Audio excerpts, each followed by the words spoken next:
The story begins unexpectedly. A glass with a drink falls on the boy's clothes, forcing him to stop in the crowd. The culprit of this mess was a girl who accidentally spilled a drink while trying to pass by.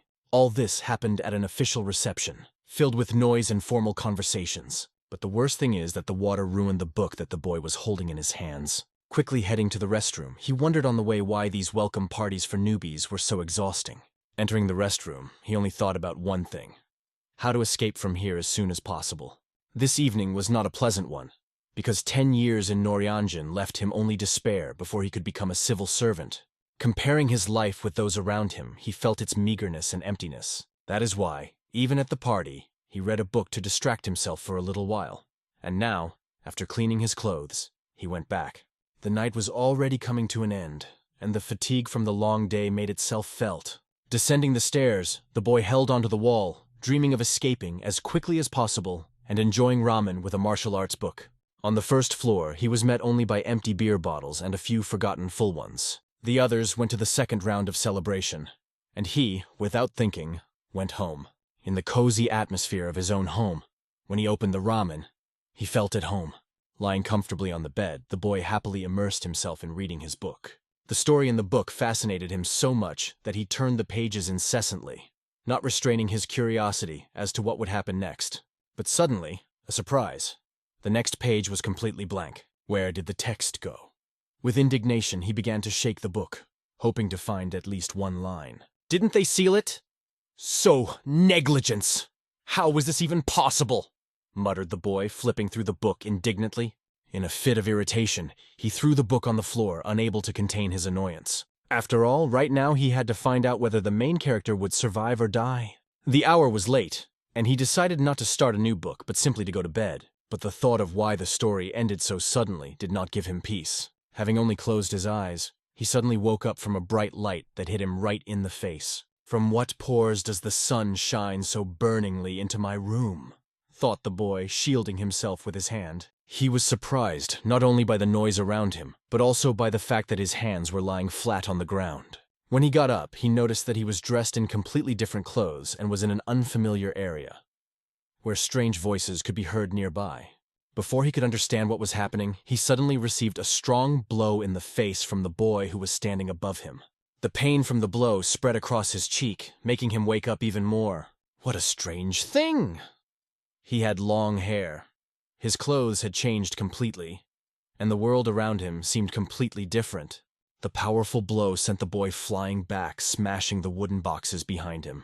The pain in his chin was excruciating, and blood gushed from his mouth, making him wince in shock. Who the hell is this? How could he sneak in so unnoticed?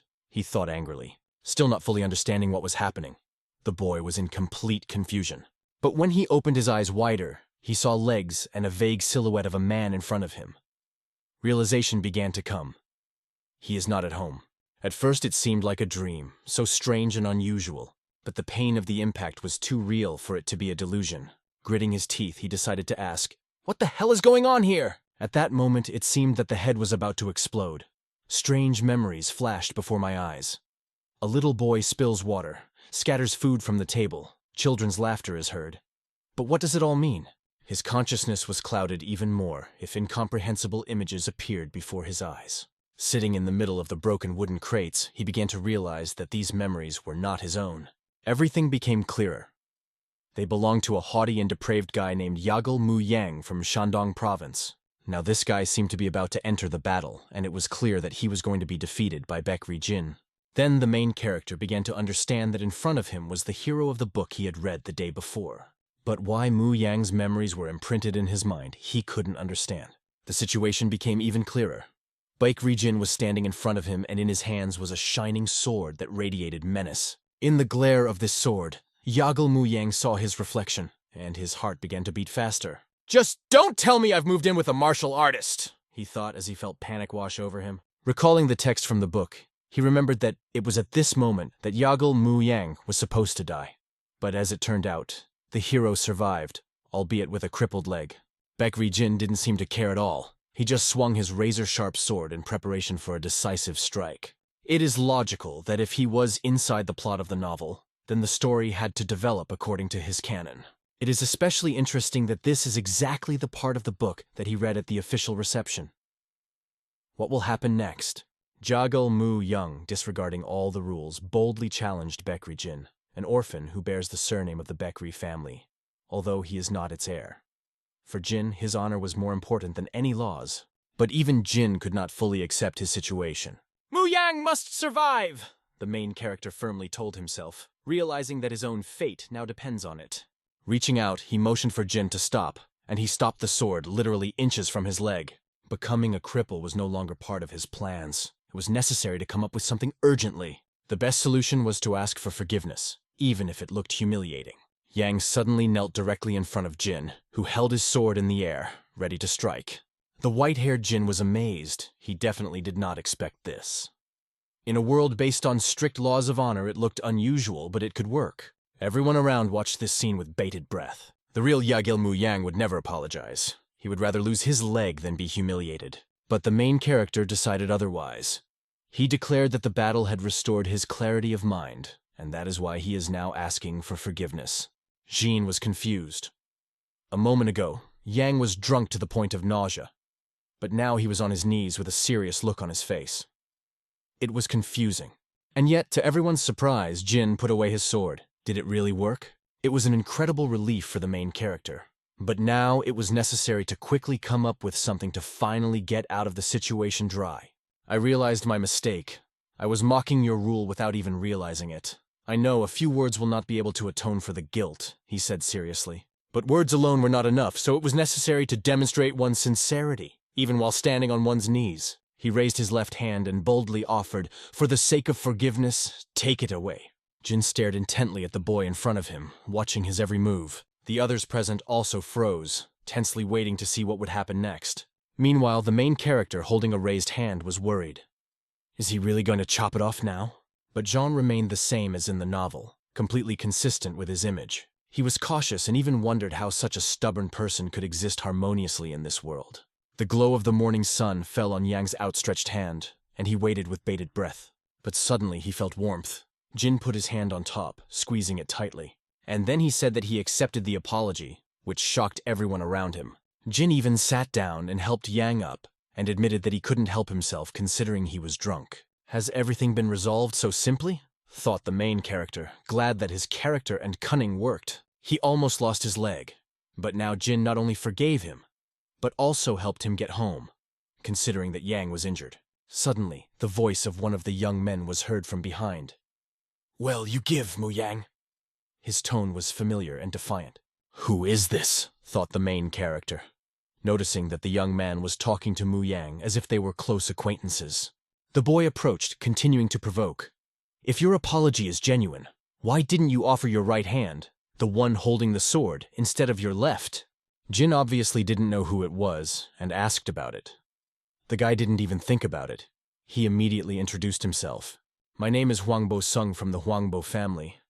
You must have heard of her influence in Shandong province, he added confidently. The main character immediately recognized this character. According to the novel, this is the one who only pretended to support Yang, but actually incited others.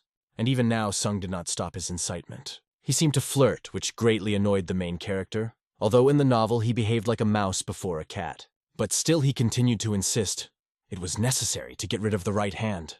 Although the main character knew that the truth was on his side, the situation was becoming tense. That scum has cornered me, he thought.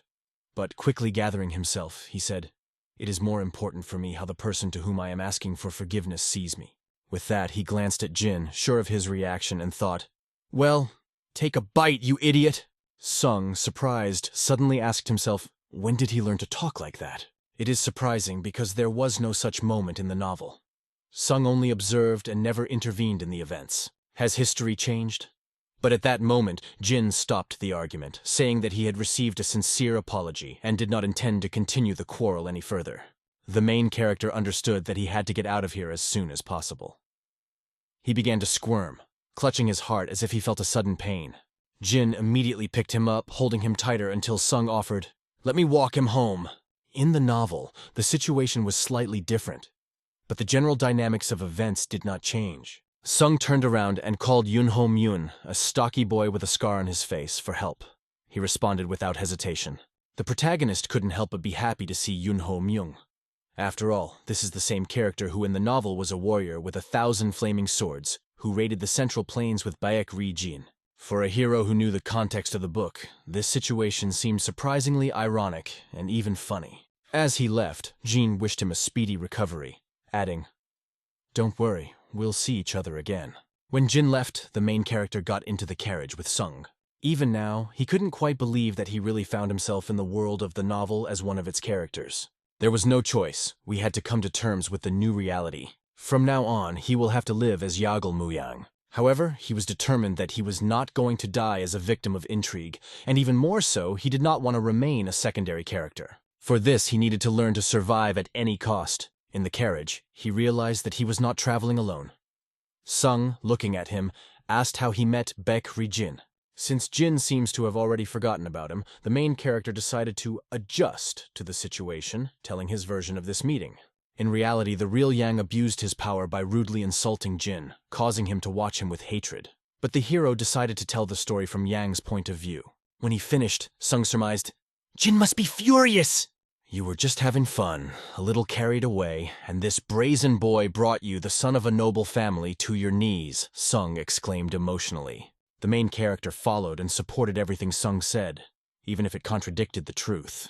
Also, he remembered that in the novel, Sung tried to poison Jin, but ended up suffocating himself and dying, choking on his own poison. Although the main character knew that his actions could change the course of history, he wondered if he should interfere in the development of events. In his conversation with Sung, he gradually got to the point of asking him to provide security for extra security. When asked who exactly he wanted as a bodyguard, the main character replied that he already had a suitable person in mind. In the future, this person would be known as Yunho Myung, the 1,000 Flaming Swords. It was this guy that the hero called a good guy, and Sung agreed to fulfill his request without hesitation. The carriage ride ended, and Young stepped out in front of the huge gate. He was scratched all over and his clothes were soiled from the adventures that had happened to him up to this point. Above the gate hung a sign with the inscription, "House of the Yagels." This was Yagal Muyang's house. Opening the gate, he entered and began to look around, looking at the familiar surroundings from the descriptions in the book. But he immediately noticed that he had a discrepancy with his own expectations. The house looked much more modest than he had imagined. Memories flashed in his head. His relatives had left him, each looking for meaning in his life. Someone gave him martial arts instruction. Someone left things. Someone gave this place as a gift, and someone left him. Only a cow. But there was a serious problem. He did not know where to look for his room, but suddenly he felt how his legs stopped obeying him. His eyes began to close, and the ground in front of him became closer and closer. After a while, he began to regain consciousness and opened his eyes. He jumped up sharply, noticing that his body was already bandaged, but he woke up for a reason. Glancing at his hand, he was relieved to see that it remained intact. Before that, he fainted because his body could not withstand the great stress. After regaining consciousness, he began to look around, examining his room with curiosity. Judging by the things around, it seemed that Young was a drunkard and a kleptomaniac. His body was bandaged, and he wondered, who brought him here after he lost consciousness? Maybe it was his parents, or so he assumed. To his right was a mirror into which he looked. Suddenly a flashback flashed. He remembered his reflection on Jin's sword. As he thought, he had the appearance not of Yang described in the novel, but his own. Meanwhile, a few rooms away, another conversation was being heard. A woman's voice was asking the man to be more decisive this time. "And don't try to joke like you usually do," she added. It was Yagel Mu Yang's mother, Kang Ying Ha. She spoke to her husband, Yang's father named Zhong To, who excused himself as only trying to instill discipline in his son, taking care of him like the apple of his eye. However, he said that today he will express everything with all rigor. "Someone. But you will need determination," he jokingly replied to his wife. Both agreed that they needed to be strict with their son so that he would become a worthy man. He asked her not to worry and started towards Yang's room. At this moment, Yang was sitting in his room deep in thought. He needed to remember and consider the content of the novel. Suddenly there was a loud sound of an open door behind. He instantly jumped up, turned around and widened his eyes in surprise. A man stood in front of him and a woman behind him. They were still unknown to him. The man began to get angry and angrily turned to him. According to the book, after 10 years, something terrible was about to happen. Followers of the blood demon cult, hidden from this world, will unite. The cold and merciless North Sea Palace will be their base. The Potala Palace, where severe warriors who are not afraid of blood are gathered, will also join this conspiracy. Even the Primarch Palace, isolated by the nomads, will become their part. Their goal will be the Central Plains. But that's not all. Some of their forces are moving from East Muramu to carry out their grand plan to destroy Muramu. Their first goal will be the destruction of all sects and noble families. Among these families is the Yahello family. Now that he was in this world, the main character wanted only one thing: to live peacefully. Otherwise, he risked being the first to die here. Meanwhile, his enraged father looked at him as if he was ready to explode with anger, calling his son a viper. But Yang misunderstood. In fact, his father only wanted to hug him tightly, but he hugged so hard that Yang could hardly breathe. Meanwhile, a tear rolled down the mother's cheek. Yang finally realized that these people were his real parents. Raising their son was important to them, but they could not imagine seriously punishing him. His parents immediately put him on the bed, putting a cold towel to his head to beat a possible fever. It was strange for the main character to feel himself in such a situation, but at the same time he could not help but notice their sincere concern. The parents' reaction was explained by the fact that they considered him their real son and were worried about him. Revealing the truth meant taking a risk. They could either disbelieve or accept the truth, but their hearts would be broken. He realized that the best decision would be to remain their son, which was beneficial both for them and for his future. Gathering all his courage, he decided to tell his parents something important. He jerked up so fast that the towel flew off his forehead. "Mom, Dad, I'm embarrassed to tell you this," he began. Kneeling on the bed, he paused for a few seconds before continuing, "But I will stop my aimless ramblings."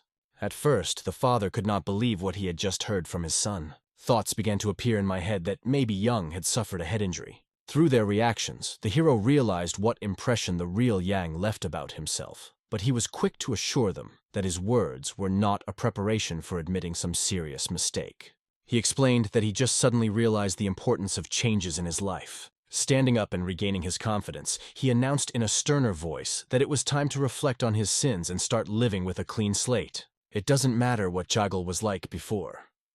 Now I have decided to live differently, he said, as if defying both himself and his parents. After this emotional conversation, after some time, he went to his father's room for further conversation. At that moment, the father, sitting in the background of an incredibly beautiful painting, asked Yang, "Are you going to meet that man who calls himself Young Warrior Beck?" Young answered in the affirmative. He reflected on his guilt in what had happened, and decided that he should be compensated accordingly. His words made the father think and finally answer that he agrees to pay. At the same time, the father expressed doubt that Young would be able to manage everything himself. His skepticism was understandable. He even thought ironically, "Will the crayfish whistle on the mountain tomorrow?" Young couldn't help but be surprised. The father kept his cool even after all the antics of his stupid son. But Yang guessed that behind that smile was hidden not only the bravest of fighters, but also a person who bears a huge responsibility. Although Yagal Muyang died as an obscure minor character in the book, his family played a key role throughout the story. Young then asked his father for permission to ask another important question. He expressed his desire to access the heaven-level archives hidden in the family's vault. His father was even more surprised by his request than the previous ones. The heavenly-level archives were the true pride of the Yahello family, a treasure trove of ancient knowledge on astronomy, geography, and battle strategies. This is what made their family so powerful. Yang wanted to find the wish there, something the book mentioned as an accidental but very important find. Father warned that the vault was not a place where everyone could enter. He also asked if he correctly understood that Yang was expressing his claims to the position of head of the family in this way. With all due respect, Yang replied that it was not at all, assuring him that he had other intentions. Despite all Yang's arguments, his father refused him, explaining that his son does not have such high aspirations yet. Predictably, this complicated the situation, but Yang decided that he had to come up with something and convince his father. He explained that he can't give a clear answer about his intentions right now, but that doesn't mean he doesn't realize the value of the repository. Young said he wanted to learn more about their family's greatness to see if he was fit for the role of head. In fact, it was an outright lie, and even with exaggerations. Father insisted once again that there was no need to enter the vault for such purposes. But I can't find the records of our ancestors anywhere else, Young insisted, adding that he would like to read them again. In fact, he was so eager to get to the archives because they might contain information about whose life he was currently living in this body. After the conversation, Yang went outside, thoughtful and a little disappointed. He understood that the father was amazed at the changes that had taken place in his son, but still remained cautious and doubtful. However, Yang had said all he wanted to, and now he could move on, leaving nothing but waiting. Some time passed and Yang's father was sitting with a cup of tea. He folded his arms and looked intently at the person sitting in front of him.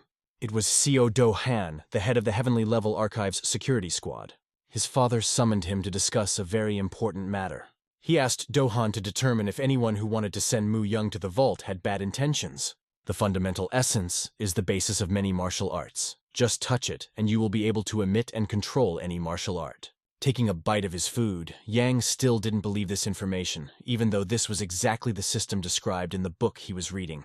As he chewed, he reasoned that each character in the novel had their own way of developing and harnessing their inner energy, an important concept that runs throughout the story.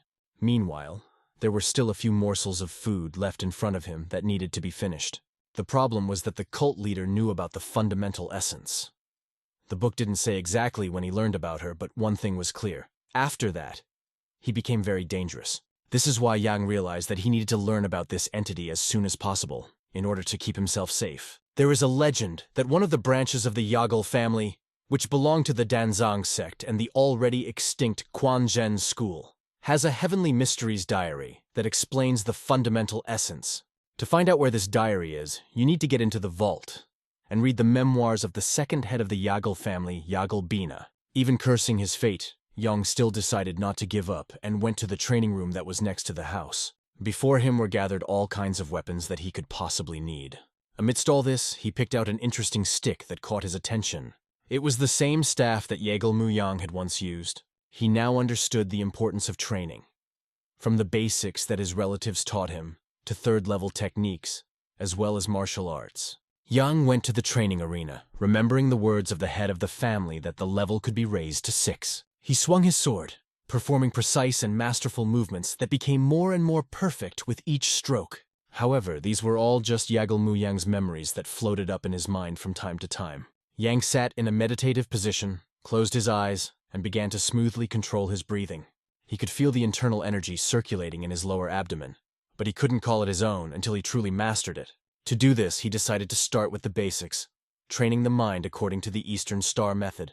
Concentration was the key element, so he tried to concentrate even more. At the same time, it was necessary to focus on the internal energy, gradually purifying it in order to kindle a small flame inside yourself. This light blue flame had incredible power. His energy could awaken enormous power in the body, and the main character managed to start this process. Completely immersed in this feeling, he felt as if he had been practicing this for a long time. Next, Yang decided to go through the second and third levels of training, and the glow around his body began to grow. The blue flame turned into a bright fire, in the center of which was his body. That evening, under the moonlight, his heart literally burst into flames. After a while, when it was over, he was lying on his back, clutching his chest, dazed by what he had just experienced. He realized that this body had extremely powerful internal energy that the book didn't even mention. "What a fool I am," he thought, waving his hand. The previous owner of the body neglected his uniqueness and wasted his time on nonsense, not even knowing that he had the best body in the world of the hero. It really was a win tonight. Young realized that although Jigel was naturally lazy, he was a hard worker who had worked hard for 10 years. For him, survival did not become a problem, and from that moment he decided to hone the capabilities of this body until he became the main character. With this determination, he fell asleep right on the spot, feeling satisfied with his decision. But in the morning, he was woken up by a voice that firmly said that you can't sleep here and it's time to get up. Yang was exhausted to death and thought irritably, who else did it get? A little girl stood in front of him, who warned him that if he continued to sleep in this place, he would simply catch a cold. It was Baek Ah. Upon hearing her name, Yang asked, to which she proudly replied, "Yes, it's me." Oops, it was Yahello Muyang's younger sister, a girl who did not want to share her parents' love with anyone and even pretended that her brother did not exist. But now, there was a real little cutie in front of him. Soon a man came up looking for a girl. Judging by his headdress, he was a cook. He took care of her that day, because she was still very young. Yang asked him what happened and why she was wandering around alone in the morning. The man was scared to death when he heard such a question from the young owner, and immediately began to apologize. With words of apology, he explained that he turned away to the kitchen, and she ran away. "Kill me for my carelessness," he exclaimed as he bowed to Yang. The reaction was quite surprising, and Yang thought that the real hero of the novel must have been an even more despicable character than the book described. Yang approached the girl, patted her on the head, and gently asked her not to walk alone like that again. The girl explained in a gentle voice that she just wanted to go for a walk. Then Yang took her on his shoulder and suggested that they go to the market, where they would buy anything she liked. He even promised to buy anything if she promised to obey him. The cook looked surprised at this because Yang did not look like such a good person at all. After a while, Yang talked to his father, asking permission to go to the market with Baek-ah. Father froze in surprise when he heard this request, but no, he didn't hear. Yang stood in front of him and continued to explain that he was also going to meet the young warrior Baek on the way, and Baek-ah, he wanted to take a walk. The father replied that there was no need to ask permission. You could go any time. In response, he heard from his son, "Thank you, father." However, the father decided, just in case, to send security with them. He was about to add so that Yang wouldn't argue, but before he could finish, his son immediately agreed. "I don't mind security," Yang explained calmly, surprising his father even more. The security guard was due to arrive soon, and here he was, standing in front of the gate, ready to accompany Yang. It was the same man with a scar on his cheek, and a look that radiated strength that did not at all suggest that he was weak. Some time passed, and they were already sitting in the carriage, heading to their destination. The little girl nestled comfortably in her brother's arms. Yang couldn't help but notice how quickly Sung had sent them an escort. Yunho Myung will of course be watching over him, just like the novel said. This grim man was known for his strength, and that was what mattered. In the book, Yunho was fascinated by Baek Ri-jin's character. Because of this, he even regretted serving Sung. Yunho eventually becomes stronger and joins Baek Ri-jin on their long journeys. Yunho was sitting in silence when suddenly a bag flew in his direction. With a great reaction, he caught it right in the air before it even landed, but he never understood what it was.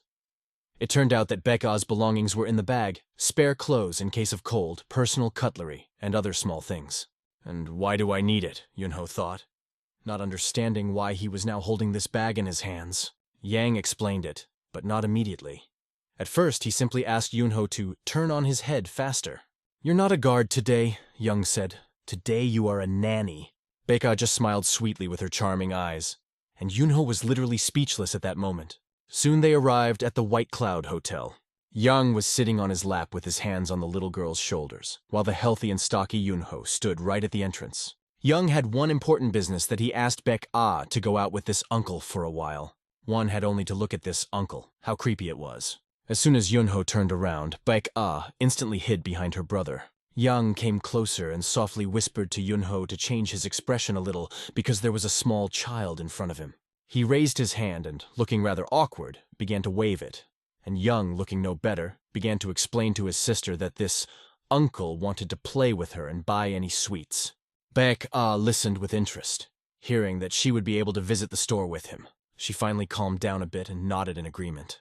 Yang then took out a small bag of money. He explained to Yunho that it was money for sweets and asked him to go to the bookstore with Baek-ah. "You can take what's left," Young added.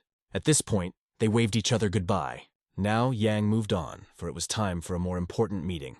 His goal was to see the main character of the novel. It was Baek Ri-jin, the legendary personality Young was looking for. Baek was a protector and a hero destined to stop the Blood Demon cult.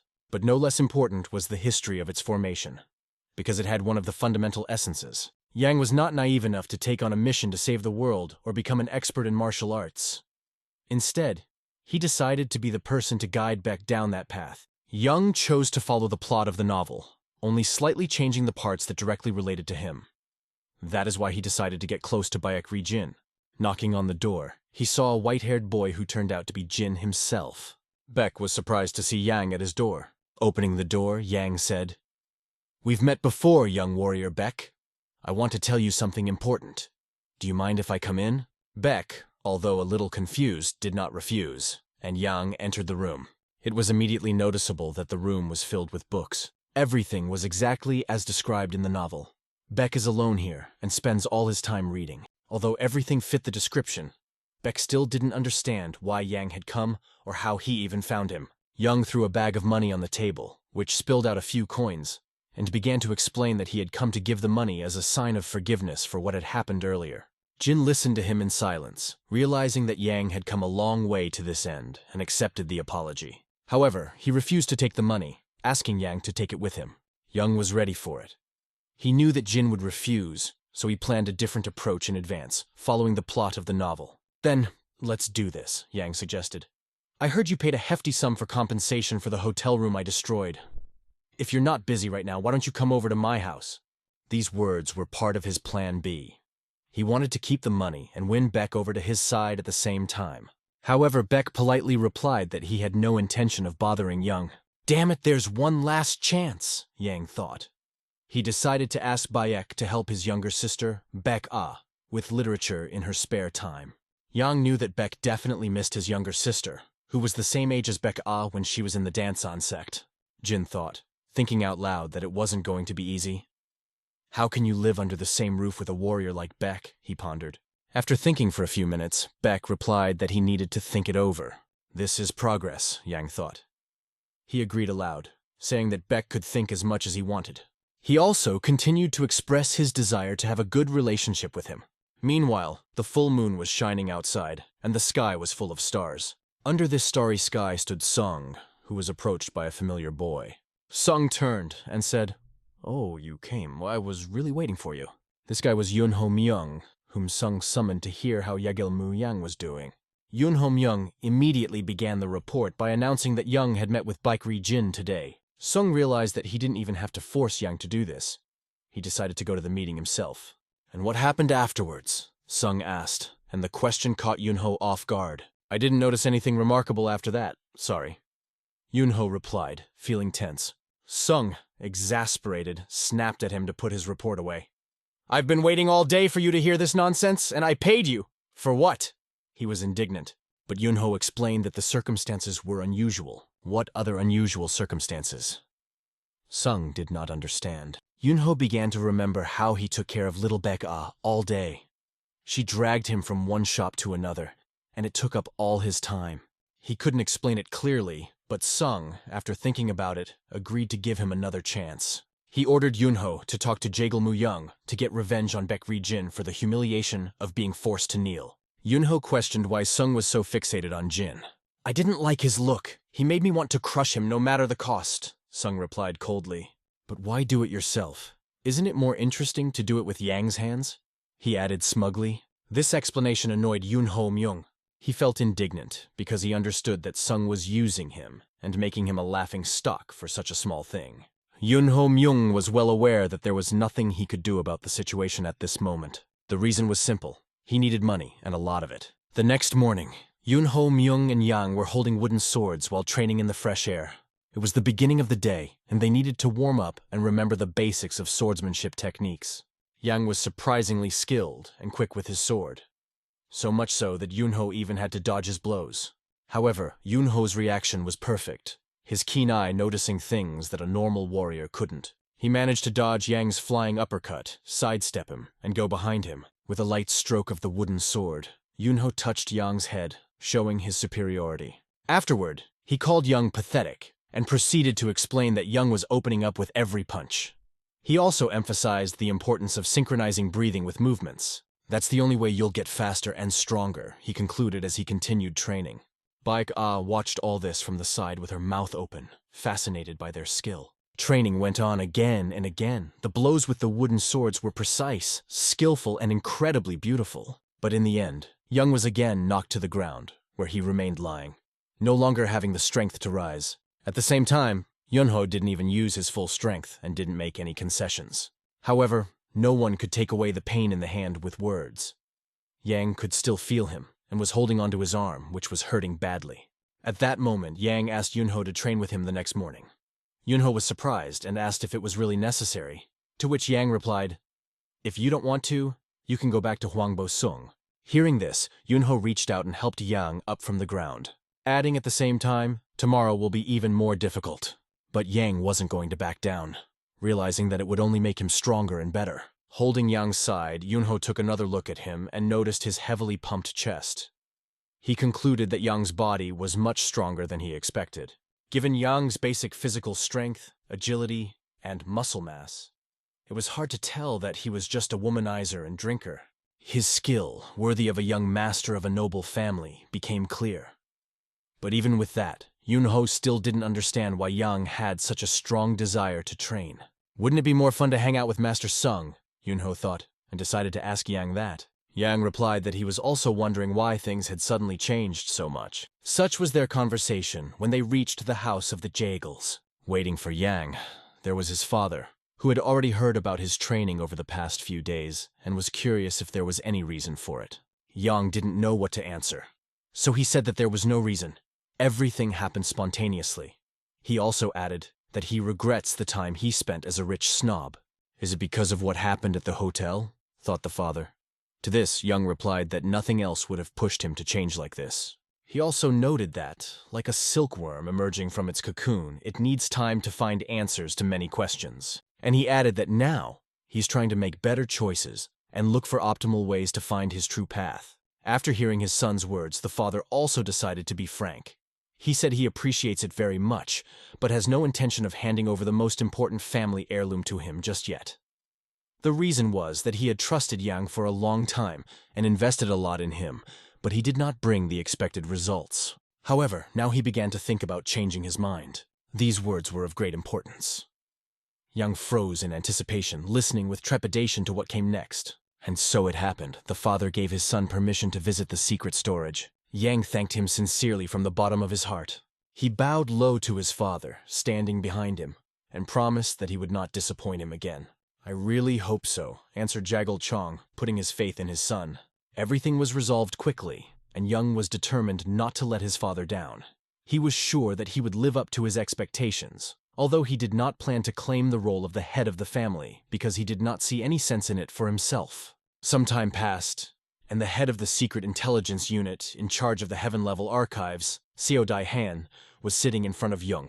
He explained that the young master, despite his close relationship with him, showed no interest in the secret vault. However, there was something important that Seo decided to tell Jung, but he agreed to reveal this detail only after observing the young master a little longer.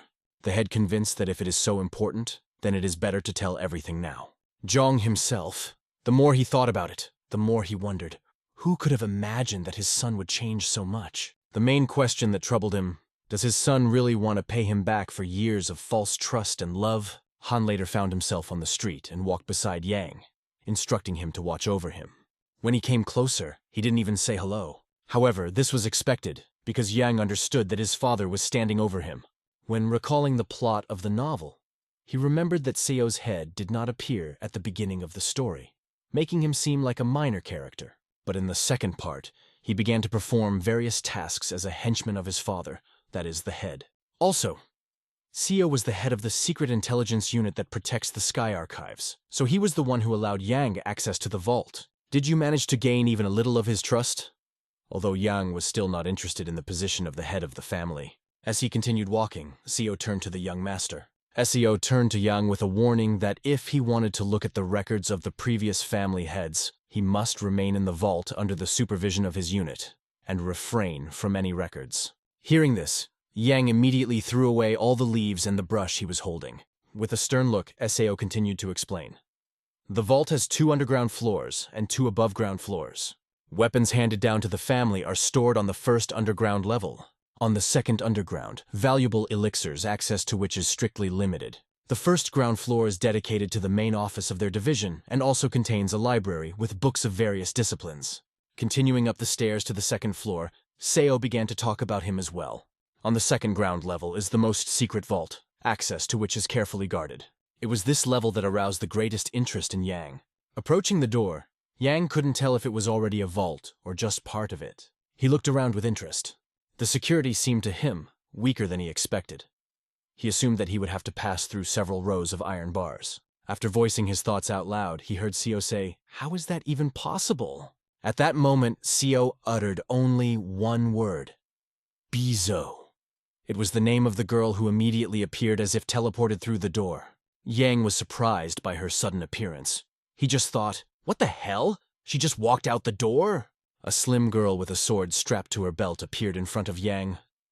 Her graceful figure could make anyone lose their head. She dropped to one knee in front of her master, silently waiting for his further orders. Seo turned to Yang as he said, "At our will, the vault can turn into a sky fortress." Seeing no point in explaining the details, he took out the keys to open the giant door. As the door began to slowly open, Seo added, "You'll find what you're looking for here." Now it became obvious why this place is called a secret storage. All Yang could say as he looked around was, "Wow!" No one could have thought that there would be something like this on the second floor. No wonder the family was considered noble. Perhaps this is why they are still called the Hidden Dragon family, even though they are no longer among the top 3 families in Shandong province. As soon as Yang touched one of the doors, Bizo appeared out of nowhere and said that you can't come in here. She asked him to go to another room. Her sudden appearances startled Yang a little. He asked her to stop doing that, and then he remembered that he was hungry, and asked her to bring some food, even energy pills would do. Bizo replied that everything had already been prepared for him by order of the family, because he had warned that he would stay here for a long time. However, Yang himself was not going to spend too much time here. His goal was specific: to obtain the memoirs of the second head of the family, Yagal Bina. On the street, Jiang was standing with Han, telling them that a disciple of the Jiangzheng sect named Baek Ri-jin had come to them. He believed that the friendship between Baek and his son was not just a coincidence, but destiny. Seo listened intently to Chong as he pondered why his son had decided not only to pay the compensation, but also to invite disciple Dianzhang as a guest. For Seo, it was even more interesting to know why the master gave up his training for the person he had only seen for the first time today. The answer was simple. For the first time in a long time, he met a person with potential. Baek didn't get any special knowledge, they just talked. The host explained that Murim had ignored the sect that sacrificed itself for him for many years, under the guise of restoring its former glory. Over time, the sect was simply forgotten, and this is what prompted Chong to think that it is worth thanking them for their sacrifice. He decided that this situation was a great opportunity to correct an old injustice. By the way, 2 whole days have passed since Mu Yang entered the vault. Jung and Han didn't know if they should tell him that his guest had arrived. But the father decided that for now it was superfluous. When the time came, he would go out himself. Bizo walked leisurely through the secret vault, her gaze focused. At this time, Jung was already literally drowning in books, reading far from the first one. Finally, he found the passage he needed. True power cannot be achieved solely by moving forward. Baek Ri-jin once saw this same passage. Jung's task was clear: to memorize the entire content of the memoir. However, looking at these books, it didn't seem like a lot of work to him.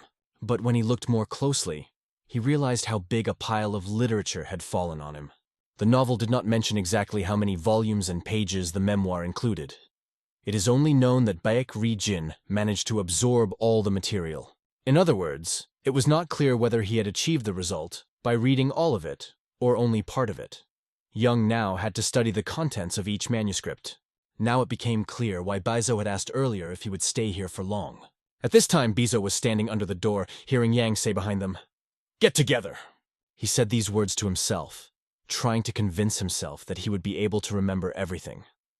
Fortunately, the years of preparation for the exams have developed a remarkable tenacity in him.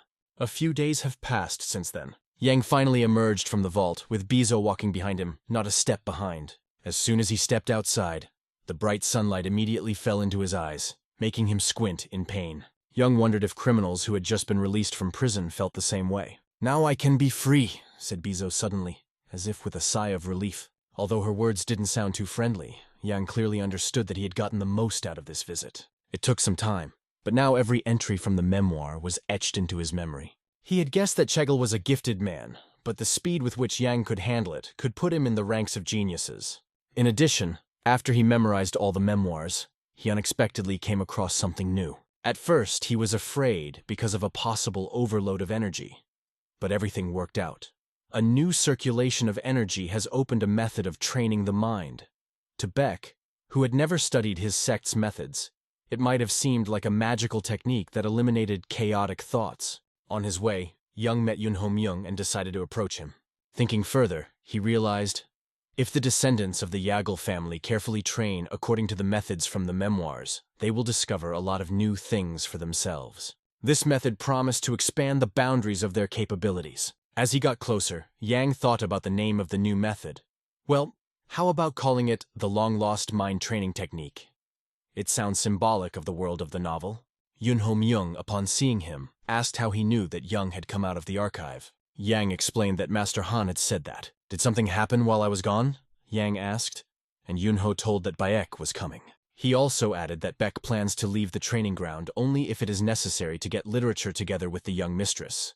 After hearing this, Yang decided to congratulate his father first and then visit Baek. He understood that there was no point in hurrying. Baek had already overcome his doubts and decided to come himself. Yang was pleased with himself. He had mastered the mind training technique, and Baek Rijin finally dared to meet him. After some time on the training ground, Baek stood in the middle of the court, sword in hand, and the air around him seemed charged with energy. He honed his movements, deftly maneuvering the sword in his hands. His strength looked truly impressive, and it's not just an appearance. He could cut through the strongest enemy with one swing of the sword. Everything that happened during his training could only be called incredible. Before, Baek had been trying to improve his skills for a long time, but the real breakthrough came after a sword fight with the head of the Yahello family. Compared to his sect, which had lost most of its heritage and patrons due to the invasion of the blood demon cult, the foundation of the noble families remained steadfast. Baek took it upon himself to revive his sect. He planned to restore his lost martial arts first. To do this, traces of the heritage they had before the death of his older battle brother had to be found. However, the road to this was long and dangerous. He could not return without achievements. Even if he had to lose all his money and become a vagabond, Baek could not renounce the shadow of his sect. His thoughts and plans were suddenly interrupted by the question, "Who is this?" In front of Baek stood Young, who had come to visit him, inquire about business, and start a dialogue.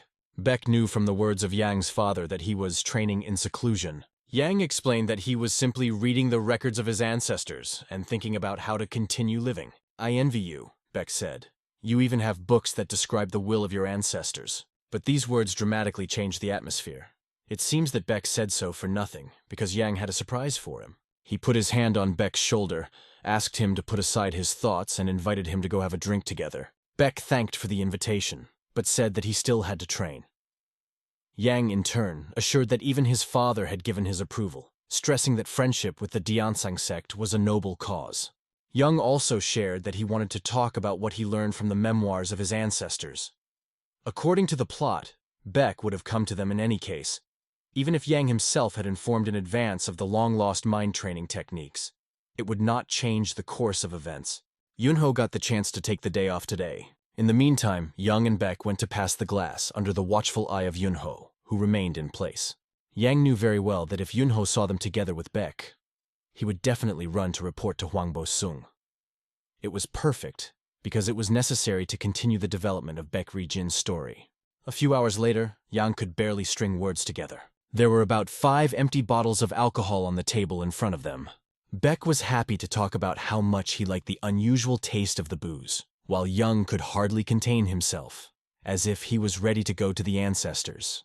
At first, Young's plan was just to have a few drinks and talk about his parents' records. But is this how a man who claims to be indifferent to drink should behave?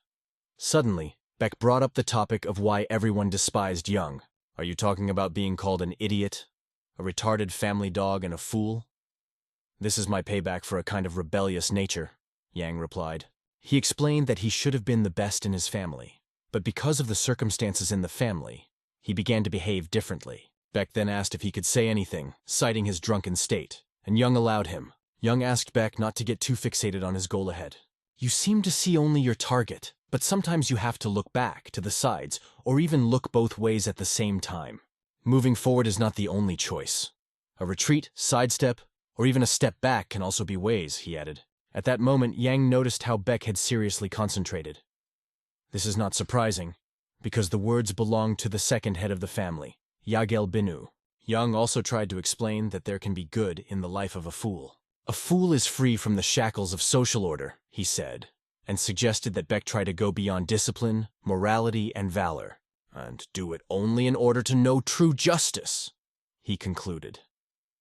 At this moment, Beck was listening carefully to Yang without looking away. Yang then scratched the back of his head, laughed awkwardly, and asked what Beck thought of all of this.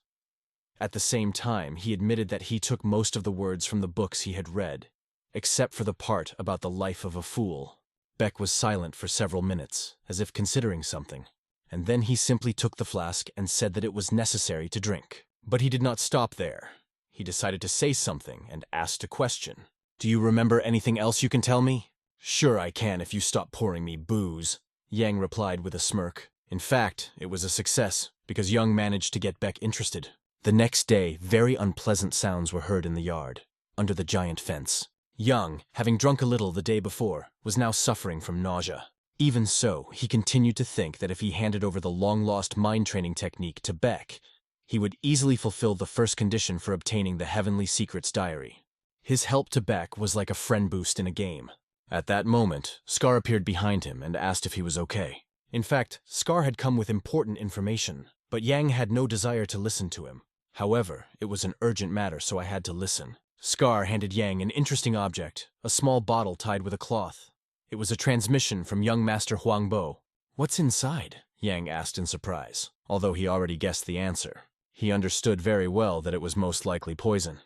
In the novel, Sung gave her to Yahello. Scar explained that the poison was made from several poisonous plants. The one who drinks it will be covered with red spots in a day and become blind. This poison is not for killing, but for blinding. Then Yang came closer to Yunho and said that when he is faced with a choice, he should make a clear decision, because such situations depend on how we behave. Taking the bottle, Yang left, leaving Scar wondering, what the hell is he up to? But Young understood the essence of the situation well. According to the plot, Mu Young tried to poison Baek Ri-jin, but was caught by his father. He was unable to complete his plan because of his fear of Huang Bo-sung. Yang immediately went to his father and placed the vial in front of him. "What is it?"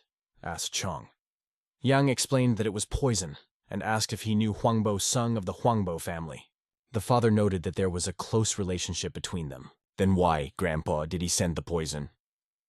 Chong was surprised. Yang explained that Sung wanted him to poison the disciple of the Dansung sect. This infuriated the father, and he asked why it was necessary. Young explained that this was due to Sung's initial dislike of Baek. Jong, enraged, only asked his son to leave, saying that he would deal with it himself. However, Yang disagreed. He said that children's quarrels should not affect the relationship between families. Then he added that he had an idea that his father seemed to already want to hear. Hero Mu Young was severely punished by family rules after his attempt to poison Baek Ri-jin. In the end, the father found out where the poison came from. It turned out that the poison was provided by the local criminal group, Dark Assassins, a collection of desperate thugs who are ready to do any evil for money, even murder. It later becomes known that the Dark Assassins are followers of the Blood Demon cult. But no matter how hard they tried, no traces of their activities could be found. Instead, they discovered client lists that included the names of noble families, including Huang Bo-sung. Because of this, Mu Yang was kicked out of the family. The Yahello family received compensation from the Huang Bo family. The compensation included 2 swords. But for now, Mu Yang only hinted to his father where the poison could come from, and decided to deal with the Dark Assassins himself. Yun Hom-young stopped abruptly and looked back. Mu Yang was standing there wondering where he was going.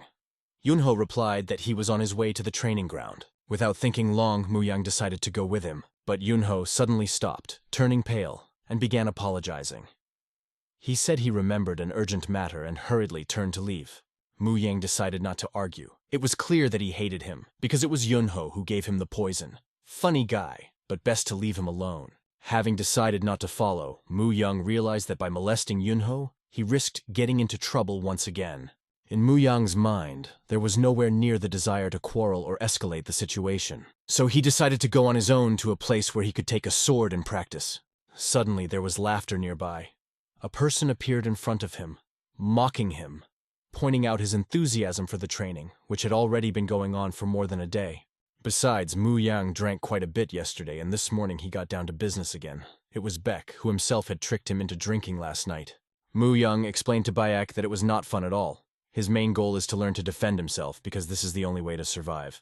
After hearing this, Beck was happy and immediately proposed a duel, pushing Yang to real practice. In front of Yang now stood a man who was getting stronger every day and never seemed to stop in his training.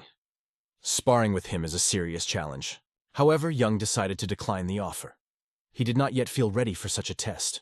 After saying goodbye, Yang muttered something under his breath that Beck didn't even hear. But he already understood that stopping Yang means losing the opportunity to help the future hero. However, Beck was not going to let Yang off so easily and immediately added a heavy condition that made him stop. He proposed to fight with real swords using only 10% of internal energy. This turned the duel into something more realistic and dangerous. Yang still had a wooden sword in his hands, and as he gripped it, he could already imagine how dangerous the iron sword in Beck's hands could be. Besides, he had never used a real blade before. Meanwhile, the cook again did not have time to catch up with Little Bake, who was rushing headlong to the door with extreme curiosity. The girl barely peeked out the door, trying to discreetly see what was happening there. But a wave of surprise gripped her body when she saw what was hiding behind the door. The boys were already in flight, competing with real swords in their hands. Their movements seemed lightning fast. Beck's face remained as focused as possible, as if he was fully immersed in the battle. He attacked Yang with such speed that he barely had time to parry the blows, giving himself up completely in defense. Yang was surprised to admit how lightning fast Beck's movements were now that he had experienced that speed for himself.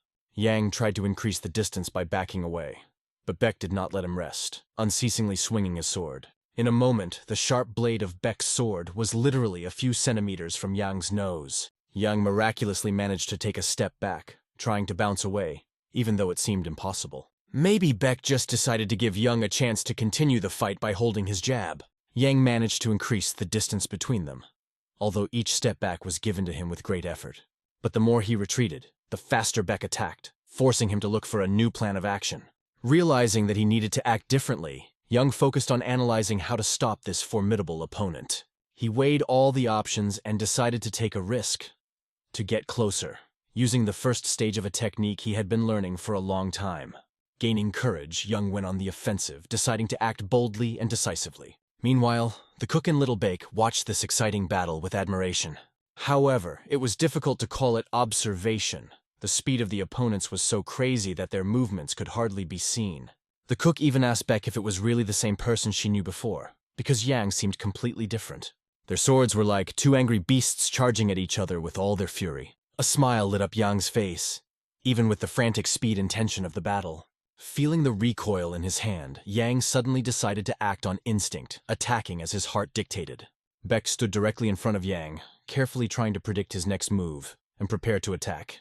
But suddenly, Yang felt a strong blow to his legs, which made him lose his balance and stagger. He fell to the ground, and his sword flew senselessly into the air and, hitting the tile, fell out of his hands. Beck immediately asked if Yang was okay, holding back a laugh. Despite this comic moment, the match made both of them sweat a good deal. Even seeing Yang on the ground with his face in the tile, Beck recognized that this was something new. Although at first Yang seemed like a clumsy novice with heavy breathing, Yang's last attack made an impression. If he perfected it and used all of his inner energy, it could be a decisive blow. Raising his head, Yang apologized and immediately asked to be helped up, not hiding his defeat. However, the more Beck talked to Yang, the more this guy confused him. Yang created a lot of problems, but at the same time remained calm. He didn't seem too concerned, but at times he looked very deep in his thoughts. At this point, Beck decided that he needed to take a closer look at Yang, because he was not as easy as he seemed.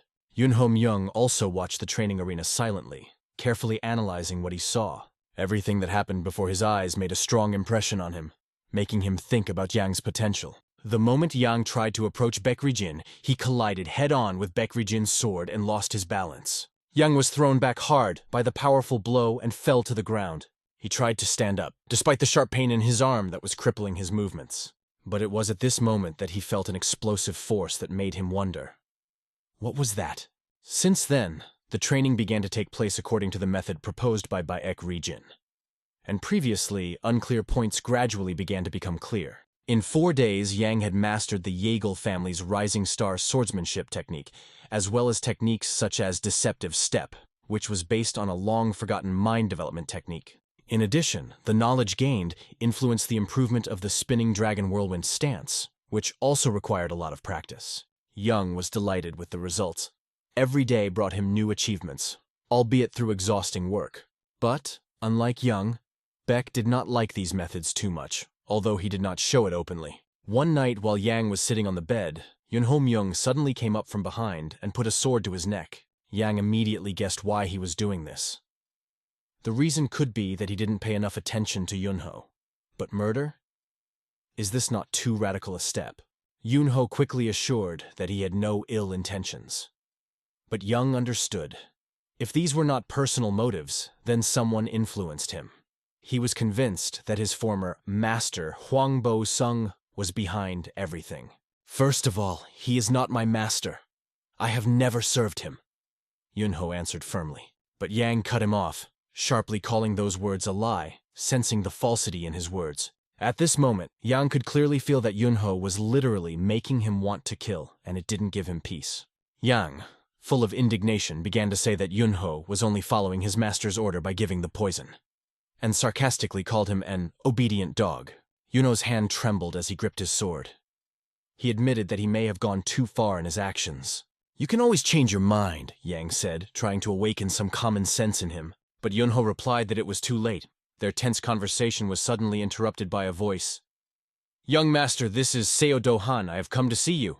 These words broke the silence that reigned in the night room, adding even more tension. The tension grew so much that Yunho couldn't think of anything better than to swing his sword wildly. At this moment, it seemed that death was inevitable, as the blade of the sword was getting closer and closer to Yang's neck. Will he have time to dodge? It could have been a miracle, or years of training, but Yang quickly ducked his head down, avoiding the blow. Moreover, Yunho suddenly noticed Yang's leg flying in his direction, aimed straight at his head. The impact was instantaneous, and after it, Yunho no longer felt, but only saw, Yang's silhouette moving away from him. His head hurt from the heavy blow, and his body, thrown back, collided with the ceiling of the room. What was that movement? Yunho thought in a daze. He couldn't believe Yang's speed and accuracy. But it was important to remember that Khan was still standing in the doorway, watching everything that was happening. His face remained serious and steadfast, and his eyes radiated confidence. He silently observed the situation without saying a word.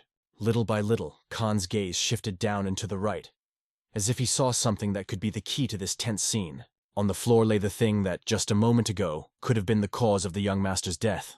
A sword that almost cut his neck. Like lightning, Han unsheathed his sword and ran up to Yunho, bringing the blade to Yunho's neck. The situation was getting critical. One move and even Han's toe could destroy Yunho. Realizing that this was unacceptable, Yang decided to intervene immediately. The best option was to approach Khan and explain that he had misunderstood the situation. And Young began to act. However, Han firmly stated that he had just seen Yunho's thirst for murder, his sword literally bursting into battle. How else can it be explained? Young tried to calm Han down by explaining that they were just sparring. It's just training, Young added, explaining that he wants to learn how to fight in different situations before heading to Murim. It was the mention of Murim that surprised Khan. It sounded like something completely new. Yeah, I was going to tell my father about it later, Young said, realizing that now the situation had gotten even more complicated, and he would have to improvise to stay out of trouble. Han, considering the murderous thirst he sensed in Yunho, assumed that Yunho was only sparring as a cover to kill the young master. Yang denied this, calling Yunho his faithful companion, and stressing that Yunho would not betray him. At this moment, Yunho himself could not understand exactly what Yang was up to, but decided not to interfere. Thanks to Yang's explanation, Han calmed down a bit and finally hid his sword. However, as he holstered his weapon, Han warned that Yunho would have to be at the forefront of the operation to take down the Dark Assassins. It also let Yang know that his father had already discovered the location of the Dark Assassins. In fact, the father managed much faster than Yang expected. If Yunho joins this operation, it can be used to solve a number of problems. Han, meanwhile, was waiting to see exactly what Yunho's answer would be. Sitting on the floor, Yunho couldn't think of anything better to do than to agree. I agree, he said without enthusiasm. Khan began to turn around, heading for the exit. But before that, he informed Young that his father wanted him to stay close to Yunho, and added that he would be waiting for them tomorrow morning at the back gate. Before leaving, Han gave Yang a stern warning he would keep his eye on him to prevent any trouble. Thus, the tense situation was resolved, although it left behind many questions. The main thing that remains unclear is why Yunho suddenly attacked Yang. Yunho owes Huang Bo-sung a huge amount of money to buy a concoction for his sick sister and buy the children he cares for out of the shelter. By this time, He was gradually paying off the debt by completing various tasks. But since Yang didn't use the poison, Huangbo Sung most likely started to pressure Yunho even harder. This explained why Yunho had gone so far in following orders. Now he sat there and couldn't understand why Yang had decided to help him and dared to ask about it. "You're one of my people now. I can't stand by and watch Huangbo move you around in silence," Yang replied firmly. "If you agree, you will go to the front, and I will deal with your debt to him." That was Yang's condition. Yunho had no idea that Yang already knew about his situation and fought for him in advance. Yang explained his position clearly, laying out everything on the shelves and proving that the reason for all this was Yunho's debt. However, Yunho didn't believe that Yang would be able to help him because the situation seemed hopeless. He understood that even the cheapest concoctions cost at least 30 silver yams, which was a huge amount. For comparison, an ordinary person earns about 10 yams per year. Despite everything, Yang gave Yunho a choice, offering to decide whether he wanted to break free from Huangbo Sung. After that, Yang turned around and started walking, warning that it was all up to Yunho to decide. The situation in which Yunho found himself was difficult to the limit, a real struggle for survival. After finishing the conversation, Yunho followed Yang and unexpectedly met Baek Rijin while walking along the road. Baek stood under the pillar as if he had been waiting for Yunho for a long time, leaning on him thoughtfully. As soon as Yunho got closer, Baek said, "If Yang hadn't forgiven you, I would have killed you." He added that the kindness Yang had shown to Yunho deserved devotion and unquestionable gratitude. However, Yunho just continued walking in the other direction in silence, avoiding a reply. Meanwhile, a group of people in dark suits gathered together. Their leader explained that the next goal was the east, the mountain of the 1,000 Buddhas. It is there, at the top, that they will attack the base of the Dark Assassins. Khan clearly dictated the rules, reminding us that the mountain can appear invisible. However, there is a magic field there, an absolute mirage created by the Dark Assassins, which hides the stairs leading to the cave. Yang was also standing in the crowd of those in dark suits.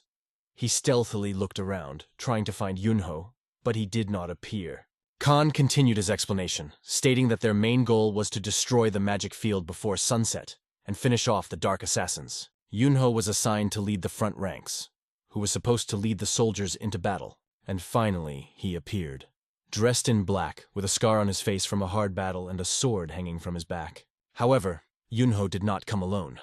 Khan was ready to introduce another ally. A disciple of the Diansang sect is Baek Rijin, who also joined them. He stood next to Yang, ready to work together. With the appearance of Baek Rijin, everything began to follow the plot of the novel, exactly as planned. Of course, if the main character's memory does not fail, everything happens as it should. Finally, Khan ordered the squad to head to the top of 1,000 Buddha Mountain, where a decisive battle awaited them. Pushing off the ground, not afraid of the coming battle, each of them bravely went forward. Their main trump cards in this battle were Yunho and Baek Rijin. Both were incredibly strong fighters, capable of reversing any course of events. They set out for a distant peak that had yet to be reached given the height of the mountain. However, it was not a problem for them. They moved so fast that they disappeared from sight almost instantly. Yang remained standing still. The problem was, Yang couldn't use Qinggong, and realized he would have to ask Jin to bring it up. Qinggong is a set of techniques that allow martial artists to move with incredible speed, jump high or run on vertical surfaces. But now Yang could only run horizontally. Realizing that the squad had already disappeared from his sight, Yang decided to run alone, trying to catch up with them. Meanwhile, a group of martial arts masters had already reached the bottom of the mountain. Han asked, "Why hasn't Master Mu Yang arrived yet?" Someone in the squad replied that he probably didn't have a good Qinggun. Yunho heard this conversation. "Oh, come on! Did he really not come because of that?" Yunho flashed through his mind. In Yunho Yang's memories, he always moved so fast and powerfully that it felt like his organs were about to burst from the strain. If he used all his strength, he could move even faster. But Yunho couldn't understand how Yang could not know Qinggong. At this point, Baek was the first to bring up the subject of Yang, noting that he is the complete opposite of logic. "There's something amazing about it, something beyond explanation," concluded Baek, looking thoughtfully toward the mountain. Yunho seemed confused, even by Baek's simple explanations, never understanding what Baek was trying to convey to him with his words. Some time passed, and now the mountain was illuminated not by the sun, but by the cold glow of the moon. Night had come, and the squad had to start implementing their plan. But Yunho still couldn't understand why Yang was acting so chaotically, because soon they were about to break into the enemy's base. Meanwhile, Yang continued to catch up with the squad, moving as fast as he could.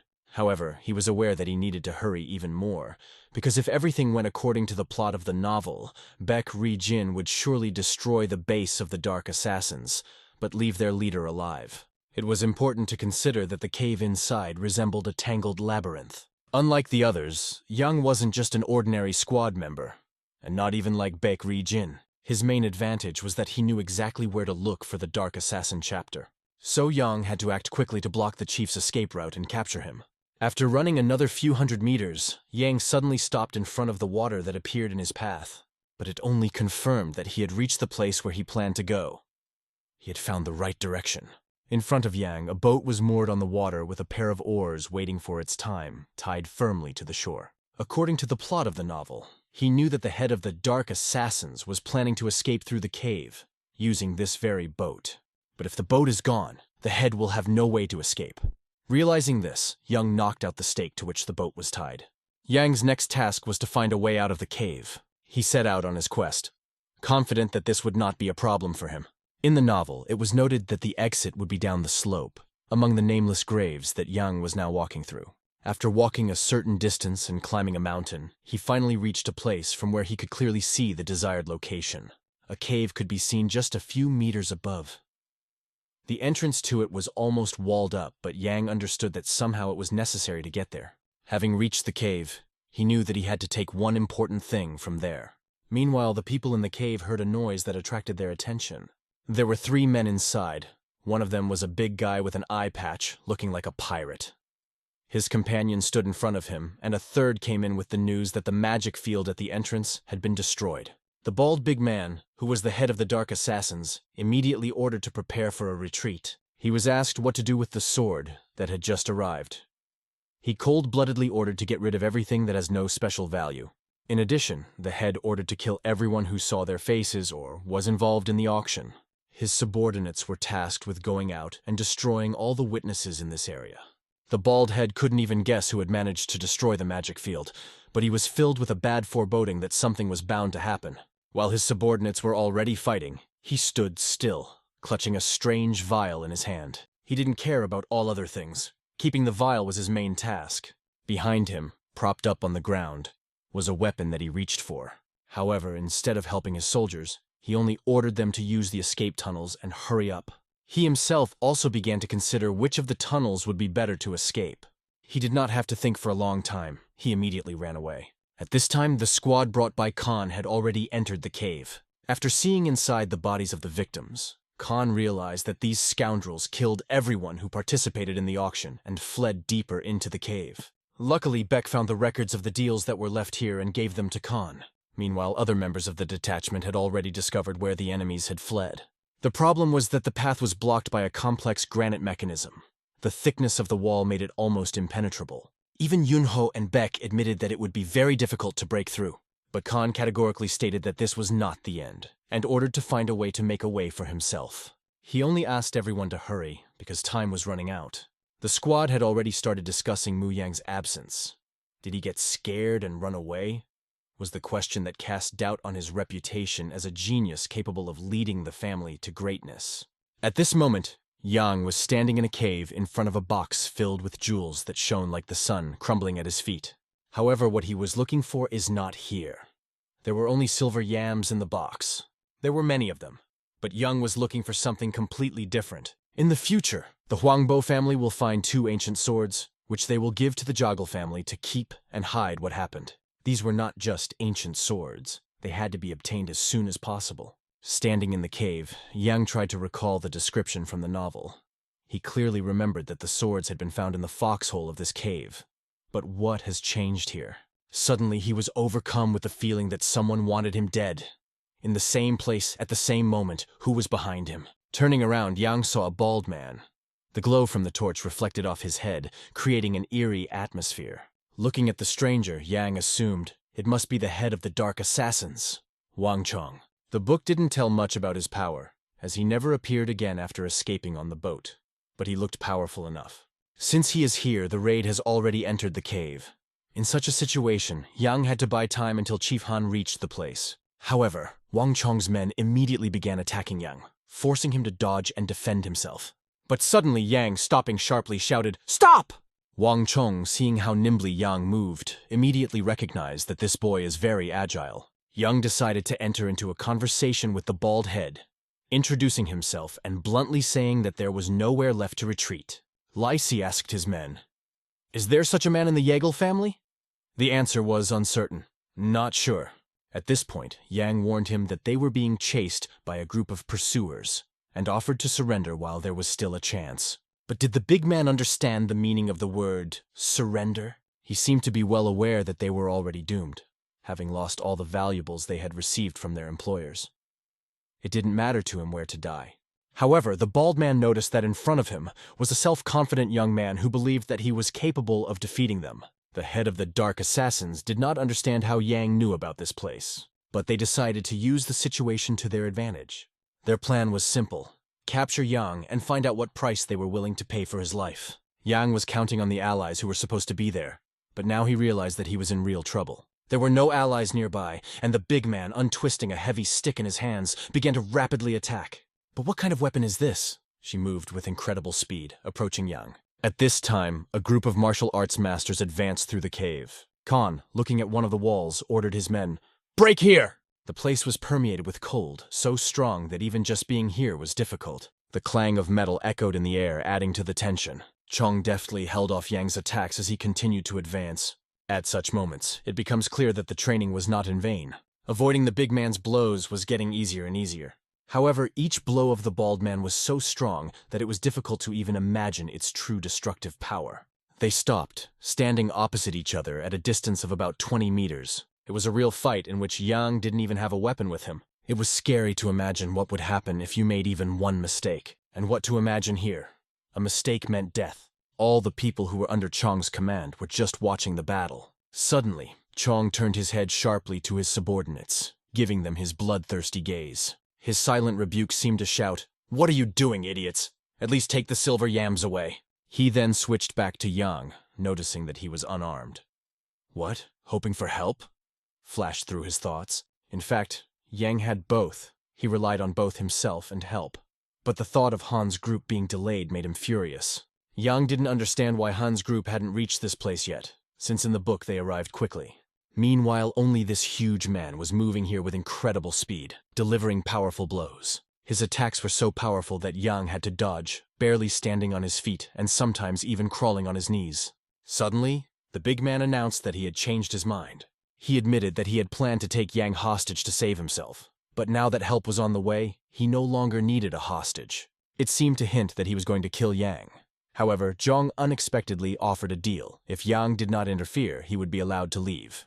It sounded too simple for such a tough opponent, but it seemed that Chong was confident in his plan. He explained that the relief party was unlikely to be able to get through quickly, because the mechanism blocking the way was almost impossible to break. Hearing about the mechanism, Yang began to guess what was going on, even though there was no mention of such a situation in the novel. Cheerleader approached Yang and sternly asked, "Choose." Yang chose the better option, to agree not to interfere and ask permission to leave. This made the crowd laugh. The bald duck began to laugh loudly, but Yang only thought of buying time at this moment, so he said this. Zhong didn't waste time either and set out with his men. Saying goodbye, he threw to Yang, "We'll see how the case presents itself, little one." And with a smile that emphasized his superiority, he left. Knowing the enemy's actions in advance, Yang understood that Chong would soon return, because his escape was impossible without a boat. Now Yang has already started writing his pages of this novel himself. While those jerks left, Yang decided to use the moment to search for the two swords. Meanwhile, the bald man reached the place where the boat should have been. But to his surprise, it was not there. "Who the hell did this?" The bald man's first thought was that it was the work of that scumbag, Yang. The following thoughts were reduced to one word that repeated in the head. Damn, damn, damn. He clearly understood that escape was the only chance to save at least his life. The irritation caused a surge of internal energy, kie, in him, and he gave the order to kill Yang.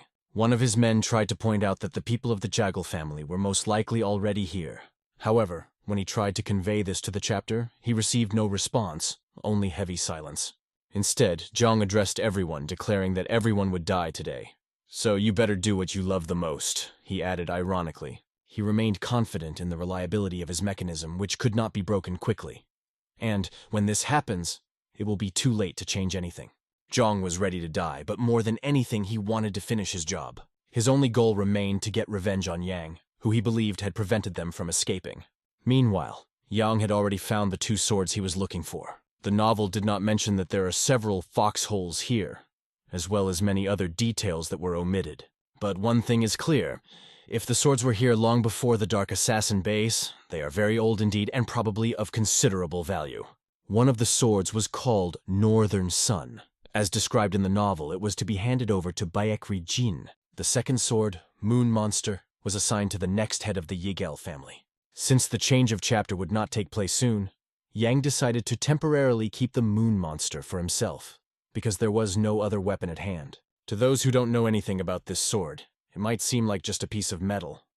But this is not the case at all. As soon as the inner energy is passed through the sword, it becomes an incredible weapon, and its blade, sharp as the claws of an animal, appears only at the moment of attack.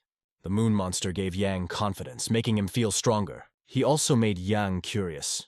Does the sword have a scabbard? They would definitely come in handy as the blade was dangerously sharp. But Yang's thoughts were interrupted by the familiar words that came out in a gruff voice. "Hey, jerk!" It was Wang Chong who stood nearby and said in an icy voice, "Get out now if you don't want to die." He exuded incredible rage and a will to kill that was almost palpable in the air. With Yang holding the Moon Monster in his hands, he will have to engage in battle with Wang Chong and his subordinates, the Dark Assassins. The ominous silence before the storm was broken by an explosion of action. Bald sneered at Yang, asking, "Which is better, killing you now or waiting for those bastards from your family to come?" At this point, Yang defended himself in every possible way. He displayed his sword in various positions, trying to block the attacks. But the big man pressed more and more, intensifying his blows. He spun his heavy staff like helicopter blades, preparing to deliver an even more powerful blow.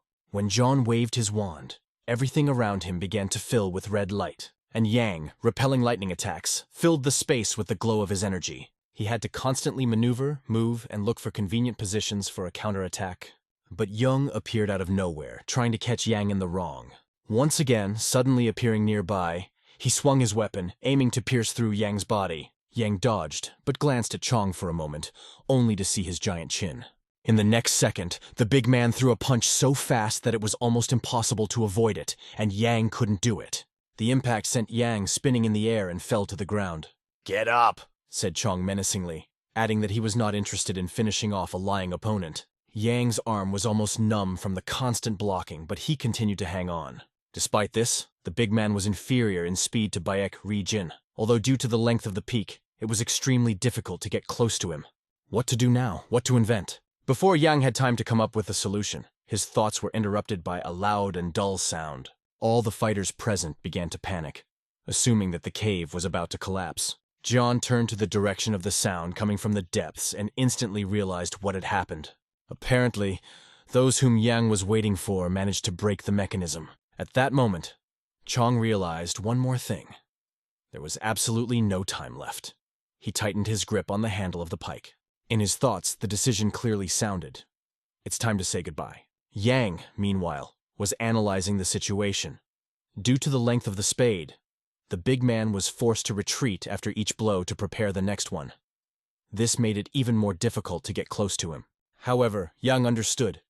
If you take advantage of the moment when Chong retreats, you can get a chance to counterattack. In this case, he will be able to hold out until the arrival of Khan and his squad. Yang applied a long-lost mind-training technique to correctly time the attack. But Chong, noticing this technique, decided that it was time to finish off the young man as soon as possible. Meanwhile, louder and louder sounds began to come from the exit of the cave, signaling the approach of help. Meanwhile, the boys from the Yahello family reached the fork in the tunnels and decided to split into two groups to cover more territory. Baek, puzzled by the explosion, asked Han, "Is it possible that this is Mu Young, somewhere nearby?" Han pondered the question for a moment, realizing that such a possibility existed. At that time, Yang did not have a second to think, because he continued a fierce battle with the bald big man. Chong's sword passed so close to Yang's clothes that the sight of that sharp blade made his heart sink. But there was no time to look at it. It was necessary to go on the attack. avoiding the blows. Yang dodged so deftly that even Zhong couldn't hold back and noted his excellent technique. However, as he glanced at his opponent's feet, Yang noticed that Zhong had taken a step back. It was a clear sign that the big man was going to break the distance and aim for his legs. And indeed, this was Chong's exact plan. He swung his pike, trying to hit Yang in the legs to immobilize him. After that, he was going to complete a sword strike that would be impossible to dodge. Yang realized that simply dodging wasn't enough and decided to put up a block. As their swords collided, a bright blue flash appeared, momentarily blinding them both. But none of them controlled this energy. Only the fact that Chong had much more power helped Yang to avoid a complete rout. Last time, when Yang resisted the blow, an explosive force burst out of him. Now he felt that familiar feeling again. The vibrations from the blow's recoil affected his internal energy, causing it to concentrate in one place and rush through his belt and arms. The energy, as if moving in a well-defined path, was directed towards the point of the sword, creating an explosive force. Yang managed to put this knowledge into action, and even the bald big man could not resist. He began to laugh, but this laughter was filled with fear. There was such a strong tremor throughout the cave that it seemed that it was about to collapse. The reason for this was because Yang had struck the ground with his rusty but incredibly powerful sword, stained with the blood of his enemy.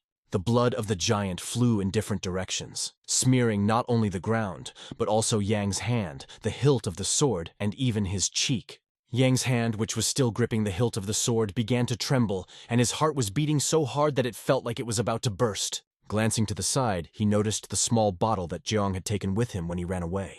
It was a real victory. Yang managed to kill this scumbag and put an end to this brutal fight.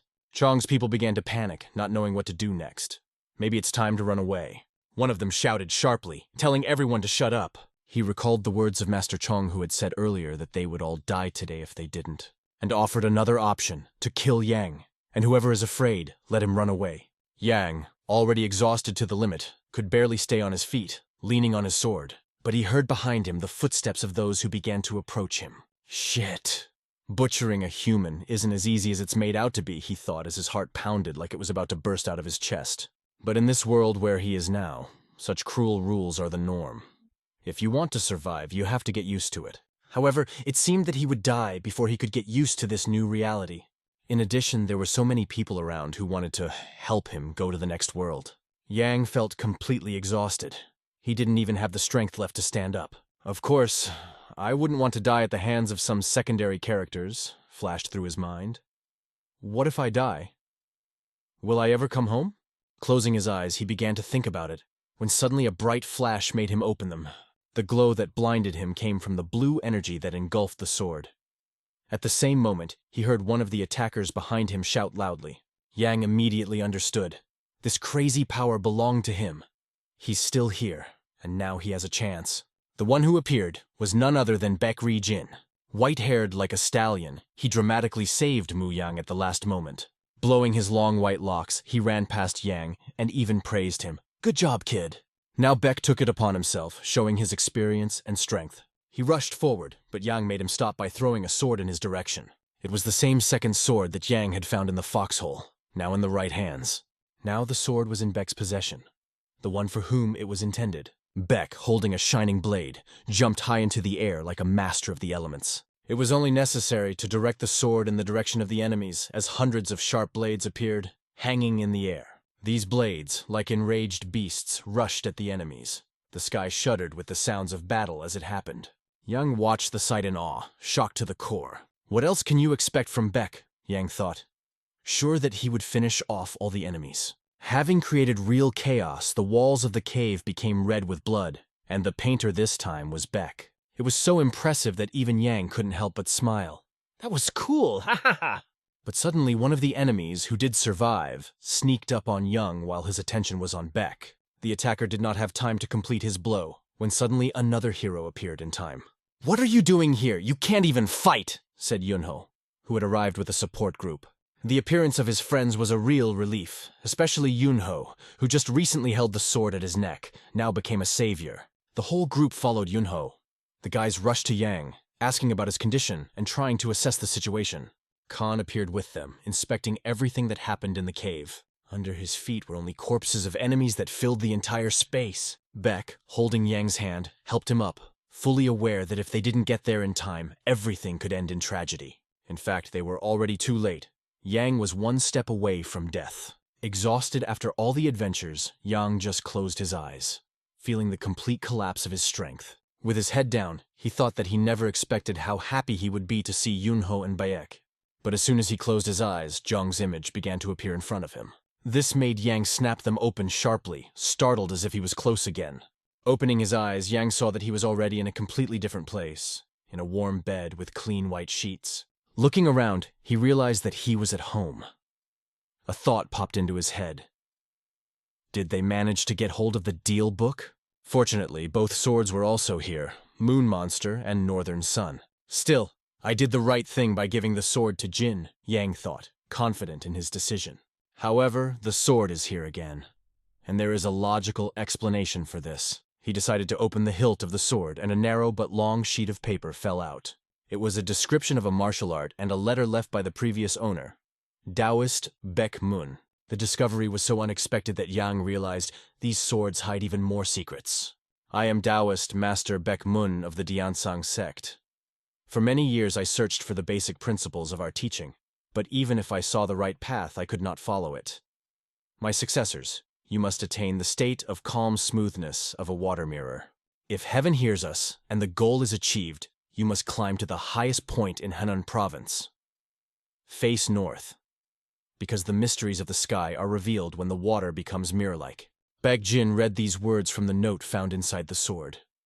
He sat directly above the artifact, not understanding how his ancestors' legacy ended up in a city they didn't even know existed. Many questions swarmed in Baek's head. Yang asked him to repeat the words he had said while they were drinking together. These words, taken from the records of his ancestors, organized Baek's thoughts every time. It seemed that everything was becoming clearer with them. These words have a special power that can liberate. Its nature still remains mysterious. The legacy was lost so long ago that even the elders of the Jagol family know nothing about it. In the records, this is called hyperadivity. Young placed an old book on the table and handed it to Baek. Baek took the book, realizing how valuable it was to him. She was like the key to understanding everything. Yang studied deeply the hidden messages of the heavenly mysteries left by his ancestors. They carried a unique wisdom. He also understood that to solve the mysteries of heaven, a key was needed that would open access to the basic principles of their family. Do the records also mention the key? Baek scrambled to his feet, startled by the thought. Yang was still in doubt, but that was what his assumptions were telling him. The answer to the calm surface of the water mirror that Tao Baek Mun was looking for is hidden in the Jagel family. But why are the main principles of the Diansang sect so similar to those of the Yagel family? This question bothered Baek. Yang appealed to Baek to let him unravel the secrets of the heavenly mysteries. This issue was extremely important to both of them. Yang wanted to work with Baek Jin to find the core principles of the Diansang sect in order to restore the legacy of their ancestors. After what Yang went through with Wang Zhong, he decided to help Jin.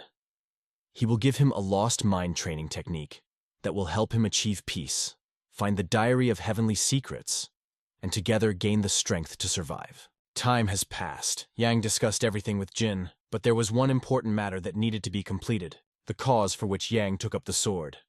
Behind him stood an old man silently watching.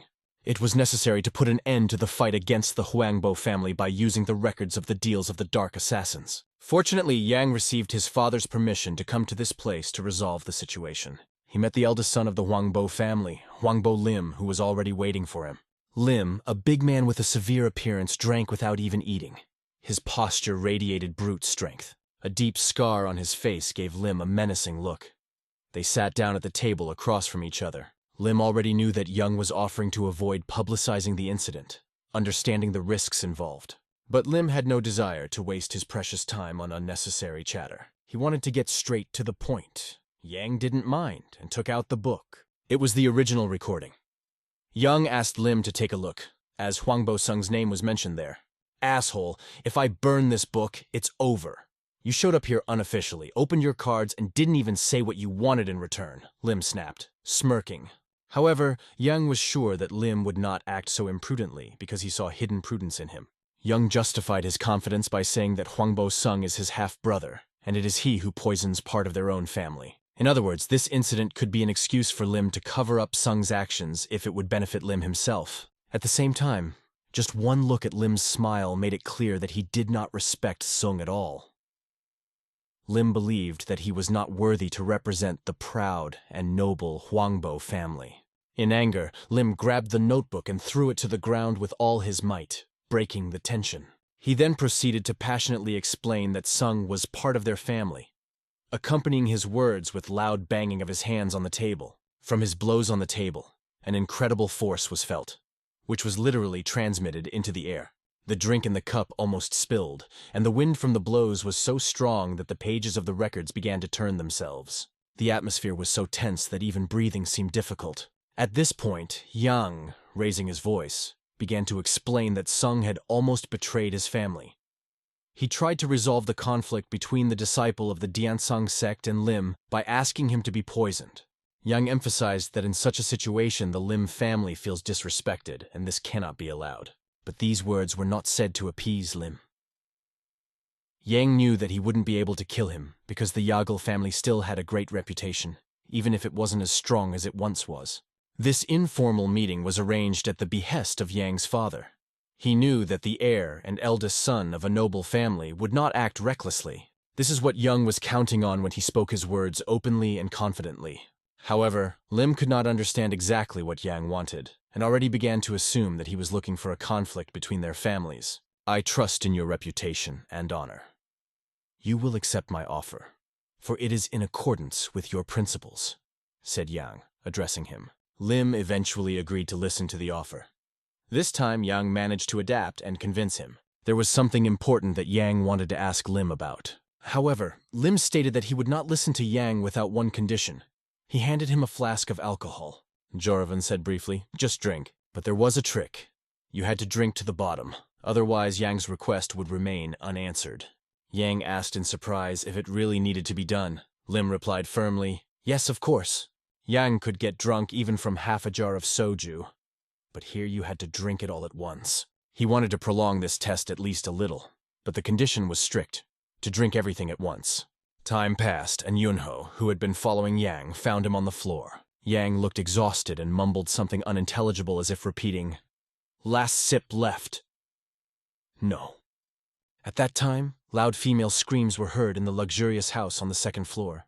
It was Sung who got angry and chased the girls away, shouting loudly at them and telling them to go away. His anger was caused by the fact that there was still no news. It had been a long time since he had administered the poison, but there were still no results. At that moment, while he was sitting on the sofa seething with anger, the door suddenly opened and Yang entered the room.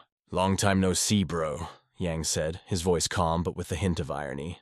During the meeting, Sung fondly referred to Yang as his only friend and asked how he was doing. But this only friend together with Yunho entered the house not too peacefully, scattering all the guards on their way. Yang entered the room while Yunho stayed in the hallway, as Yang ordered to wait. A moment later, a document on the dark assassin deals that Yang had brought appeared on the table. Sung, seeing the recordings, realized what he was in, but he couldn't find the words to say anything. He just sat there, trying to dictate his rules, reminding Yang that he should not forget what he had done. Sung warned that if this became known, the reputation of the Huangbo extended family could be ruined. While listening to these rules, Sung clearly disagreed and became increasingly angry and began to shout indignantly. He made excuses that he could not do such a thing. But Young had only one question, after which he was ready to hand over the records. He wondered if Huangbo Sung was somehow related to the person who represented the Dark Assassins. Sung told how he learned about the Dark Assassins and his connections with them. Yang clarified whether the traitor was wearing a mask, trying to get more information. As a result of the interrogation, it became clear that Sung is a complete idiot who knows almost nothing. Yang stood up and began to say goodbye, realizing that nothing useful would come out of this conversation. The one who remained seated begged Yang to at least leave the records. I didn't say I'd give them to you, Yang replied coldly as he left the room. There was someone waiting outside the door, and Yang asked that person to come in. It was an old man, the assistant of the Huangbo family, Doc Hui, who had great authority in the family. Yang handed the notebook into his hands, which immediately changed the atmosphere in the room. Sung realized what was coming, and it filled him with great fear. All that remained for Yang was to say goodbye. His last request to Lim was for permission to meet Huangbo Sung in person. After that, Yang went out into the corridor and lightly tapped Yunho on the shoulder. He fulfilled his promise to Yunho, resolved all the issues, and even agreed with his father on an orphanage that would take care of Yunho.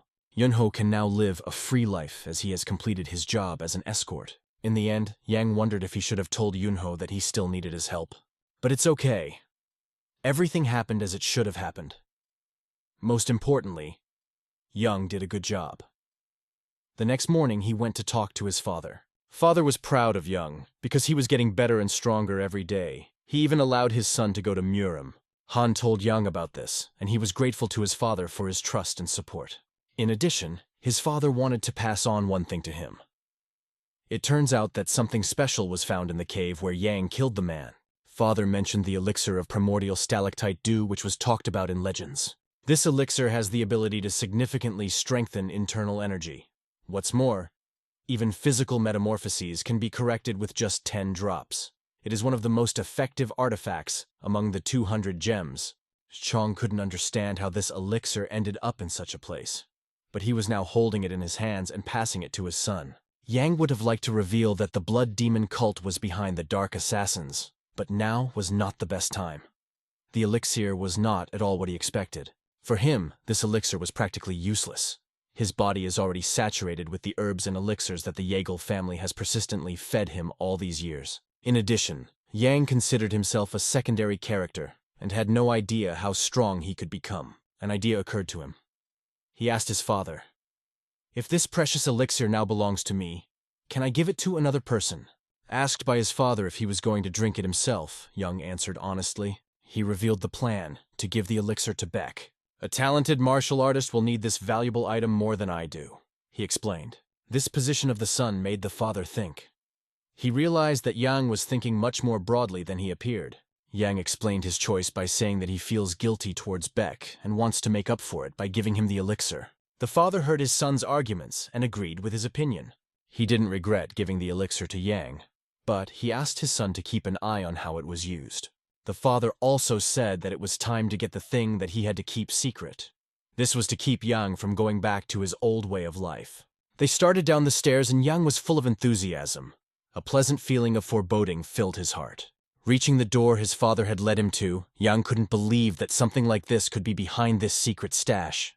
Behind the door was a room for solitary training, hidden from prying eyes. "Why are we here?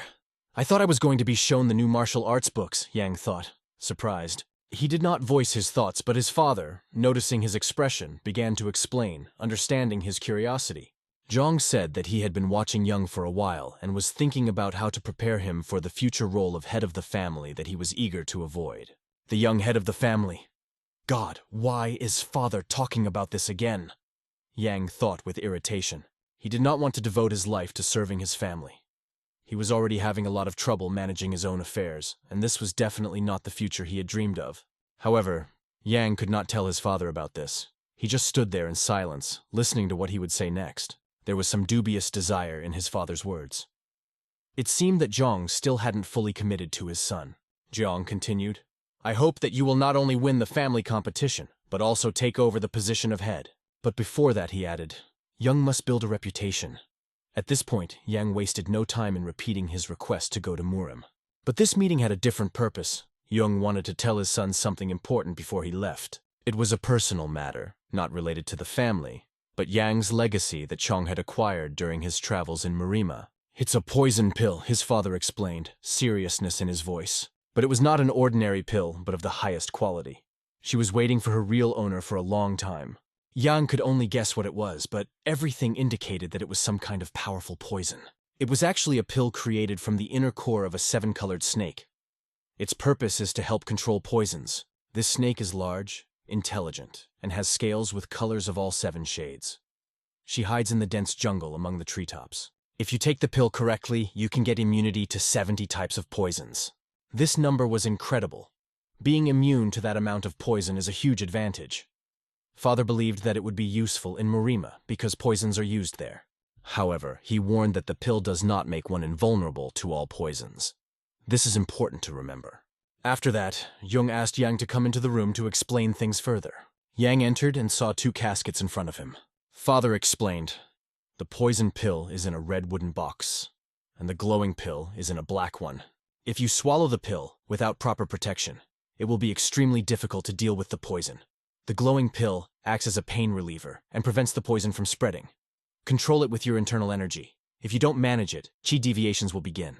The opportunity to go to Muramu was right in front of Yang, but it required going through pain and trials for his own development. Yang knew he had to endure it, but he still felt a sense of excitement. Father waited outside the door for Young to finish his task. Behind the father was Khan, who asked if he was worried about his son. Hearing a response that fit the nature of a caring father, Jung asked Han not to worry. Jung skillfully reassured Han before handing him a small flask and asking him to pass it to Baek Jin.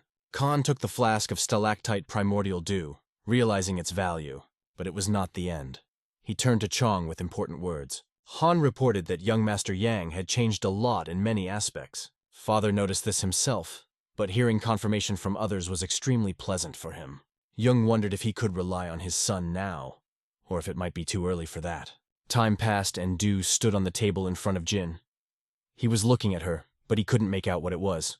Khan explained to him that it was a primordial dew stalactite, an artifact that was in the hands of the head of the Dark Assassins. Young Master Mu Yang handed her over to Jin after a personal conversation with his father. Why did he give me such a valuable thing?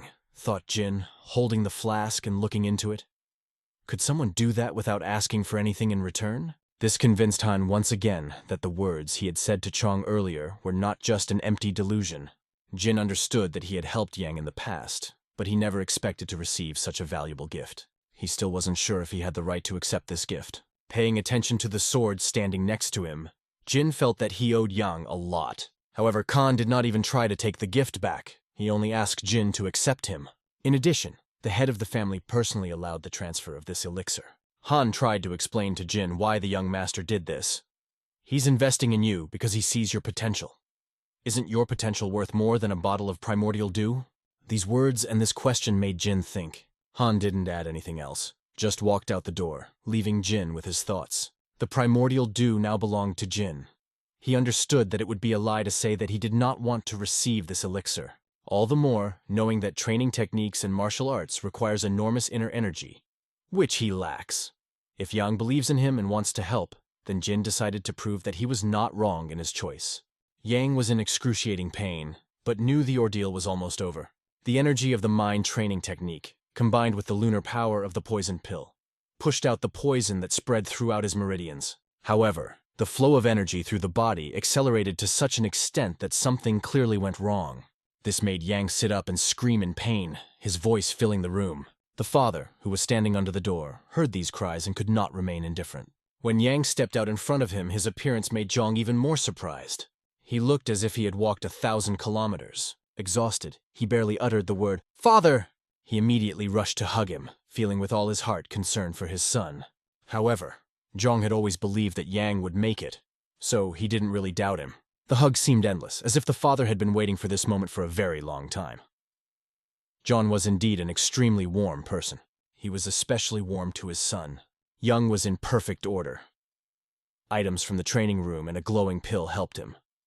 What's more, all the toxins accumulated over the years came out with the poison, and the Gen and Du meridians, which had been closed since childhood, opened up. The effect turned out to be even more powerful than the father expected. He believed that it was the ancestors who helped Yang from heaven.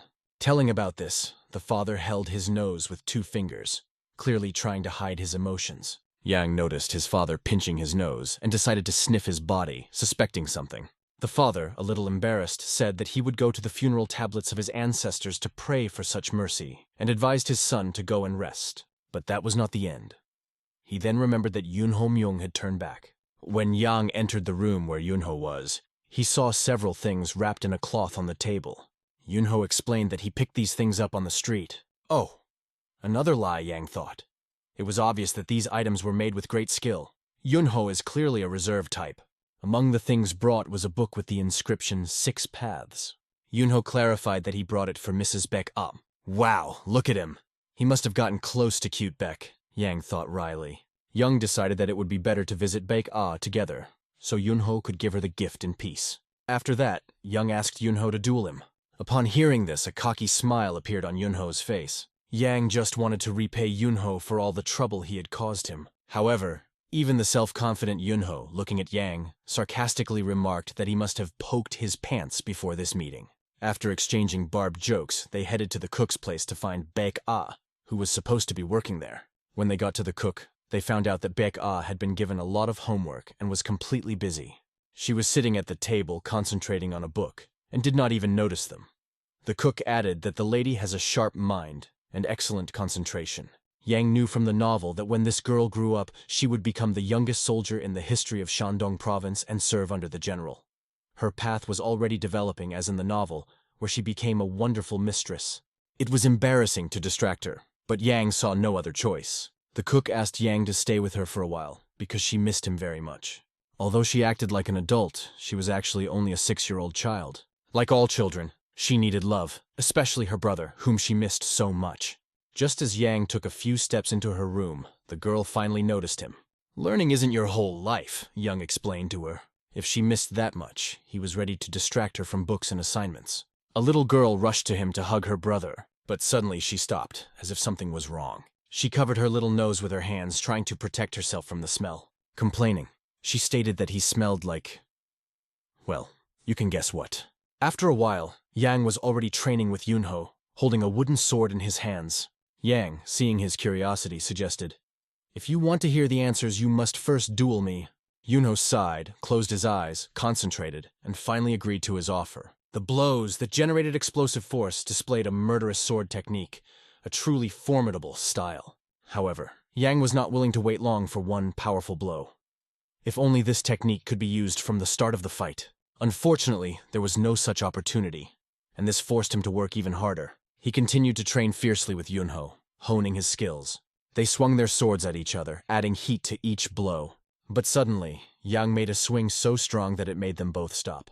The reason for the stoppage was that Yang chopped Yunho's sword with his strike, and a wooden fragment flew into the air. Meanwhile, in the underground prison of the Huangbo family home, Lim's eldest son stood among the bodies of the slain guards. The bald man explained that, considering the abilities of the young master, the guard should be enough. Lim expected an explanation, and Doc suggested that a mistake had been made somewhere. Perhaps the influence of the pill or another factor was not taken into account. Doc also suggested that Yang had probably used a temporary power boost. He admitted that he deserved to be punished for this miscalculation, but Lim saw the blame for their deaths on himself. He should have uprooted the rotten root in the family a long time ago, but showed mercy by allowing him to live. And now this root raised his hand against the people of his family. Lim asked Doc not to call him young master anymore. He then ordered to find Sung, and gave Doc the right to decide for himself whether to keep him alive or not. "The will be done," said Doc, and bowed deeply to Lim. The entrance to the house of the Yagels was illuminated by beautiful sunlight. The rays twinkled, adding a special mood to this day. In Yang's hands at that moment was an item handed down to him by his father. It came from the Huangbo family, and the father insisted that Yang read it. Did something happen again? Was the first thing Yang thought, opening the document. He began to read carefully and got to the point where the Huangbo family let Sung go. Moreover, they suspect that he took the fire dragon pill. This pill temporarily awakens a person's hidden potential, but is also one of the seeds of evil scattered by the blood demon cult. The potential in question is the energy that sustains life in a person. However, the body is unlikely to be able to work for a long time in such a state. Has Sung decided to abdicate just for revenge? Yang thought. The father reassured his son, telling him not to worry. He had already decided to send disciples to support the squad chasing Sung. But Yang was convinced that this would not be necessary. He knew that Sung would come to them himself as he wanted revenge. The father also understood that their family had weaknesses, but he remained full of strength. However, the question arose, had Sung lost his mind? Yang was sure it was. He thought Sung was crazy enough to show up in person. Who will protect Beck? Isn't he defenseless while he drinks the primordial dew? Yang asked. The father replied that there was nothing to worry about, as he had already asked Chief Seo to watch over him. And there's nothing to worry about.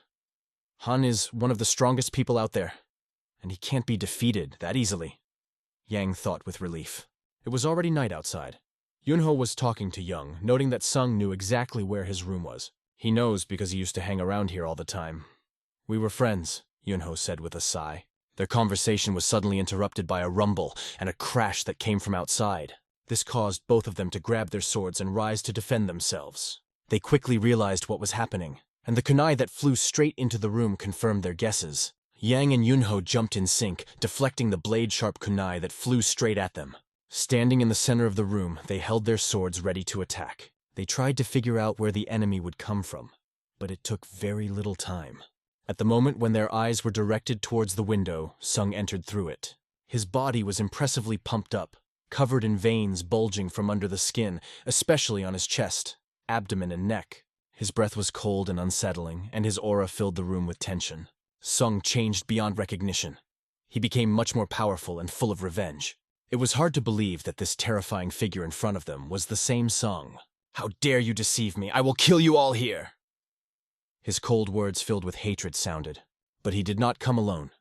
Sung ordered his men to attack Yang and Yunho. At this tense moment, Yang's father appeared, ready to fight. He came out with the same desire to defeat the scoundrel who had brought so much trouble. One sweep of his hand caused a powerful gust of wind, displaying his incredible strength. He got the nickname Heavenly Hurricane for a reason. Father now realized that Yang was right about Sung. Given their former friendly past, Jung was willing to give Sung another chance. He asked him to stop running and finally stop.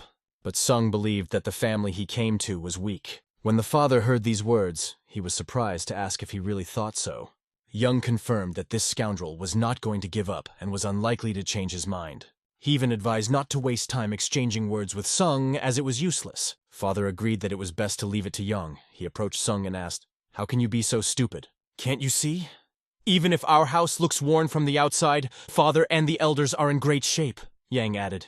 He asked Sung what he thought about their family, but the words only made Sung more angry. Sung still thought of Yang as the same boy who had once crawled under his feet. But that was no longer the case.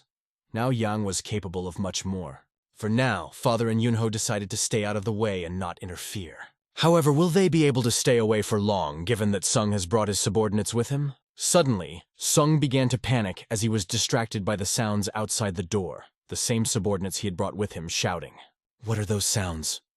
Yang understood very well because he guessed what was happening behind the door, especially when a familiar color of hair appeared that he couldn't help but recognize. Sung's subordinates found themselves in a terrible situation, facing something they did not expect. The cause of their problems was none other than Beck. He decided to calmly deal with these scoundrels, acting without unnecessary emotions. Pointing his sword in their direction, he launched blades that flew at the enemies. The blades were flexible and able to penetrate the target at different angles, which made them extremely dangerous. Dealing with these losers was not difficult for Beck. When Sung saw who the culprit of those sounds was, he didn't expect to see Jin in this situation. The technique that Beck used was the Sunfall Sword technique from the Diansang sect. She was much faster and more powerful than before. Sung, realizing the threat, ordered one of his subordinates to go outside and deal with what was happening there. Yang, realizing that Jin might be bored alone, asked Yunho to go with him, and Yang himself took full responsibility for stopping Sung. He decided to deal with this scoundrel who imagined himself too powerful. At first, Young tried to throw a punch, but it proved futile. Judging by the way Sung gripped the blade with his bare hand, it was obvious that his strength was immense. The color of his skin also changed, becoming creepier, as if under the influence of something sinister. With one wave of his hand, he threw the blade aside, showing off his power. All Sung wanted at that moment was to kill Yang, a representative of what he believed to be the withered Yahello family. But Yang himself did not share this opinion. He picked up his special sword, determined to end this fight. Meanwhile, Doc reported that Sung had brought all his subordinates and attacked their home. They were standing right in front of the Yahello family estate, and Lim was asking Doc to show him how to best organize a defense.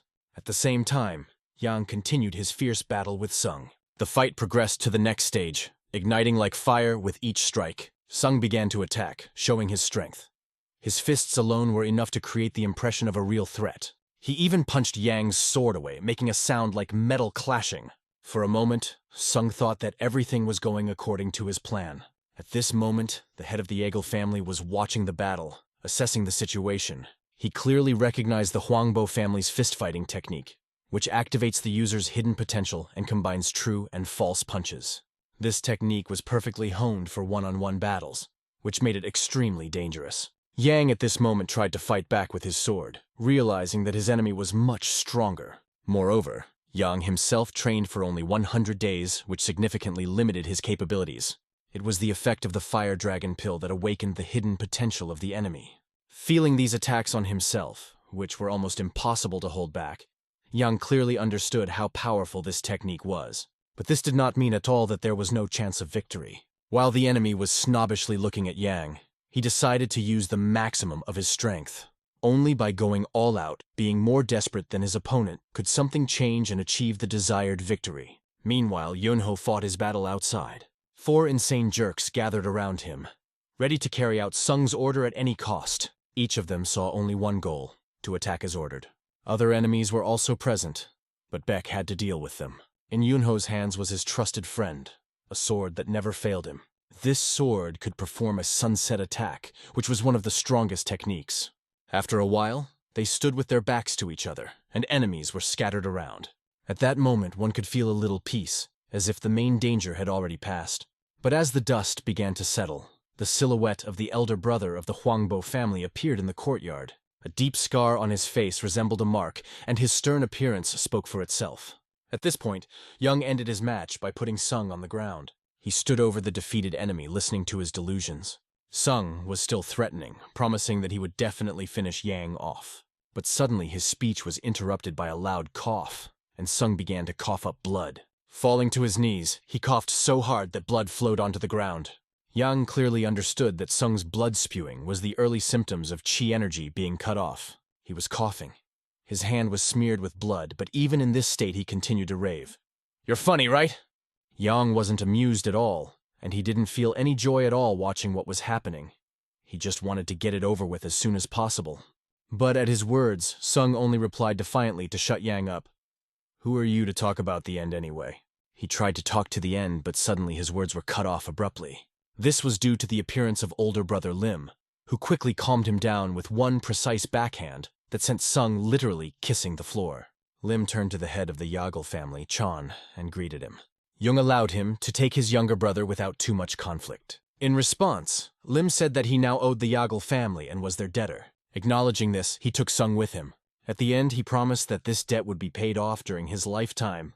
Yes, the incident ended for good, because almost no one died. Yang recalled from the novel that Lim was the future Lightning Fist god. That's what he was called. And now he became a debtor to their family.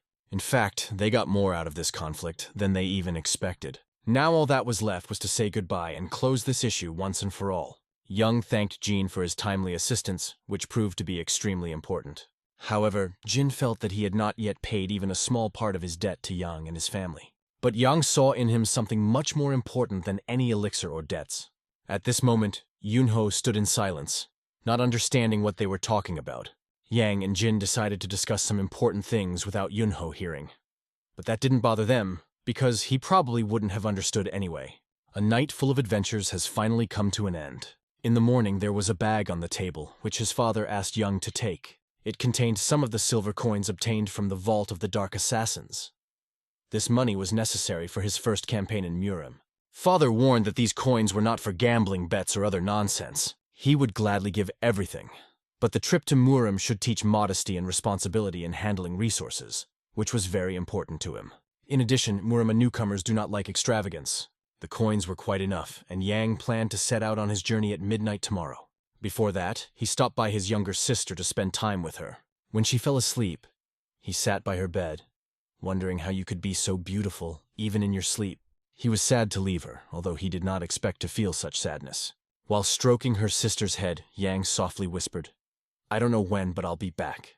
After putting the baby to bed, he went outside to do another training session with his father. He wanted to show the results of his training and understand what needs to be improved. For this, he and his father took wooden swords. Father, as the pillar of the family, was a great mentor, and Young knew that he would give him all the advice he needed. Young himself was determined to give his all during this training session. During the training, many things seemed impossible because Father held a wooden sword in his hands, but struck such powerful blows with it. A wooden sword usually breaks easily, even when using little internal force. But in his father's hands, the sword seemed harder than the iron sword Yang held. The harder his father attacked, the tighter Yang gripped the hilt of his sword, concentrating his power. His upcoming Rising Star hit was supposed to be brilliant. Finally, it happened. Yang swung his sword with all his might, putting everything he could into the blow. Father accepted this attack and seemed pleased with its power. He was also happy with how his once unlucky son had grown up. At this point, Jung decided to teach Yang a real lesson and asked him to watch carefully. He began twirling the sword in his hand. Yang couldn't tell where the wind came from, but he could clearly feel it. Jian created a wind with his sword, taking control of the entire airflow around him. The flow became so strong that Yang couldn't hold his sword and it flew into the air. "What was that?" Yang asked, trying to understand how that was possible. Father began to explain everything. It was one of the 3 parts of the Galactic Harmony sword technique. If Shooting Star relies on speed, then this technique is based on smoothness of movements and flow management. Yang listened intently to his father's explanation, realizing that he still had a lot to master. "We can measure the depth of the ocean, but you have to go into it. How the waves can wash you away," his father said, teaching Yang a valuable lesson. At that moment, he showed his son the path he should follow to become stronger. Yang didn't say it out loud, but he promised himself that he would remember those words forever. After a while, Jung walked along with Han and asked if he had seen Yang's training. Khan replied that he expected more. However, he added that he would look forward to the day when Jung returned from his adventures. Jung just remarked that he didn't have a bad opinion of Han, and that was the end of their conversation. Soon, Yang was standing in front of the gate with Jin and Yunho. Each of them had backpacks on their shoulders, ready for the trip. The day Yang had been waiting for had arrived. The 3 of them bounced off the ground using the Qinggong technique and set off to meet the adventure. Ahead were boundless mountains and the wide world of Murimu. At some point, Yang noticed that Yunho wanted to tell him something. He just joked that Yang would crawl like a turtle. It was a challenge, and Yang understood that he had to catch up with his friend. With his training in Qinggong, one of his family's 3 maneuvering arts, Yang was ready for such a challenge. In addition, he attached weights to his legs, which made the task even more difficult, but made his movements stronger. They did not even have time to blink an eye as the evening came. That meant it was time to light the fire and roast some delicious meat. While the fire was burning, some decided to meditate. Some simply fell asleep, resting after a long day. And Yang had the thought that in 10 years the Blood Demon cult would wreak havoc, and that they will reach his family 5 years earlier than the rest of the world. There was little time left to prepare. The faster Jin becomes stronger, the better the chance to protect the family. Because of this, the heavenly sacrament was a necessity for them. At this point, Beck brought up the subject, noting how quickly Yang had improved his abilities, especially in the Qinggong technique. Yang had to explain it somehow, but aside from scratching the back of his head, he didn't know what to say. However, Beck himself continued, expressing his opinion that Yang achieved this through an endless thirst for learning martial arts and a natural curiosity. Yunho, lying next to him, listened to their conversation pretending to be asleep. Their conversation lasted until dawn. In the process, Beck decided to ask something, but couldn't find the right words. Finally, he said, "Will you?" Yang, before he could finish the question, already understood what Beck wanted to know.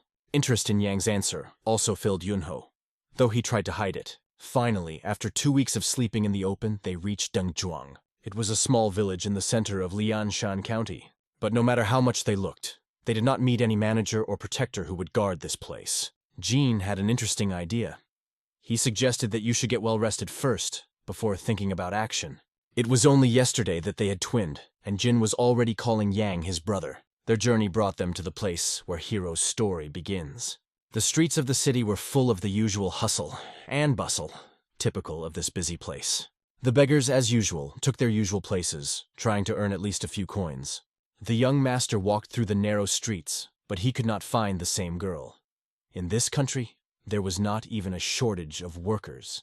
Most of the soldiers were sent to the border to fight against a foreign enemy who had no regard for the emperor's will. From generation to generation, the emperor relied on the people of Murima to govern themselves through their elected representatives who expressed the will of the people.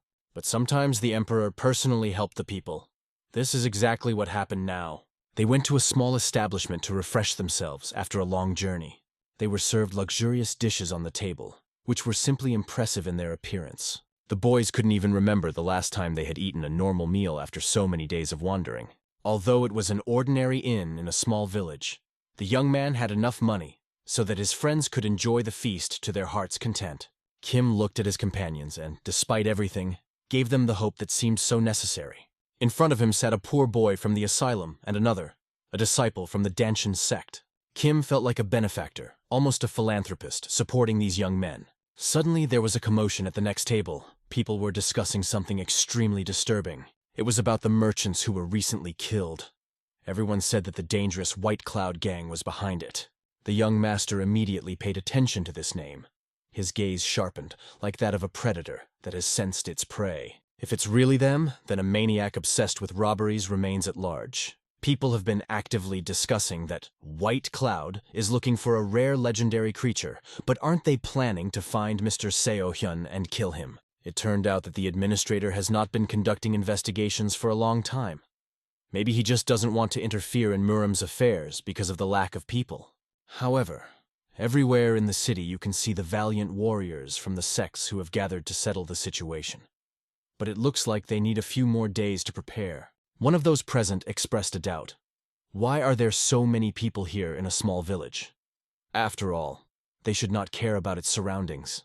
One of the boys carefully placed his chopsticks on the table and turned to his brother. He said that among those present there may be people from unusual sects who have a different purpose. The young master realized that a hero was sitting in front of him, as if from a book he was reading. But the rumors around him annoyed him so much that he only pretended not to know anything. This is exactly the same gang he imagined. Coping with them will be incredibly difficult, almost impossible. Their leader, Odam, is known as a martial artist of the highest level. His assistants are also not ordinary soldiers, but first-class fighters. Even in the novel, the hero, chasing this gang, encountered them only when he found the diary of the heavenly mysteries. Until then, it is better to stay away from them as much as possible. The young master understood. It is necessary to divert the friend's attention from this topic as soon as possible. One of the boys, hearing the rumors, said he couldn't just leave it at that. He wanted to find a gang. Kim noticed that his friend was getting too carried away, not realizing the danger it could cause. Kim turned to his friend Yenko, reminding him that he does not like to interfere in other people's affairs. Isn't that right? However, Yenko was not at all opposed to starting something. For our hero, the situation seemed absurd and meaningless. But before getting involved in fights, at least you should finish the ordered food. Meanwhile, the master, focused on himself, carelessly picked at his ears with his long nails. It was Odam, the unconventional and extravagant leader of the White Cloud gang. His appearance seemed extremely frivolous. His soldiers approached him with bows. The first disciple, Odama, and the others received the master with great respect. The master was anxious to know what they had brought. One of them reported that they had captured several captives and were trying to find a white-feathered raccoon that had been spotted nearby. However, the huge rat mountain limited their opportunities and hindered their search. Odam responded mockingly, saying that it seems they have not progressed at all in their tasks. Sensing his anger, the warriors began apologizing, trying to explain their failures. But the leader calmly remarked that they would catch what they needed anyway, so there was no point in hurrying. Oh, damn, leaning slightly towards one of the warriors, put a finger to his nose, showing his superior attitude. He then reminded the frightened warrior of his needs, and the fear in his eyes only increased. Odam pointed out that he would need more elixir, so he ordered the warrior to go to the village. Leaving his subordinate to think, he hinted that he should have a good understanding of what his master wanted. The task requires an innocent child born precisely at the time of the solar eclipse. The warrior, realizing the absurdity of this demand, began to tremble in fear of his master. The next day, the action returns to the village. The boy looked at the bulletin board and noticed that they were also among the wanted. He became interested in what exactly the search for these people looks like, and what is the attitude towards them. Judging from the information, the young master was sure. The gang is ordinary bandits who operate mainly in this district. But why not just walk and comb the entire mountain? However, even if you find these people, how do you know if they are really from the White Cloud? This remained an open question. Obviously, these are Muram's typical enemies who won't reveal their identity so easily. The best option was to first memorize their faces and establish who might be related to them. Looking at the bulletin board, one could see those who were actively wanted. It was here that the first clue could be found. But apparently, the young master had no desire to look for these clues. He knew it would be better to concentrate on protecting the Giga Boy and the white-feathered raccoon. After meeting with Hyuga, Baekrin-jin will follow the trail of White Cloud anyway. However, it was impossible for 3 people to go around the entire mountain. It would be more logical to spread inquiries among local herbalists and hunters to ask them everything. It was a great idea that could save them energy. It was necessary to act immediately. The boy hoped to bypass all the scoundrels from the gang, but now he would definitely not be able to avoid participating in this whole story. He was sure that everything would go more or less smoothly. In the novel, Baekrin-jin took a few drops of stalactite primordial dew, and if the fight is not alone this time, it will definitely be worth it. The boys began to collect information about the gang, hearing only one thing from different people. These bandits are extremely cruel and dangerous. They talked to eyewitnesses who saw the gang, and they all remembered some rare bird, a dove's head, white wings. People suggested that there was a hunter on the mountain range who knew more. The boys paid handsomely for each piece of information they received. They were asked to keep everything a secret so as not to attract too much attention. However, after receiving the money, the witnesses did not help much. The boys did not learn anything really useful. They spent all their money, but did not get results. There was no turning back. They had gone too far and had to meet that hunter. Suddenly, one of them felt danger, which seemed to creep up very close. Turning his head to the side, he realized that something was attacking them. Everyone quickly assessed the situation and immediately got into a combat stance. One of them frowned when he saw that. White figures began to fly rapidly around them, like arrows. They stood back to back, deftly deflecting arrows with their swords. It was clear that they were being followed and watched from the darkness. Suddenly, people came out of the darkness, apologizing with a smile, saying that because of the darkness, they had mistaken them for birds. But it was clear from their licking and mocking laughter in the dark, it was the same gang of thugs. One of them was licking his lips. The others were grinning wildly. Their intentions were obvious. Baek-ri-ji calmly remarked, "It is impossible to confuse them, because even at night they are clearly visible." His words were apt, and the hero confirmed it. Baek-ri-ji explained that the bow is a complex weapon that requires precise aiming, steely breathing, and the ability to gradually follow the movements to hit the target accurately. The hero suspected that these scumbags might be following them, and asked Yunho if he recognized any of them among the wanted people on the bulletin board. Yunho, seeing no point in whispering, suggested asking them directly. Without hesitation, he asked loudly, "Are you from the White Cloud Gang?" Everyone understood that this was far from the best tactic, but the question was asked. The robbers immediately tensed up, exchanged anxious glances, showing their excitement. Baek-ri-ji decided to provoke them further, stating that if it was really them, you wouldn't say they were great warriors. The hero also agreed. Their uncertainty only emphasized that this was a gang, not martial artists.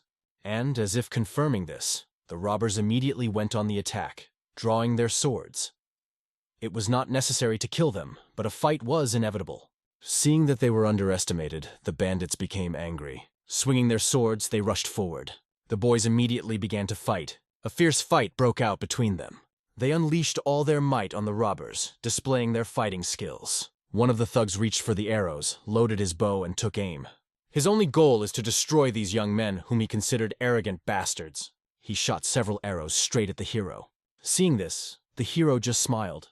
For him, such resistance was nothing more than an interesting warm-up. Using the galactic harmony technique, he repelled the attack without even using any internal energy. One of the arrows suddenly turned and flew back towards its owner. The robber watched in horror as the arrow he fired returned, striking him at the same moment. In a few minutes, the robbers were completely defeated. They fell to their knees before the victors and surrendered without a fight. The hero looked at them with satisfaction, his eyes shining with victory. The barbarians seemed to be in a desperate situation, only looking at each other in silence. One of them was holding a strange object in his hand, which he suddenly swallowed. The young master noticed this, but stopped worrying, deciding that it would not harm them. However, others also began to swallow the same pills, and this raised suspicion. Suddenly, something terrible began to happen to the bandits. In a matter of seconds, they all died, frozen in strange positions. Everyone just watched in shock at this terrifying sight. The hero assumed that their leader was not an ordinary person. Most likely, the bandits did this because of his order to avoid the conversation. The young master realized that the situation was getting more and more complicated, and that they had gone too far. Reflecting on what had happened, he decided that he needed to hurry to find Beck. They reached the forest on the ridge where the building stood. Going inside, they saw the body of a dead old man. Someone brutally dealt with the hunter, leaving bloody traces. Probably the same bandits did it. But this event was unfamiliar to the hero. The book did not mention anything about it. Everything that happened was beyond what he knew from his experience. And then suddenly he heard a voice. Turning around, the hero saw something unexpected. A little boy was standing by the door. He did not understand why these people killed his grandfather and looked very upset. With tears in his eyes, the boy turned to the robbers, asking why they did this. Hearing these words, the young master was shocked, because they had nothing to do with it. The boys looked at each other, understanding the situation. The boy only asked why they did it, why they killed his grandfather. He emphasized that the grandfather had not done anything wrong to them, and they, scoundrels, took his life. It was obvious that the boy was in such despair that he suddenly rushed at the boys. One of them did not simply put up with this attack. Bekriji quickly grabbed the boy, hugging and holding him tightly. He began to whisper to him that he understood his pain and even mistrust, but assured him that they were not involved in this crime. The boy, however, could not accept it and tried to understand who could actually do it, because he was sure that it was the White Cloud gang. Bekriji reiterated that he shared his sentiments, but asked for at least a moment to listen to them. The exhausted boy finally sobbed, burying his face in Bekriji's shoulder. Kim silently observed how the main character behaved, and he couldn't help but admit that it was impressive. He realized that Bekriji is really good at being empathetic and kind. However, the question remained, what is going on in this cursed village and in this room? They began to gradually put all the pieces of the puzzle together. It turned out that the boy who attacked them was called Giha. Bekriji explained everything to him, and Giha no longer suspected them. It turned out that they were old acquaintances, and Giha often visited him. The hero mentally noted that the money spent on information was not in vain, because thanks to them, they met Giha. The boy explained that he had come to his grandfather to ask for herbs for a patient, but when he got to the house, he saw that his grandfather was dead and his friend Beck was missing with his grandson. However, the grandson's body was not found, which meant one thing: he was kidnapped. And our hero seems to have read about it in a book. Bekriji added that everyone has been mentioning the bird recently, and it is most likely the same white-feathered croquet. And it turns out that all this happened here, in this place. The boy began to blame himself for not being able to do anything. He looked like a real wretch, confused and not knowing what to do next. The boys turned to him, urging him to get up and not drown in his guilt. They emphasized it is not his fault, because he was only protecting a wounded creature, and the real evil was done by those scoundrels. The teary-eyed boy still couldn't come to terms with what had happened. But our hero promised him that he would help solve all cases with the gang, his grandfather and grandson. The boy could not fully understand how these two were going to cope, because the people from White Cloud were not simple thieves, but he considered them weak. The young master explained that he may be weak, but those two, Yunho and Bekriji, are quite strong. Although, he admitted, one of them is a little witless. These words inspired hope, and the boys asked the boy to lead them to the place where his grandfather had been attacked. The boy, without stopping crying, finally decided to act. After some time, the action is transferred to the place where the White Cloud squad was lying motionless on the ground. One of the bandits checked the pulse of the dead and informed his comrades that they were all dead. This news will clearly not please their leader. After all, this was the first time this had happened to their squad, and the attackers seemed to be still somewhere nearby, although they had not yet been found. Only traces remained on the spot which could help find those who dared to kill their squad. The bandits were determined not to leave it like that. The main forces are now busy searching for the Cratchit, but this is no reason to ignore the loss of their men. The leader ordered to reinforce the group, calling 3 of those who were engaged in the search for the bird. If they still have blood in their veins, they will quickly go after these bastards, the leader said, emphasizing the need for revenge. The warriors accepted their leader's order without question. They set out immediately to fulfill the task. The squad leader watched his men fully engrossed in the execution of the order, but it seemed that they were ready to commit suicide for revenge. The moment filled him with hatred, and he only wanted more to know who the damned bastards were that had done this. The next day, the boys buried Uncle Beck, a hunter from that house, and went to Gika's house. Because White Cloud hunts raccoons, their first priority is to protect this creature. They decided to definitely find her first. However, Bekriji asked why they were deviating from the original plan. Our hero calmly explained that White Cloud would find them himself, and assured that he had everything under control. "Don't worry and don't doubt," he said, making it clear that the strategy remained under his control. The boys reached the building where the boy had led them. In front of them they saw an old man who was in an extremely bad condition. The old man asked in a weak voice about the medicine, as if it could save him. The boy explained that he accompanied these people to the village because he saw that his uncle was in a very difficult condition. In response, the uncle said that it was all because of him and his actions. He admitted that he could not allow others to be in danger. For this he used all the methods and herbs he knew. However, it was obvious that the bird never recovered. It was obvious that the uncle was ready to take on all the responsibility.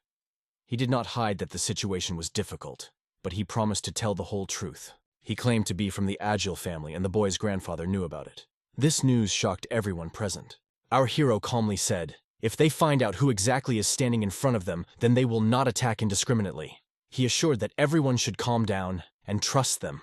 Hearing these words, the old man was not jokingly worried.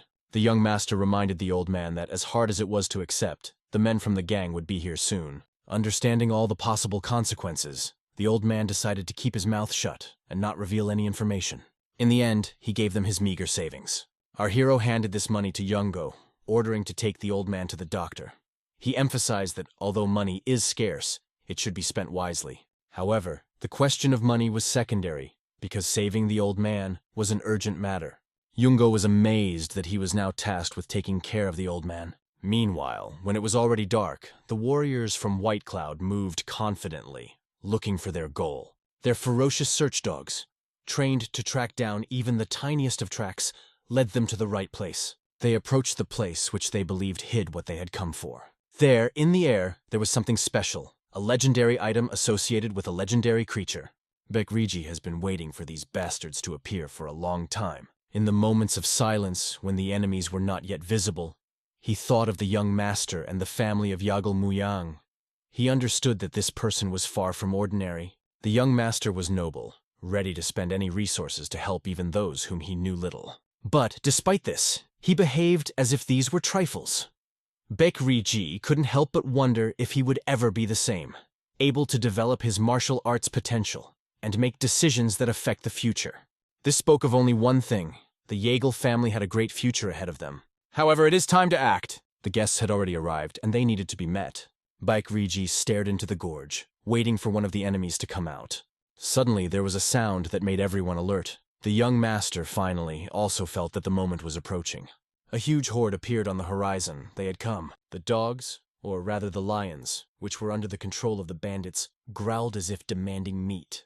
The young owner looked at them and realized that they were not even simple animals, but five-legged animals. The leader of the group turned to Bekriji, asking why he attacked their comrades, and ordered him to name himself. The answer was Danson's sect disciple Bekrijin.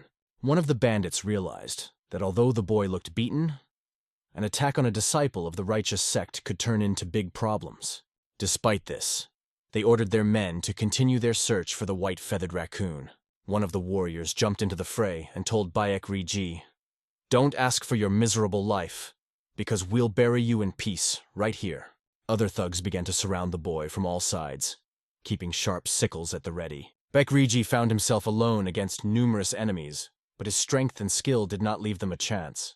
The boy was ready to fight, knowing that his abilities would give them a break. This spectacle was observed by Muyang, who began to understand the seriousness of the situation. He did not expect such a scale of the attack. Muyang thought that some common thugs with dogs or lions would come. But the 5 pointers indicated that the situation is much more serious. He realized that Bekriji wouldn't last long against so many enemies, but Muyang couldn't help him at this point. First, it was necessary to get rid of the animals. As in the novel, lions and cubs were described as ideal hunting creatures, able to find tracks even in the most difficult conditions and return to their owners. Muyang decided to use this to his advantage and follow the animals to find out the location of the gang. There wasn't much mention of White Cloud in the novel, but that was what Muyang had brought them here for. Crochet, drugged, had to be protected. But now, when the quintuplet arrived, everything could end tragically. Muyang grabbed his sword, deciding to act immediately. This night was to decide many things. He behaved as covertly as possible, hiding from the eyes of bandits, and was preparing for a decisive step. Realizing that the warriors were scattered around the district, the young master hoped that it would be easy to deal with the lions. But one of the lions instantly reacted to the sound and discovered the location of the owner. He did not expect this at all and instantly felt fear from the sudden danger. The accursed lion had leaked his position, and it had put him at a great disadvantage. Enemy arrows immediately flew in his direction. The young hostess had to maneuver quickly, descending from the tree and rush at one of the archers. In order to survive, he was forced to take the lives of several of these assassins who served their commander. At the moment of the attack, he noticed an arrow flying straight at him. On the edge, ready to receive a blow, he reacted in a flash. His sword cut the arrow in half, which became a real sight for the enemies. The warriors watching this looked stunned. Having flashed between them, the host quickly rushed to one of the big men. His movements were precise and relentless, the sword spinning, leaving death in its wake. One by one, the killers fell to the cold ground. This gave him confidence. There is still strength. The powder in the powder bins has not run out. Looking at the rest of the soldiers, he mockingly suggested that they run and tell their commander what he is looking for is found in him. One of the enemies could not believe that the boy had a crutch. However, the master was not going to repeat his words twice. Either they run away or they die. Not wanting to test his seriousness, the warriors quickly ran away without asking any further questions. Everything went according to plan, and the young master remained the master of the situation. There was only one lion left behind for Baekri-ji to tame. Now before him stood the last enemy, and his gaze fell upon this unfortunate. He tried to talk to the animal, calling it to him, as if taming it. Meanwhile, the bandit leader began to understand. The situation is getting out of control, especially when he watched his warriors die one by one at the hands of this skilled guy. Baekri-ji dealt with every enemy that tried to stop him with incredible skill. He skillfully destroyed one by one, leaving behind only chaos and defeat of enemies. The commander saw with horror that his squad was completely unable to fight back. It was a disgrace to their seemingly strong group. One of their warriors was wounded, and it became a real curse for them. But Baekri-ji did not stop, confidently holding the sword and not giving the enemies a chance. His cold sword glowed in the darkness, and his strikes were precise and merciless. The remnants of the enemy scattered in different directions, realizing their defeat. Baekri-ji now stood face to face with the squad leader. His eyes burned with hatred for Baekri for destroying his people and ruining his plans. At this point, our hero turned to check on his friend and realized that his worries were in vain. What he saw amazed him. To deal with 5 first-level warriors alone was something incredible. He had no idea that Baekri-ji was so skilled. Now only the last enemy remained before Baekri. By accepting the primordial stalactite dew, he reached a new level of mastery. The hero notices that the atmosphere on the battlefield has changed beyond recognition. Now, everything is permeated with tension and a foreboding of disaster. Mr. Baekri felt completely different, as if a powerful fire had ignited inside him. His blade radiated chi energy, and his eyes turned completely white. He should have touched that killer warrior, as with one blow he turned him into a bloody jam. The hero himself did not expect that everything would go so easily and smoothly. After accepting the primordial stalactite dew, Baek reached a peak of strength that is hard to even imagine. Thanks to this, he inflicted a cruel blow on all attackers without any mercy. The attackers looked at him not only with fear, they were shocked by his incredible strength and indomitable character. The warriors realized that there was no point in continuing the battle. Now their only goal was to flee for their own lives. However, the most important thing for the hero now is to save strength for the upcoming battle with the main enemy. The warriors looked at Baekri, realizing that before them was a real demon in human form. One of them, armed with anger, turned his gaze to Mu Yang. He began to closely analyze him, studying every movement and the slightest gesture. It became clear that this was more than just curiosity. Their exchange of views clearly meant something. With gestures, the soldiers made it clear to each other. It was time to act. They loudly declared that they had thoroughly studied Baekri's abilities and were now ready to finish him off. And there he would learn about them in the afterlife.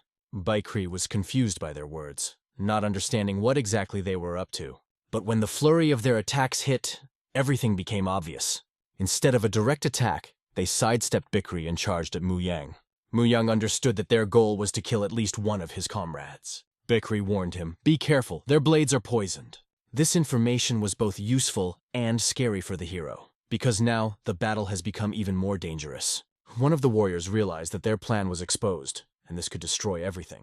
To save his ally, he rushed forward. The enemy, who had already swung a sickle at our hero, changed tactics, deciding to act even more harshly. Looking straight into his eyes, he whispered, "You are no match for my brothers." Pressing harder and harder with the scythe, blow after blow fell on the hero, but so far there was no result. Fatigue took its toll. After a while, even the enemies could hardly stand on their feet. One of them had a hand holding a sword covered in blood. It clearly showed the battle will not be easy even for our hero. The hero understands that these scoundrels are trying to keep Baekri-jin, and they themselves plan to take him hostage, because he seems to them to be the weakest. But he remembers his father's instructions, which always helped him in difficult situations. The poisoned weapons of enemies do not scare him.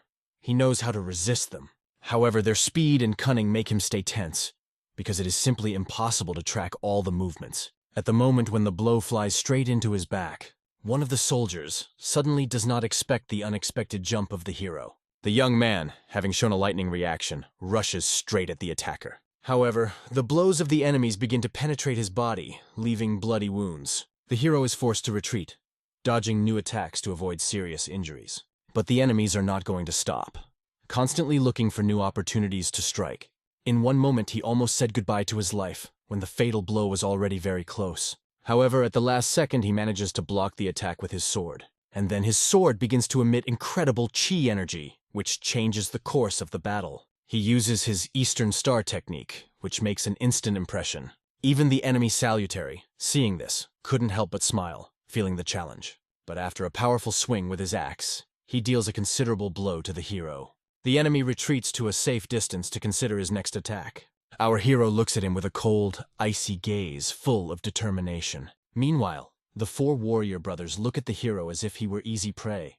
They are sure that this bastard will die soon, despite the fact that his movements are quite skillful. Mu Yang realizes that he greatly underestimated these enemies. Now he no longer cares about jokes. He closes his mouth and concentrates on the situation.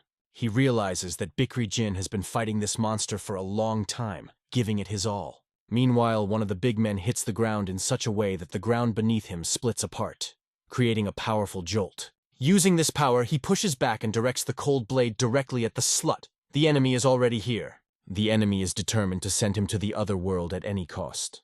His axe creates an incredible burst of energy, seemingly tearing through space itself. Bikri understands. He is being deliberately restrained in order to carry out some insidious plan. These evil scoundrels were clearly up to something dangerous. They attack the weaker, clearing them out of the way for their own purposes. Bikri realizes that he must hurry, because he does not want to let his brother or other people dear to him lose their lives because of such ruthless monsters. If he needs ruthlessness to protect loved ones, he is ready to accept it and become a monster in the eyes of his enemies. When one of the twins looked at his opponent, his eyes almost cracked in shock. He hadn't expected such resistance. The warrior looked in horror at the horror that appeared before him in the mountains. Although the enemy's attack was powerful, he still believed that they should not be underestimated because of what he thought were trifles. But before he even blinked, he realized something terrible for a moment. His life was cut short in a second by Bikri's crushing blow. The blow was so sudden and precise that he didn't even notice, as a terrible force hit his body, completely clouding his mind. He only writhed and screamed in pain, but it was just another scene of a brutal battle. When his knees fell to the ground, he knew it was the end. But Bikri did not stop because he had another goal. He had to save Mu Yang. Quickly pulling himself together, he rushed forward to check on his brothers. The situation was getting out of control. Their plan had long been falling apart. Soon, Bikri rushed to the place where the bloody events took place. Blood flew in different directions, filling the air with horror. Mu Yang was hit extremely hard by one of the attackers. It seemed to him that this was his end, and he would leave his life here, in this place. Kneeling, he looked up briefly, admiring the beautiful glow of today's moon. But considering the injuries and the poison that had already seeped into his body, he had become completely unable to fight. It was a real curse. One of the blows hit him directly in the eye, taking away his vision on that side. The attackers surrounded him, telling him that this would be the end of his life. They already had other plans for him. One of the warriors swung his axe, aiming at the young master's hand. For his own pleasure, he wanted to cut her off to show the pitiful state Mu Yang was in. The young man accepted the inevitable and closed his eyes, not wanting to see this moment. But suddenly, unexpectedly for everyone, his savior appears. Bikri! He repels the attack with one powerful blow. Mu Yang was amazed and genuinely happy at his appearance, greeting his brother with a smile. He felt incredible relief, because Bikri saved him. Otherwise he would have been left without an arm. The warriors looked in disbelief at Bikri, who not only appeared on time, but also easily handled their brother. They couldn't believe that their older brother had been defeated by this bastard. It just seemed impossible. Bikri apologized for being late and asked Mu Yang if he was badly injured, advising him not to move to prevent the poison from spreading throughout his body. The hero realized that immobility is not a problem for him now, because he is now calm and saved. Bikri is by his side. Stepping back a little, Bikri stood with his chest in front of his friend, protecting him with his back. He addressed his enemies with a warning. Prepare for the inevitable. In the name of the common good and to protect his loved ones, he was ready to bring his blade down on them all. Bikri was determined. He was ready to blow off the heads of all these scoundrels so that they no longer dared to stand in his way. The warriors were amazed at his strength, but decided that this boy was clearly capable, and they should not be afraid of him. Even if this robber died, one of the brothers swore that he would at least cut off his hand to avenge his fallen comrade. One of the warriors began to burn with an incredible aura, radiating anger and determination. It seemed that he was really angry, and even from the side, you could see that he was very serious. However, Baikri's main concern remained to protect the twins. It was a huge relief for the wounded Mu Yang, because he was saved by the intervention of Baikri. He realized that he was saved at the very moment when he was on the verge of destruction. One by one, the twins lost their brothers, who fell under the blows of Baikri. The cries of wounded enemies echoed over the mountain slopes, breaking the night silence. Meanwhile, somewhere in a cave hidden from human eyes, important news was heard. The cave master was in a state of shock. He couldn't believe what had happened, and how they could let this happen. His eyes remained wide open. The warrior who brought this news knew very well that he was taking a great risk. His master, examining his fingernails nervously, asked if he was sure of what he was saying. The warrior replied in the affirmative that it was 100% true. The bird they were looking for belonged to this very boy. The master exploded with anger. His aura filled with demonic power that seemed to scorch the air. Approaching his subordinate, he raised his finger to his nose and said, "You will have to answer for your words." The warrior assured that he would do anything for his master, even if it meant great risk for him, but now the owner demanded that he be immediately taken to the place where everything is happening. He declared that he would make everyone pay for forcing him to intervene personally. The warrior felt incredible pressure and tension that literally permeated everything around him. The night went on, and with time the situation became more and more difficult. Baikri walked over to Mu Yang to help him stop the bleeding and bring him back to consciousness a bit. Mu Yang tried to be brave, assuring him that he would recover soon, even though he scared his friend with his weakness. Baikri thought for a moment that his friend was about to die, and this caused him real fear. Although Mu Yang didn't know how to respond properly, he was aware that his condition was truly worrying. He himself did not understand why he turned so awkwardly to his friend, feeling a strange internal discomfort. Now they faced an important question. What should they do next? If Mu Yang's guess is correct, the gang leader should be here soon. Meanwhile, they plan to seize the moment and rob his vault while he's gone. After some time, Master Volodar was already standing in this mountain hut. He saw that all his loyal warriors who had served him for a long time were lying unconscious on the ground. Standing over one of them, he thoughtfully surveyed the chaos surrounding him. His gaze lingered on the bodies of the twin brothers who were the best of his warriors. This loss alarmed him and made him think seriously. What could have dealt them such a devastating blow? One of the soldiers, barely raising his head, tried to justify himself to the master, reminding him that he ordered to go when the white bird appeared. The host grumbled angrily that he already knew, but that was not the point at all. The main question is how it happened that he allowed such a situation to develop. When the warrior, trembling, began to beg for mercy, the Lord coldly called him a real coward. Running his sharp fingernail down the warrior's throat, the Lord silenced him forever. The situation became obvious. The entire squad was in danger, and their lair was under threat of attack. Licking a drop of blood from his finger, he smiled coldly. The Lord announced that the attackers had taken advantage of the situation, and now it was necessary to find their hideout in order to take revenge. He ordered his men to turn back quickly to prevent further destruction. "We shall soon find out who these miserable bastards are," he said ominously. "Who dares to face the real predator, Liangshan?" His voice sounded as if the mountain area itself was about to be flooded with blood because its master had awakened. We moved to the bandits' hideout. Very few people were left to guard it, and this was their fatal mistake. The gate was easy prey for Mu Yang. The guards were too weak to put up any real resistance. As expected, only the weakest were left at the entrance, and this played into his hand. However, moving forward, they realized that everything is not as simple as it seemed at first. Baikrin's blade was completely covered in blood, which spoke of a fierce battle. Looking at his friend, Mu Yang wondered, why does Baikrin look like his every punch is an incredible dilemma? He was sure, even for a noble cause, killing people is always a difficult decision. But suddenly both felt that someone invisible was watching them. When Mu Yang turned around, he noticed a huge tree with a lion carved into its bark. Something about this tree gave him an unpleasant foreboding. He understood there was clearly some secret hidden here. Although they weren't sure when they looked at the tree, they both knew it had a meaning. It must be the same tree spirit that these robbers worshipped. Realizing this, they decided to take a short break before further action. Mu Yang offered to examine the cave, which looked unnatural, as if someone had dug it out on purpose. In addition, he was worried about the fate of Beck's grandson. The young master decided that Baikrin should stay to rest, and he himself would handle this matter. This approach raised a lot of questions for Baikrin, but he did not object. Young was sure that Bikrin should gather his strength, because the upcoming battle with the leader promises to be difficult. He knew he could only rely on him. Realizing the necessity of this decision, Bikrin sighed heavily, but resigned himself. However, his stubbornness did not allow him to stay away for long. To begin with, they decided to find the missing village children to learn more about the situation. Without a doubt, it was possible to assume that the children were somewhere nearby, because their tracks led right here. Running past the wide corridors of this cave, Yang came across something unusual. A strange room hidden in the depths attracted his attention. Perhaps the children are there. When he got closer, he saw that the children were indeed locked in a metal cage. Yang reassured them, saying that he had come for them, and that they should not be afraid anymore. He asked if Beck's grandson was among them, but his words made the children distrustful. The children were in no hurry to trust him, because they saw him as one of their enemy's henchmen. He explained that he had nothing to do with Odam and was sent here by a Giha to save them.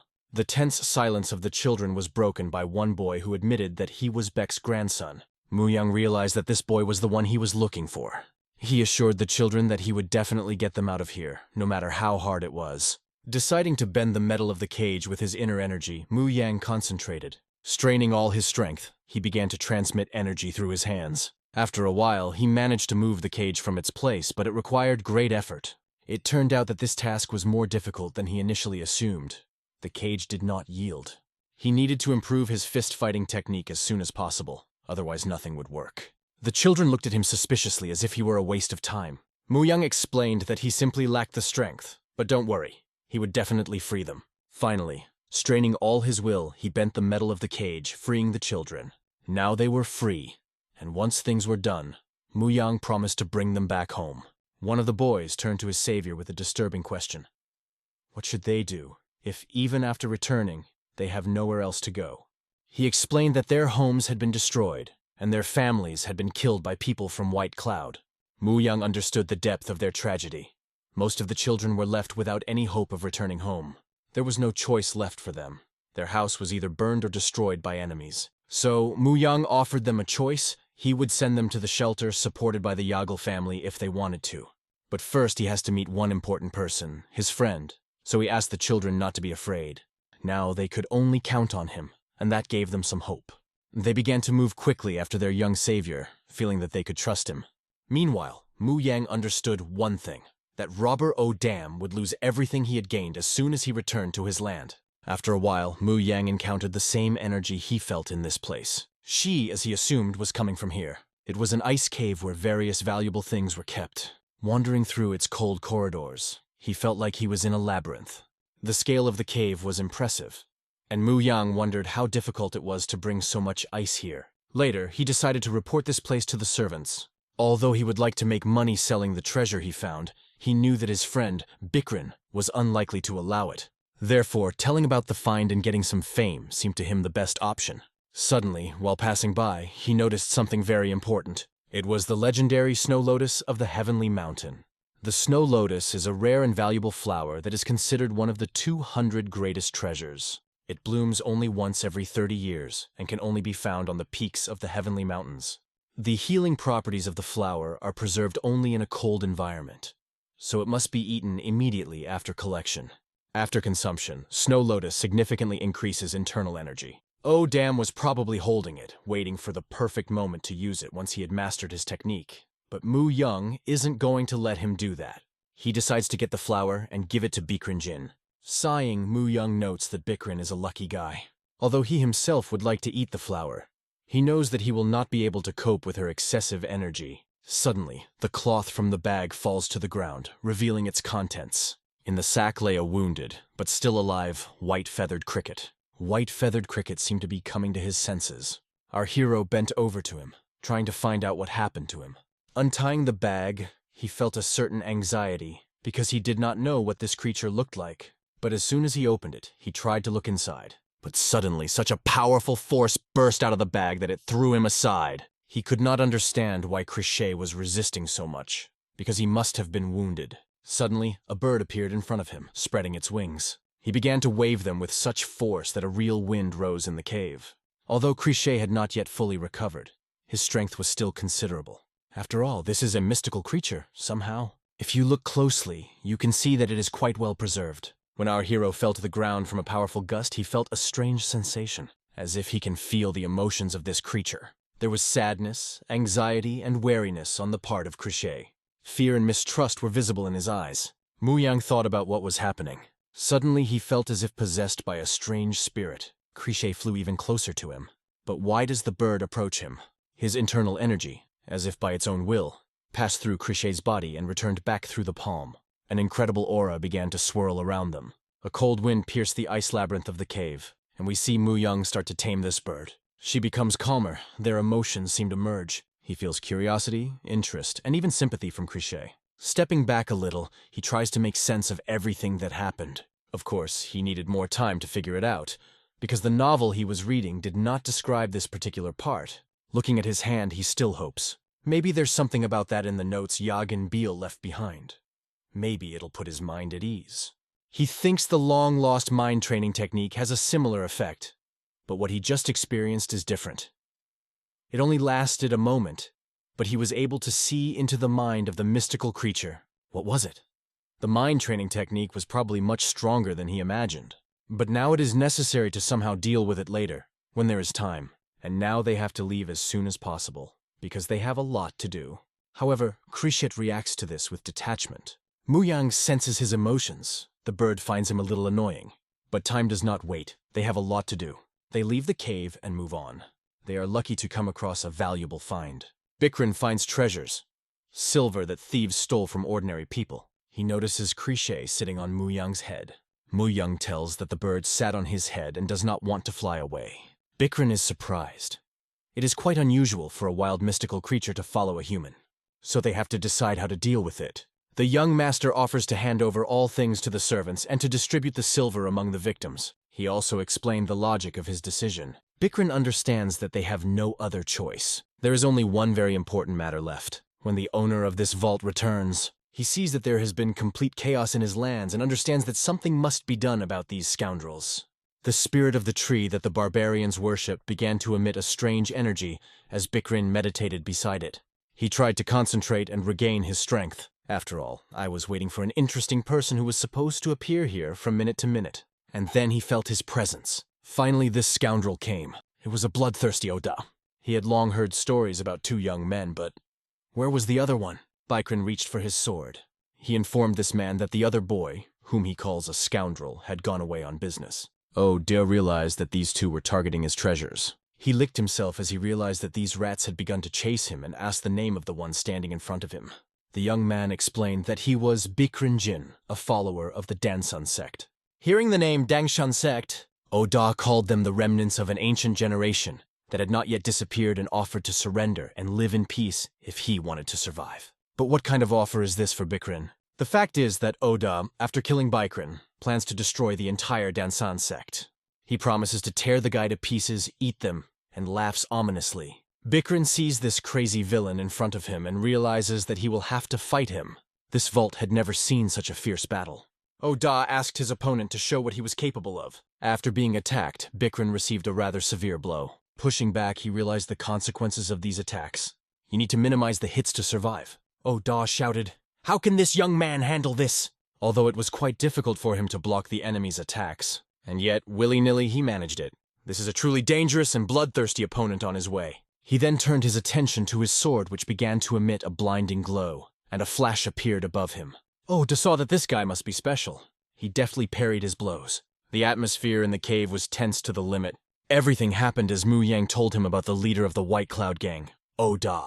He was a rather strong man who Mu Yang paid special attention to.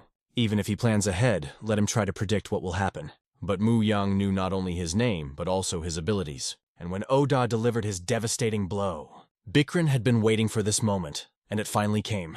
It comes off the ground, approaches from the side, realizing that the opponent does not have one eye, and uses a soundwave technique. So he has a blind spot on the left side. Thus, he will be able to deal a devastating blow to him. But Oda wasn't that simple. He felt it. He predicted Bikrin's attack and simply said that he was the same as everyone else. With a smile on his face, this robber sentenced the boy to death. Bikrin sees in front of him the technique of the Great Invasion, which under the name Air Calamity falls on him. Devastating blows fly past his body. The cave shakes from an earthquake. Somewhere nearby is Mu Yang, who senses that the battle has already begun. Although he gave his friend Baikrin Jin a little hint, he is sure that the victory will not come easily to him. To begin with, he needs to find something, a large stone. Laying hands on him, he started looking for the same point to press. After that, the rock began to open. He found himself in a secret cave room. When he entered, it was very dark, and the sounds of beasts could be heard. Mu Yang could hardly see anything in this darkness, but he hoped that there was some important place here. As he got closer, he felt tension in his leg. A cold roar passed through the cave. He saw a huge, incredible creature in front of him. Right in front of him stood a lion, which, standing on its hind legs, reached 3 meters in height. It was an incredible sight to display his power, and the lion continued to roar. Without a doubt, this was the White City Tiger he was looking for. At that moment, opening that door will let him out. We return to the battlefield. Baikrin is fighting a powerful opponent. After his blow, Oda raised an incredible chaos and called Baikrin a boy. Although he has no eye, he can deal any blow. It's not just his unique hearing ability, but the fact that this place has heightened his 6th sense. He shouts at his opponent, "Let's end this once and for all!" When the chaos in the cave subsided and the dust began to settle, Oda saw Baikrin completely intact and unharmed. How did he survive such a blow? This did not give him peace, but the young man only smiled, rejoicing that he had managed to defeat death. The leader of the bandits could not believe that after his powerful blow, someone could remain alive. Baikrin stood confidently, without the slightest doubt, taking the blow easily. His opponent had only one question. How did he manage to withstand such a powerful blow? But he had nothing to answer. However, Beck remembered his friend's words in his mind. He advised him to pretend to be weaker, take advantage of the situation, and repel the enemy's sound equipment. It was a brilliant strategy, and he wondered how Mo Young had thought of it. Guidance told to take his sword. But why did he have to use someone else's sword? Normally, when you infuse inner energy into a sword, it immediately envelops it. But the young master's sword was special. His sword was called Moon Monster. Looks dumb, but it's worth putting energy into it as it sharpens. At this moment, the energy of the sword and the wielder merge, creating a powerful sound, similar to the howling of a ghost. If he wants the sword to make the loudest sound possible, in this way it will be able to neutralize the sound equipment of the enemy. And since a ghost's howl is also a sound, he managed to fend off the attack, and the boy turned out to be right. When the villain began to accumulate energy in the center of his mouth, Baikrin, holding his sword, sought to block this attack and deal a devastating blow to this enemy. A blow that will deal massive damage. He whispered into the villain's ear that his sound technique was so beautiful that it paralyzed people's minds. But he emphasized that the equipment of this enemy is obviously an exception. After these words, the opponent fell into a rage and shouted for him to shut up. However, aggression is inappropriate here. We return to Mo Young. He discovered a 1,000-year-old white tiger. The tiger was injected with various paralyzing poisons to deliver him alive. But he still regained consciousness. When the tiger looked into the eyes of our hero and heard his voice, his blood froze in his veins. This tiger is weaker than the Grand Martial Master, but belongs to Muram's 200 treasures, its heart full of pure yang energy. Oh, Damn constantly consumes this energy to control his power, which is generated by his sonic machinery. He was probably planning to eat the white tiger's heart, along with the Heavenly Mountain Snow Lotus. He was waiting for the moment when 2 of the 200 treasures would be in his hands. People naturally lose their minds when it comes to their health. The boy throws medicinal herbs to the tiger because he came to help. If the tiger eats them, he will get better. The tiger eats what is offered without thinking. Now that he has taken his medicine, he needs to be fed. It was quite a tiring task, but the tiger opened its huge mouth, and after some time the hero fed him. Remembering what the legends said, mystical beings can distinguish good from evil. Unlike ordinary animals, they do not attack their rescuers. The person who brought the tiger to this state is outside. He tells the tiger that if he eats it, he will release his anger with it. A spark of hatred lit up in the tiger's eyes. And we return to the battle between Baikrin and Oda. They had an incredibly fierce fight, and when Beck swung his sword, in order to block the sound waves of the enemy, he saw in front of him 2 shuriken that flashed past his eyes. He skillfully evades them, realizing their danger. But Oda is already approaching in front of him, craving the blood of his opponent. His incredibly powerful strike is blocked by Baikrin's sword.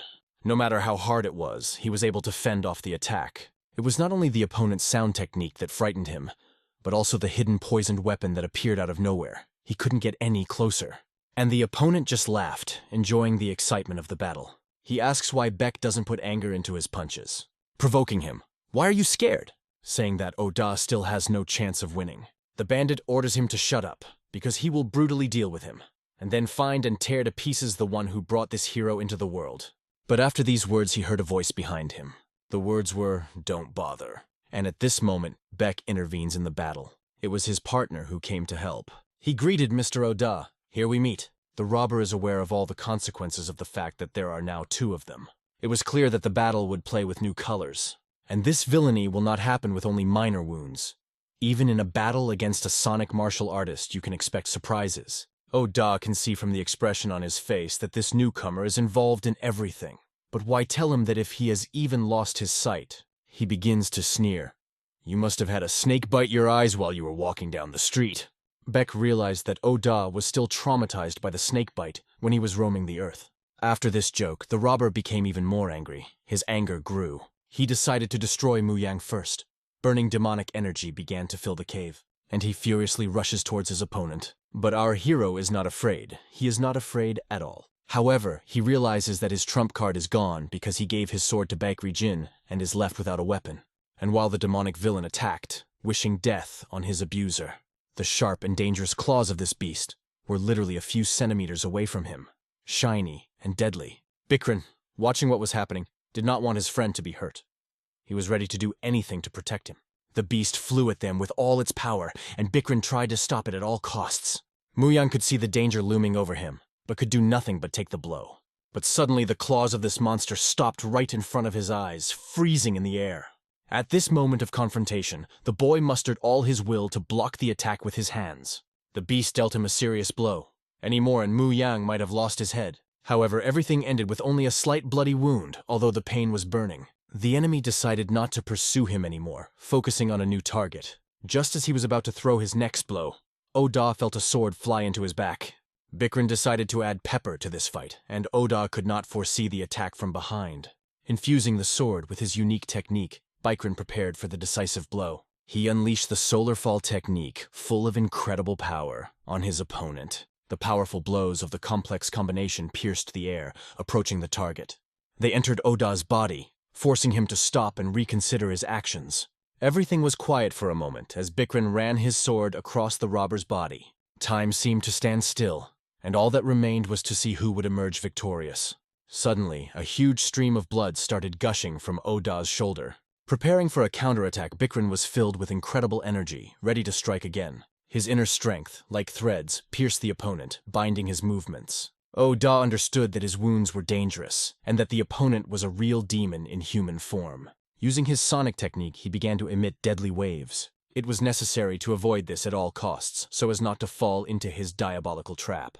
Bikrin went out of his way to protect Muyang at all costs. Muyang watched with joy as Bikrin saved him, grateful for his selflessness. But in one moment, Muyang noticed something alarming. His friend began to cough incessantly, and this caused alarm. Bikrin's lips began to turn blue. It was the effect of the poison. It became clear that he could no longer continue the fight, and they needed to change tactics. Muyang proposed to push the opponent outwards with internal energy. He knew that Bikrin was poisoned and had limited time to fight.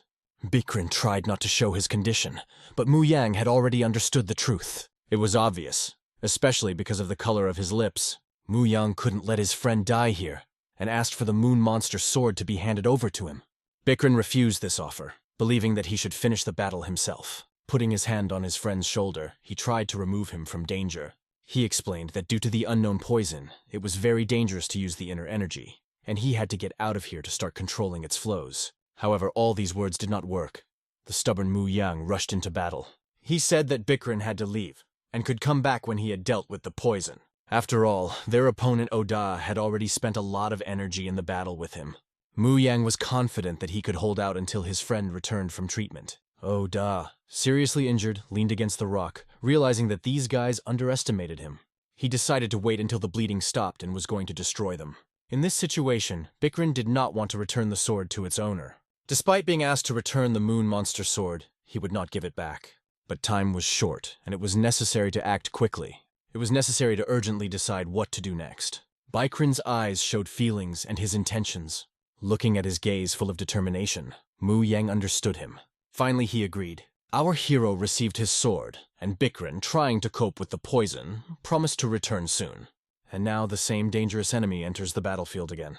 Mu Young wasn't entirely sure that he could handle Oda on his own. Oda felt incredibly delighted that such a sweetie as Mu Young had stayed to fight him. He heard every word he said, and now he was going to finish him off. Mu Young noticed the enemy licking his lips ominously and felt creepy. The attack did not make itself wait. Oda rushed at him. He was flying at Mu Young, preparing his sonic attack. Opening his mouth wide, he began to form an energy sphere within himself. This blow fell on our hero, who could barely stay on his feet. Although he understood all this perfectly, he hoped that the provocation worked as it should. At that moment, Oda was clearly not in his right mind. Excitement clouded his mind and disturbed his peace. It is known that a restless mind cannot control the movements of the body. If Mu Young pretended to be under attack and took advantage of the moment, he could buy some time for his ally to return. Bak Rin, feeling the poison spreading through his body, tried his best to get rid of the insidious substance as quickly as possible. As he regained his breathing rhythm, he focused on cleansing his body of the poison, trying to regain control. The dark, poisonous energy was slowly draining his life force, making him unable to fight fully. He understood that he had to purify himself as soon as possible in order to return to the battlefield and support his comrades at a crucial moment. The rogue's claws glittered in the darkness, slicing through the air with deadly speed and posing a deadly threat. Considering Mong a weak opponent, he saw no point in prolonging the battle and sought to destroy him quickly. So he tried to deal a death blow to Moeng as quickly as possible, not wanting to waste his strength in a long fight. Moeng could tell that this enemy was holding up extremely well, more like a monster than a man, and the previous fight with Baek Rin had not affected him at all. Laughing loudly throughout the cave, Odam relentlessly attacked his victim, reveling in her helplessness. Like a ghost in his element, he confidently dominated the cave, taking advantage of the terrain to attack. Moeng knew that prolonged evasion would not lead him to victory. If he does not go on the offensive, he will eventually be defeated. He made the decision to concentrate all of his inner strength and focus it into a single, powerful blow to change the course of the battle. As his strength was leaving him, and he was on the verge of exhaustion, this was the only chance he could take. He had to find a new strategy as soon as possible to outwit the enemy and change the course of the battle in his favor. In order to successfully confront this seemingly invincible beast, he had to change tactics and find a new solution. The enemy, like an unstoppable hailstorm, attacked him again and again, leaving no chance for rest or retreat. There was a huge difference in their strength. The enemy could fight him with ease, as if it was just fun for him. But suddenly a sharp pain shot through his arm.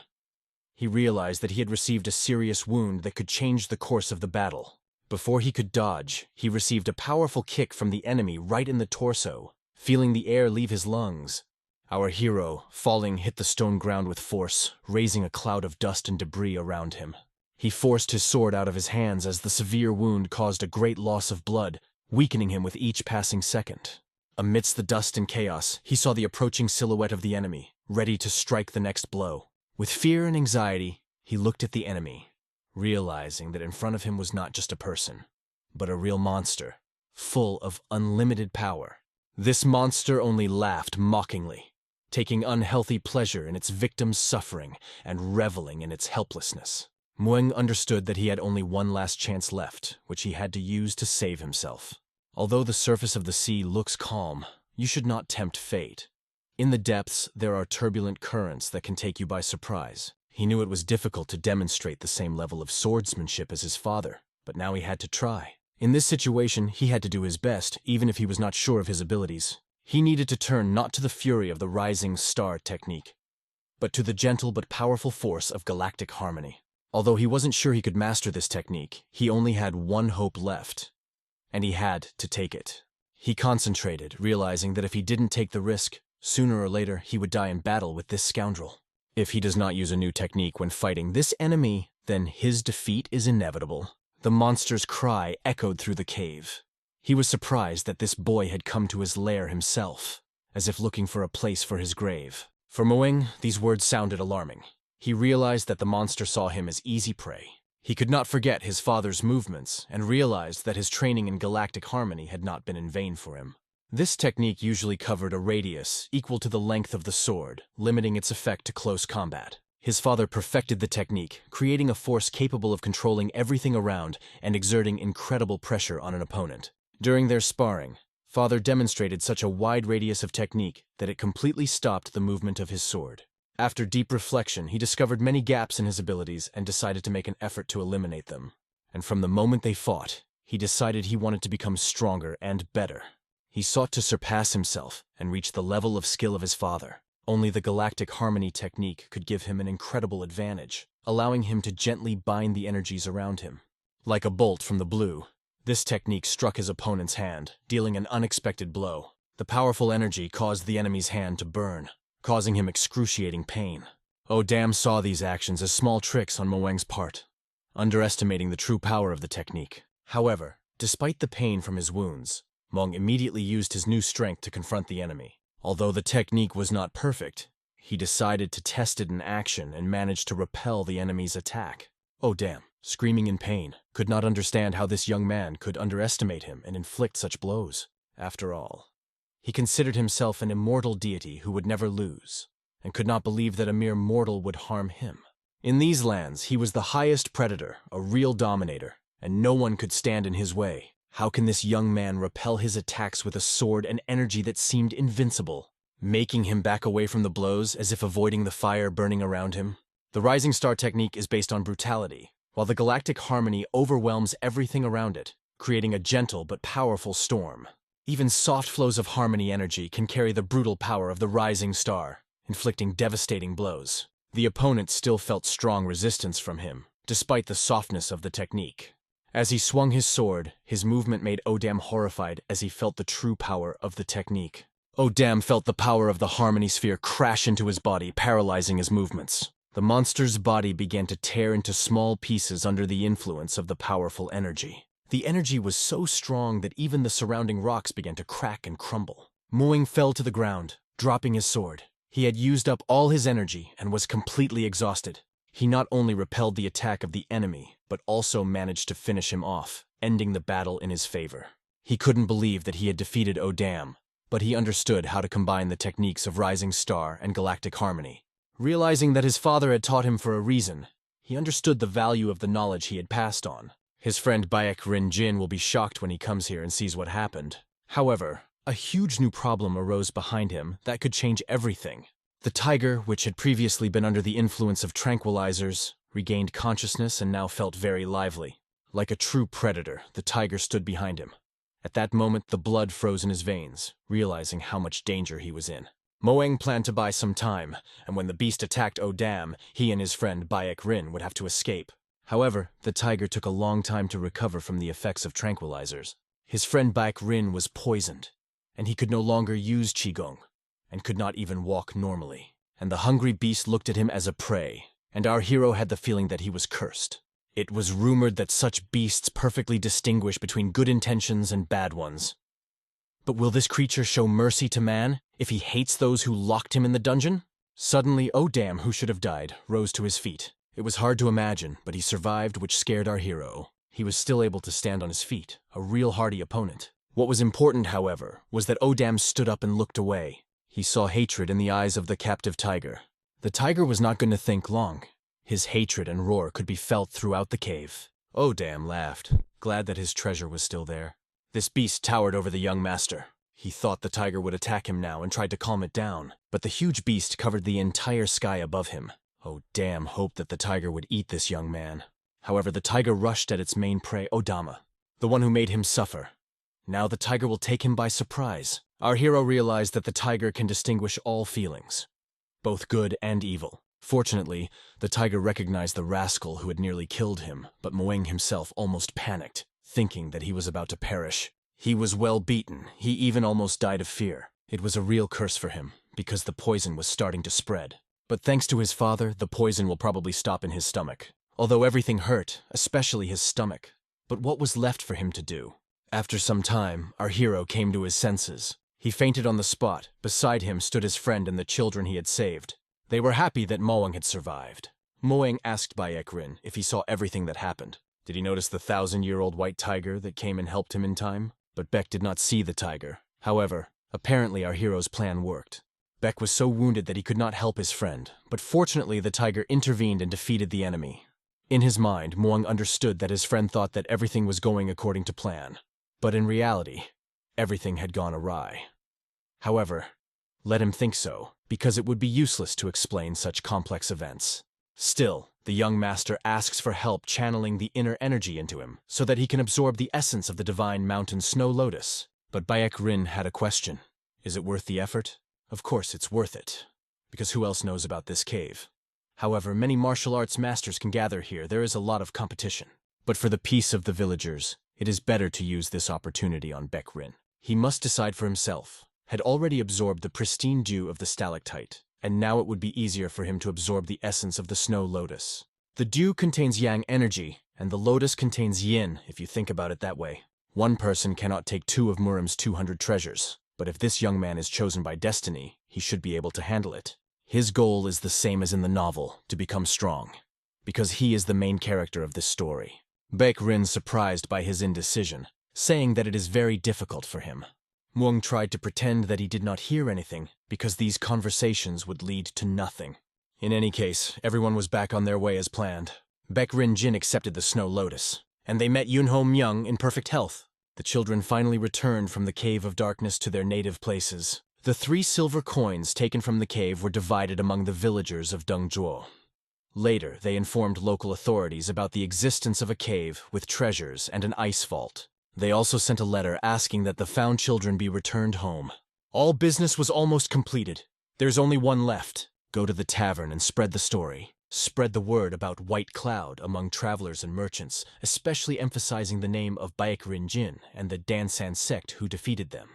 They will tell this story in other regions, and the further it spreads, the better the result.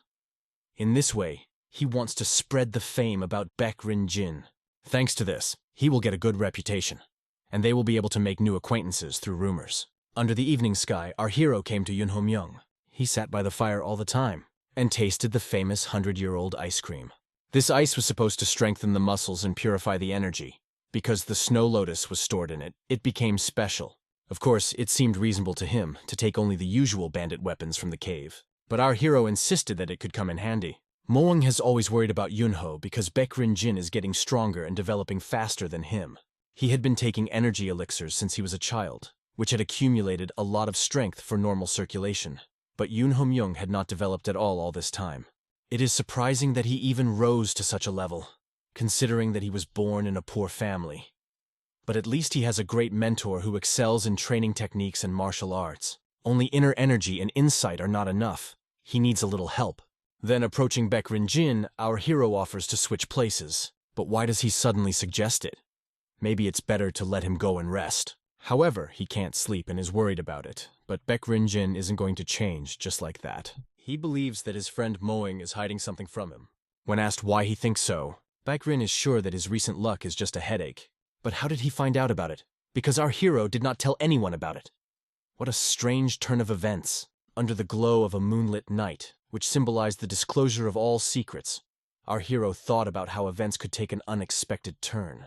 He was interested in how Baek found out about everything that was happening and what secrets he might be hiding.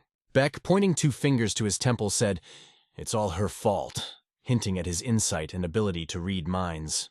"Just look at your temporal meridian to know what you're thinking," he added with a faint smile. The boy began to get nervous because he did not fully understand what the temporal meridian is and how it reveals his thoughts. Baek explained that the thickness of the temporal meridian reflects the amount of internal energy of a martial artist. Your meridian is red and thick because you have accepted the primordial dew of the stalactite and the snow lotus of the heavenly mountain, he said. I have also reached this level.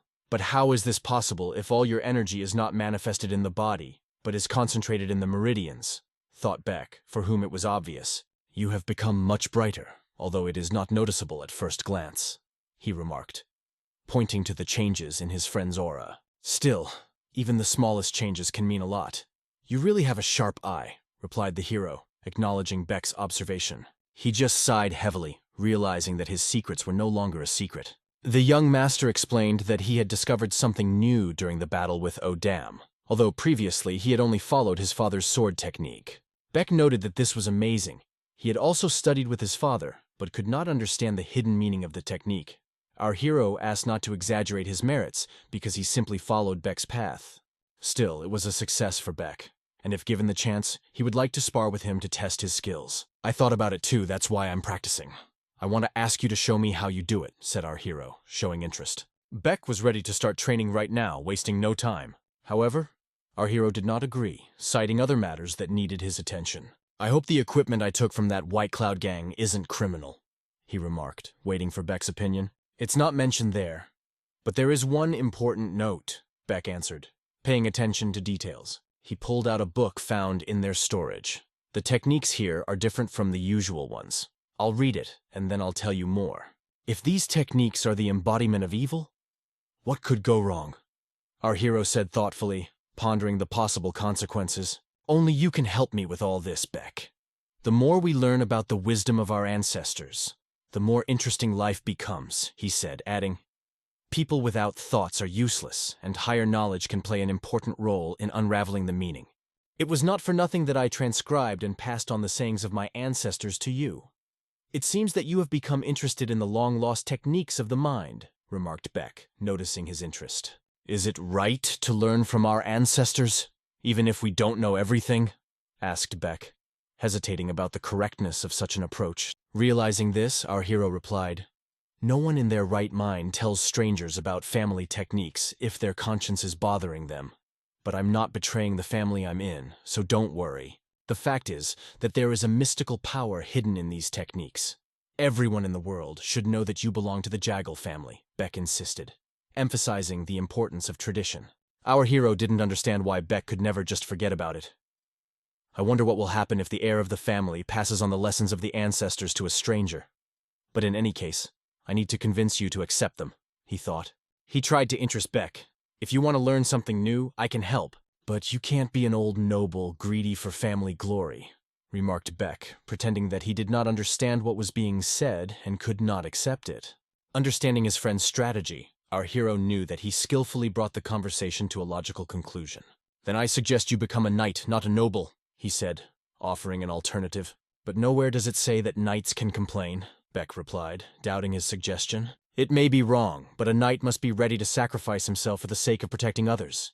And for this you can even cross yourself, insisted the hero. To Beck it seemed like a play on words. You justify wrongdoing, but it's not acceptable to me. Life is impermanent, and the righteousness that we put up with sometimes forces us to retreat, even if it's wrong, our hero philosophically remarked. For the sake of the greater good, it is better to keep what happened to the White Cloud gang a secret. Think about the choice you made when you came here, he continued. And about the reason why you fought with White Cloud in the first place, added the hero, trying to make Beck think. For some time Beck was silent, and he could be understood.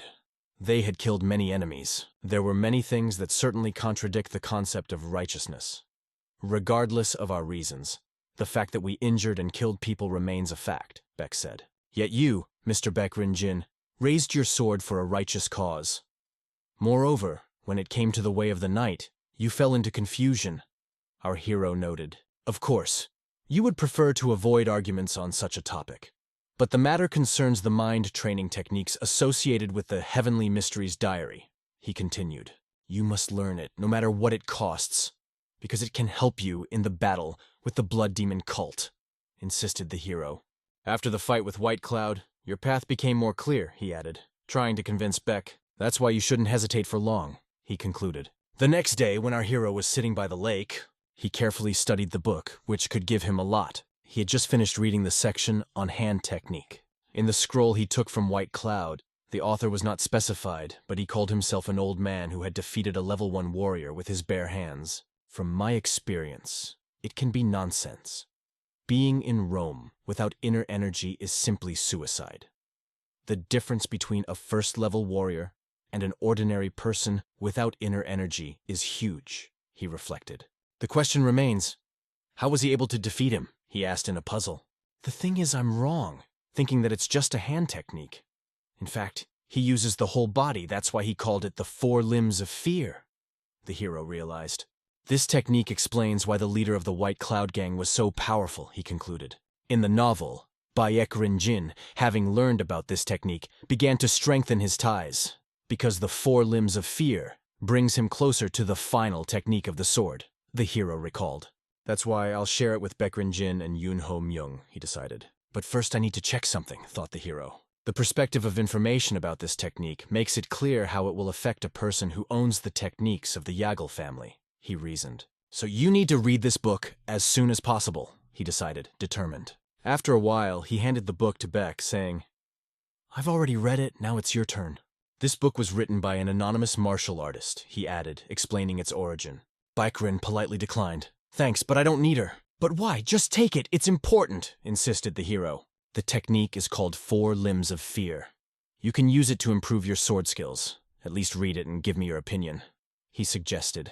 At this moment, Yunho, while savoring the ice, continued to listen intently to the conversation between the two. They discussed yesterday's conversation, trying to come to an agreement. Our hero did not hear any answers from Beck that would satisfy him. I believe you, but I'm not sure if I'm noble enough to accept all of that, Beck finally admitted. Therefore, I will answer when I decide for myself whether it is worth telling people about what happened, he added.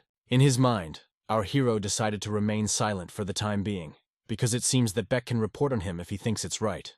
Oh, how he makes life difficult for me, he thought, feeling tense. Still, we need to get together. If we hurry, we'll get to Hainan within the day, he said, changing the subject. Thus ended their difficult journey around Lanshan.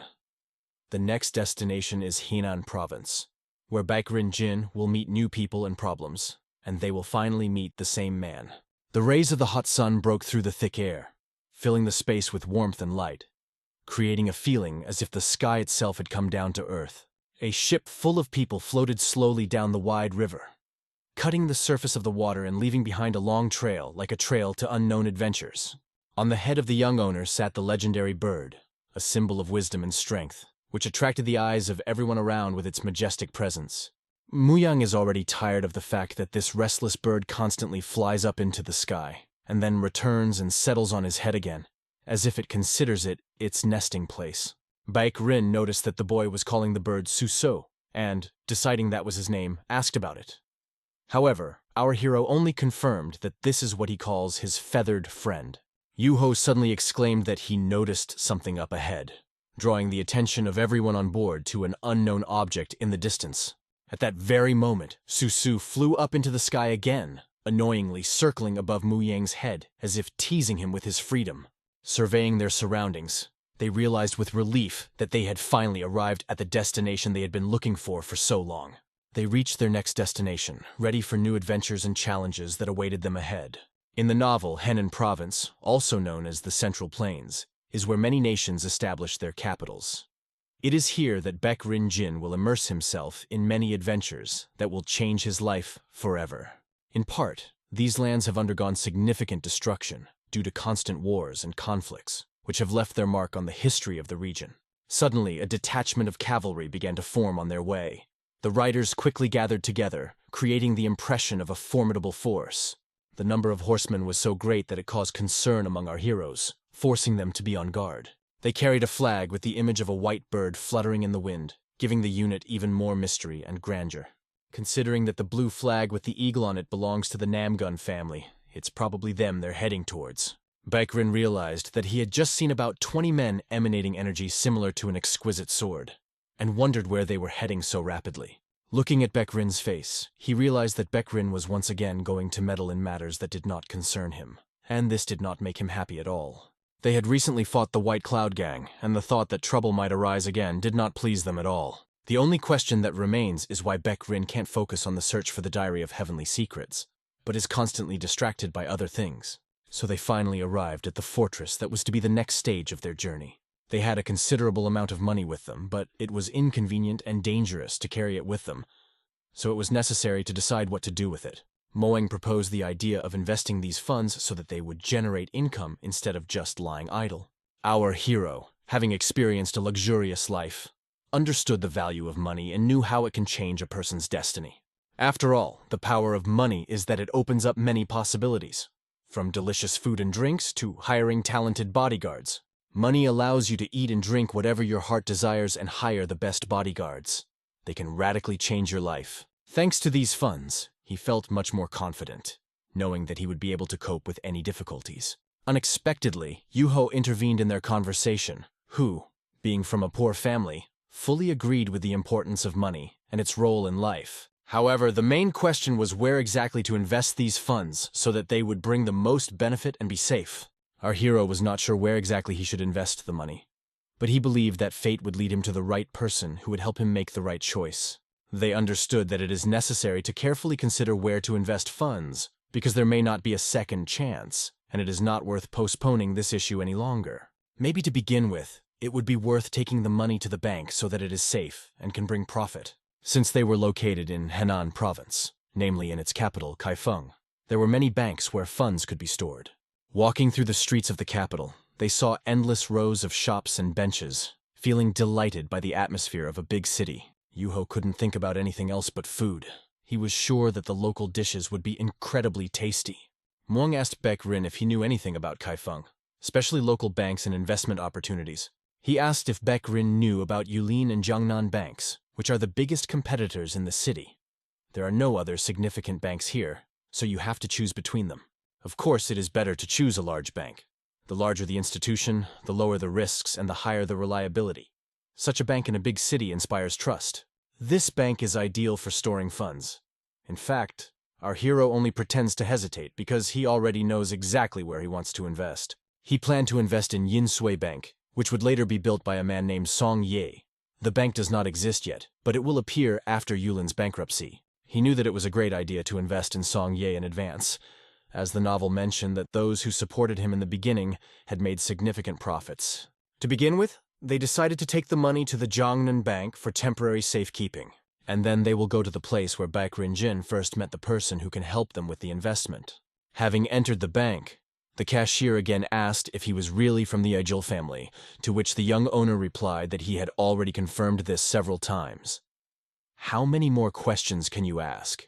A little embarrassed, the cashier apologized, explaining that the amount of silver was very large, and he should inform his superiors. Perhaps it is worth asking a few more clarifying questions.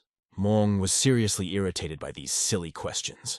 He had a lot to do and didn't want to waste time on unnecessary conversations. However, Baek Rin decided to agree to answer more questions.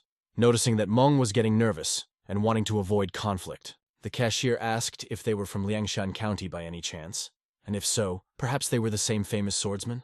Our young host paid special attention to these words, wondering where this conversation was going. The cashier assumed that they were the same famous Northern Dynasty swordsmen who defeated the White Cloud Gang. Our hero smiled when he heard this. Rumors really spread fast because he was the first to use the phrase Northern Dynasty. Mong decided to admit that they were indeed the same swordsmen, but added that they were busy and in a hurry. Baek Rin was quite surprised by these words, as he had not expected such directness from Moing. The cashier was happy to realize that he had a famous person in front of him, and apologized for not showing the proper respect from the beginning. However, Baek Rin assured that they didn't do anything special, and that the rumors are probably exaggerating their achievements. Moing realized that Baek Rin could spoil their image with his modest words, and thought that he should not belittle his own achievements. Suddenly, Baek Rin, not allowing the conversation to continue, grabbed Moing and said that they needed to leave urgently, interrupting the conversation. They decided to leave immediately, without wasting time on unnecessary conversations, and hurried to leave the bank. Afterwards, they went to one of the local restaurants to rest and think about their next steps. The waiter brought them a wonderful drink that was supposed to lift their spirits and relieve tension after a busy day. Moing suggested a toast to Baek Rin, getting a new nickname that highlights his merits. However, Baek Rin felt awkward. For him, such a celebration seemed excessive, and did not correspond to his character. Yuho noted that nicknames are given only to worthy people, and this indicates recognition of their achievements. However, he wondered why they had decided that. Our hero noticed that Baek Rin was staring at him again, and felt awkward. He was wondering if he should congratulate him, or say something, because Baek Rin kept his eyes on him, which created tension. Suddenly, a man came to their table, brought dishes, and neatly placed them in front of them. After that, he began to look intently into their eyes, as if trying to say something without words. Noticing that these young men had great appetites and were perhaps celebrating something, he wished them bon appetit with a friendly smile. After his words, they had a strange feeling that something more than mere politeness was behind it. Our hero began to carefully observe this man, trying to understand his true intentions. It turned out that this person was quite strange, and their intuition told them to be careful. Walking through the streets of the capital, Our hero was struck by the grandeur and beauty of the surrounding architecture, which acquired a special charm under the glow of night lanterns. A group of people gazed in wonder at the huge fair at such a late hour. Everywhere there was a buzz, and bright lights attracted passers-by from all corners of the city. Everything around glittered and shimmered, and it was not for nothing that this city was called the City of Trends. New fashions were born here, and life was raging day and night. But first, he needed to find an institution called Full Moon, because it was there that he would find what he was looking for. After all, it was in this place that you could find answers to your questions and find what you came for. Susu, a small mythical bird, pushed away from the head of our hero, spreading its wings in the night sky. Manga was already tired of this mischievous bird, which was completely unmanageable. But what can be expected from a mystical creature? After long walks, he finally found the Full Moon establishment, where he had been heading from the beginning. A completely different atmosphere prevailed inside the room. Soft melodies, dimmed lights, and a sense of peace enveloped everything around. The waiter poured a glass for one of the guests, offering to enjoy the drink in this cozy environment. Nearby was a charming girl who looked after the guest. She noticed our hero and noted that he looked quite happy. From her words and the beautiful appearance of the girl, the mood of the hero rose even more, and he felt himself a part of this magical place. After a while, a respectable musician arrived, and the only question left was whether he should be allowed into the room. Moang agreed without hesitation, because with the appearance of the musician, they will not have to be bored together. The door slowly opened, admitting a new guest into the room, and filling the space with anticipation of something unusual. And it was at this moment that Moang finally met the one he had been looking for all this time. It was the same person he had seen earlier at the inn. A familiar face left no doubt. His appearance resembled a monk who made a living by music, traveling from town to town. He picked up the instrument and began to play a melody that filled the room with magical sounds, mesmerizing everyone present. He mastered the instrument, and every note sounded harmonious and perfect, reflecting the depth of his soul. The instrument continuously emitted beautiful sounds that enveloped the listeners like a magic curtain, transporting them to another world. His song was so mesmerizing that time seemed to stand still, and all problems receded into the background. Moang decided to start a conversation with him, hoping to learn more about the mysterious musician. "It seems that we have already met somewhere," he emphasized, trying to attract the musician's attention.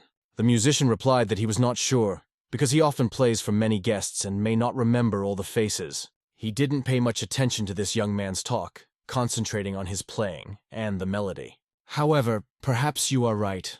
I could see you in the tavern," agreed the musician after a short pause. Moang remarked that he had thought so they could consider themselves acquaintances, even if their paths had only crossed for a moment. However, the monk is recognized by many because of his unusual appearance and manner of behavior, which distinguished him from others. "Why do you work as a musician in a tavern?" asked Moang, although the answer was obvious: to earn a living.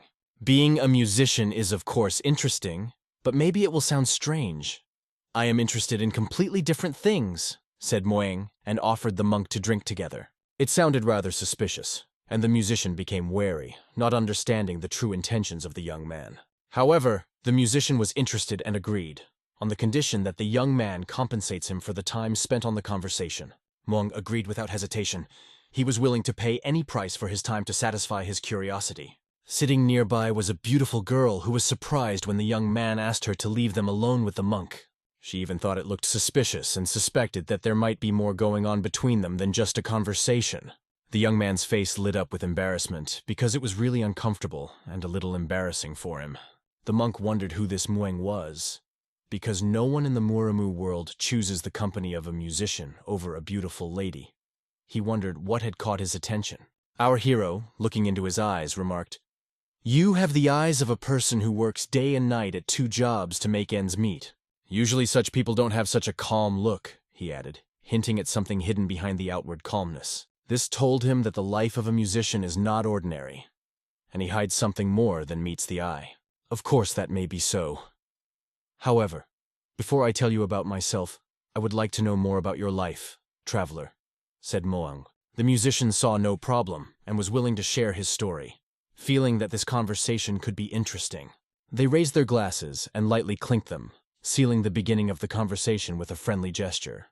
And, wasting no time, they drank down the wonderful drink, feeling the warmth that spread over the body and relaxed the soul.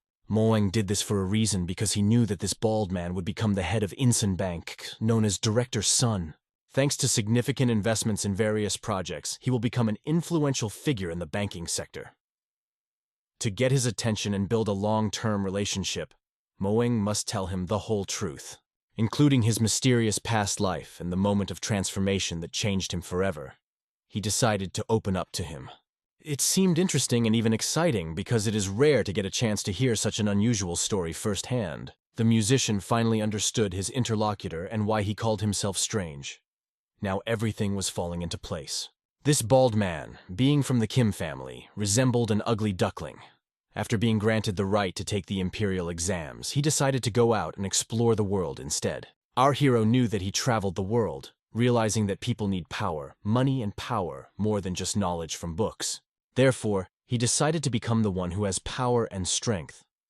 The various jobs he took were to understand what money could do and see how it could corrupt people. This is the path he chose to learn how to use and control finances. After listening to his story, our hero realized that they definitely had common views.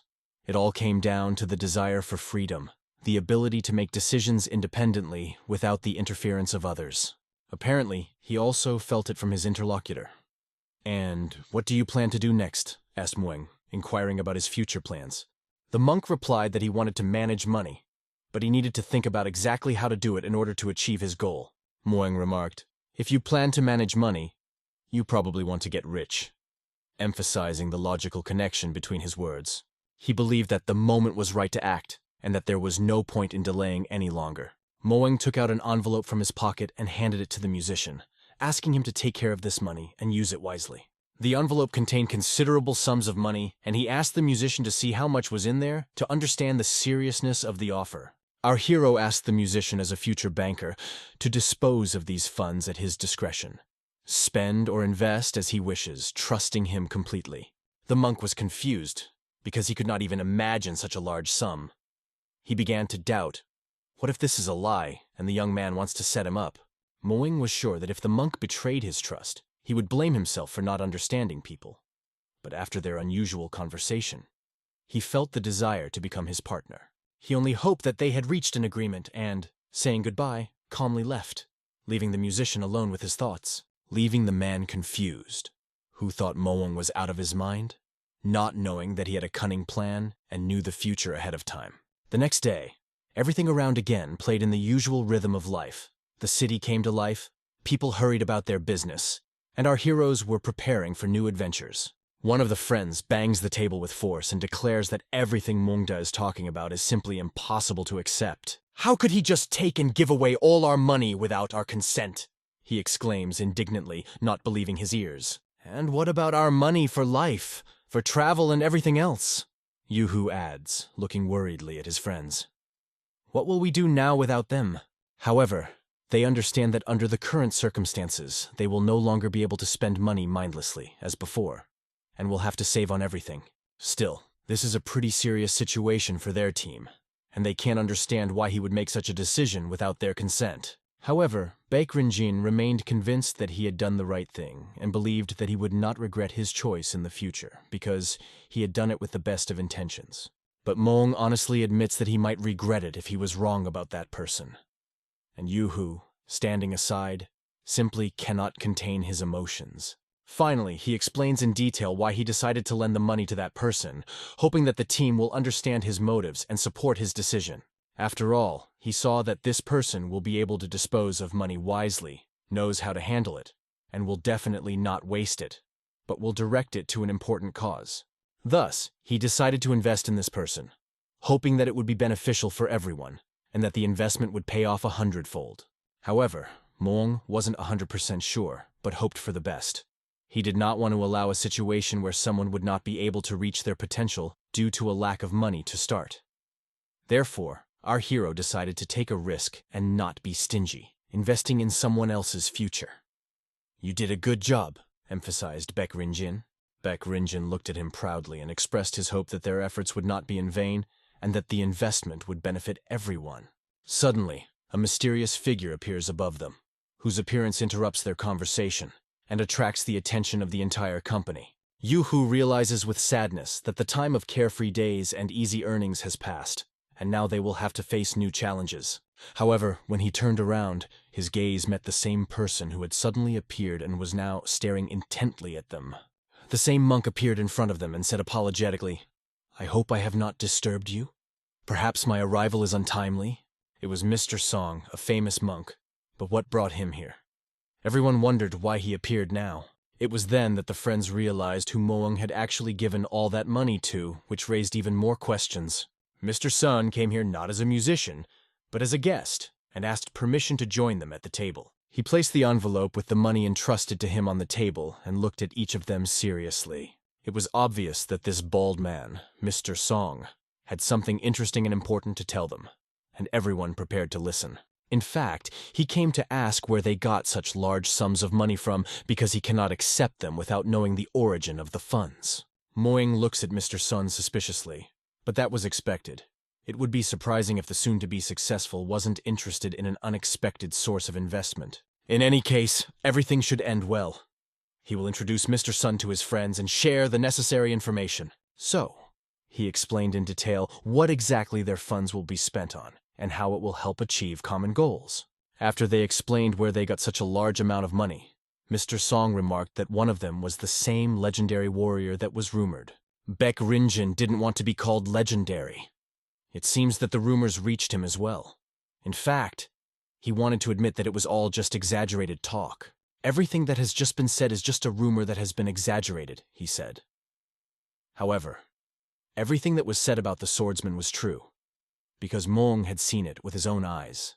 Mr. Sun was delighted to meet such outstanding individuals and expressed his admiration for their achievements. In this way, he understood that they had received this money honestly, and there was nothing to worry about. Mr. Sun still had some questions. Mr. Song looked at these three, and was even more surprised. Martial artists usually don't care about wealth or the judgment of others. They are only focused on perfecting their skills. But this does not mean that they do not feel hunger and do not enjoy good food. It is also beautiful, because it adds meaning to life. Yu-Hu began to suggest trying Anhui's famous bamboo shoots. Mr. Song had heard that it was very thick, soft, and delicious, but he had never tasted it. However, Yu-Hu recommended this dish so strongly that their conversation began to appear suspicious to Moong.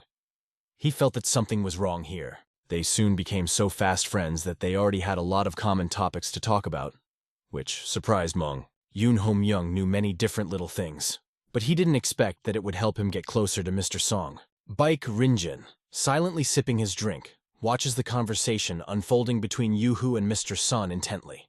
In the end, it all worked. It seems that the feeling and relationship in their team is strengthening, which was expected. Now, in order to move on, they needed a blacksmith who could provide them with the necessary equipment. They have already found out from the locals where the forge is because our hero wants to order the equipment needed for training. And another sword for his friend Myung-hung, who was delighted at such an offer. But Moong was sure. You never knew what situation you would find yourself in, and their friend needed a good sword. But will they have enough money for it? Moong thought everything through. He had already sold the crew, and there were still other things to sell. Our hero was dragging various junk from the White Cloud. Yu-Hu would be glad if it were enough to buy a sword. He would give up his former way of life. Moong felt like he had taken the bull by the horns, and now was the time to act, because he wasn't planning on letting Jungo stay the way he was. The thing is, Baek Rinjin has hellish training every day, while Yu-Hu lives like a master who has lost his purpose. At first he thought it was because of the solved problems with the shelter, but now things are different.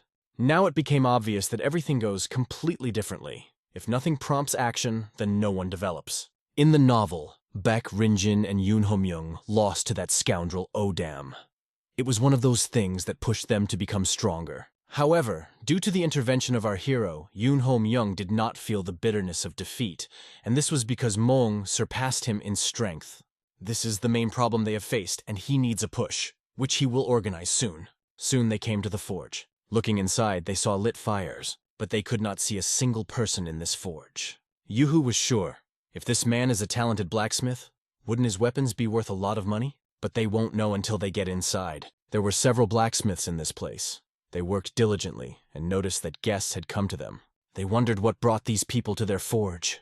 Our hero explained that he had heard that wonderful weapons were made here and asked to call the master. The muscular man stood up and agreed to call his father. A young man with large, innocent eyes that did not match his huge muscles. His deaf-mute blacksmith father stood nearby. His son gestured that they had come to the right place. This place is called Master Do's Forge. The man, sweating from the hot stove, turned his attention to the guests. They immediately felt his piercing gaze. The young man informed them that his father was ready to receive them. They entered a cozy room, where there was no burning heat from the red-hot cousins. The blacksmith's hands were shaking for an unknown reason, betraying his inner excitement. He looked exhausted and clearly worried, as if something was bothering him. Moing knew why this blacksmith was so nervous.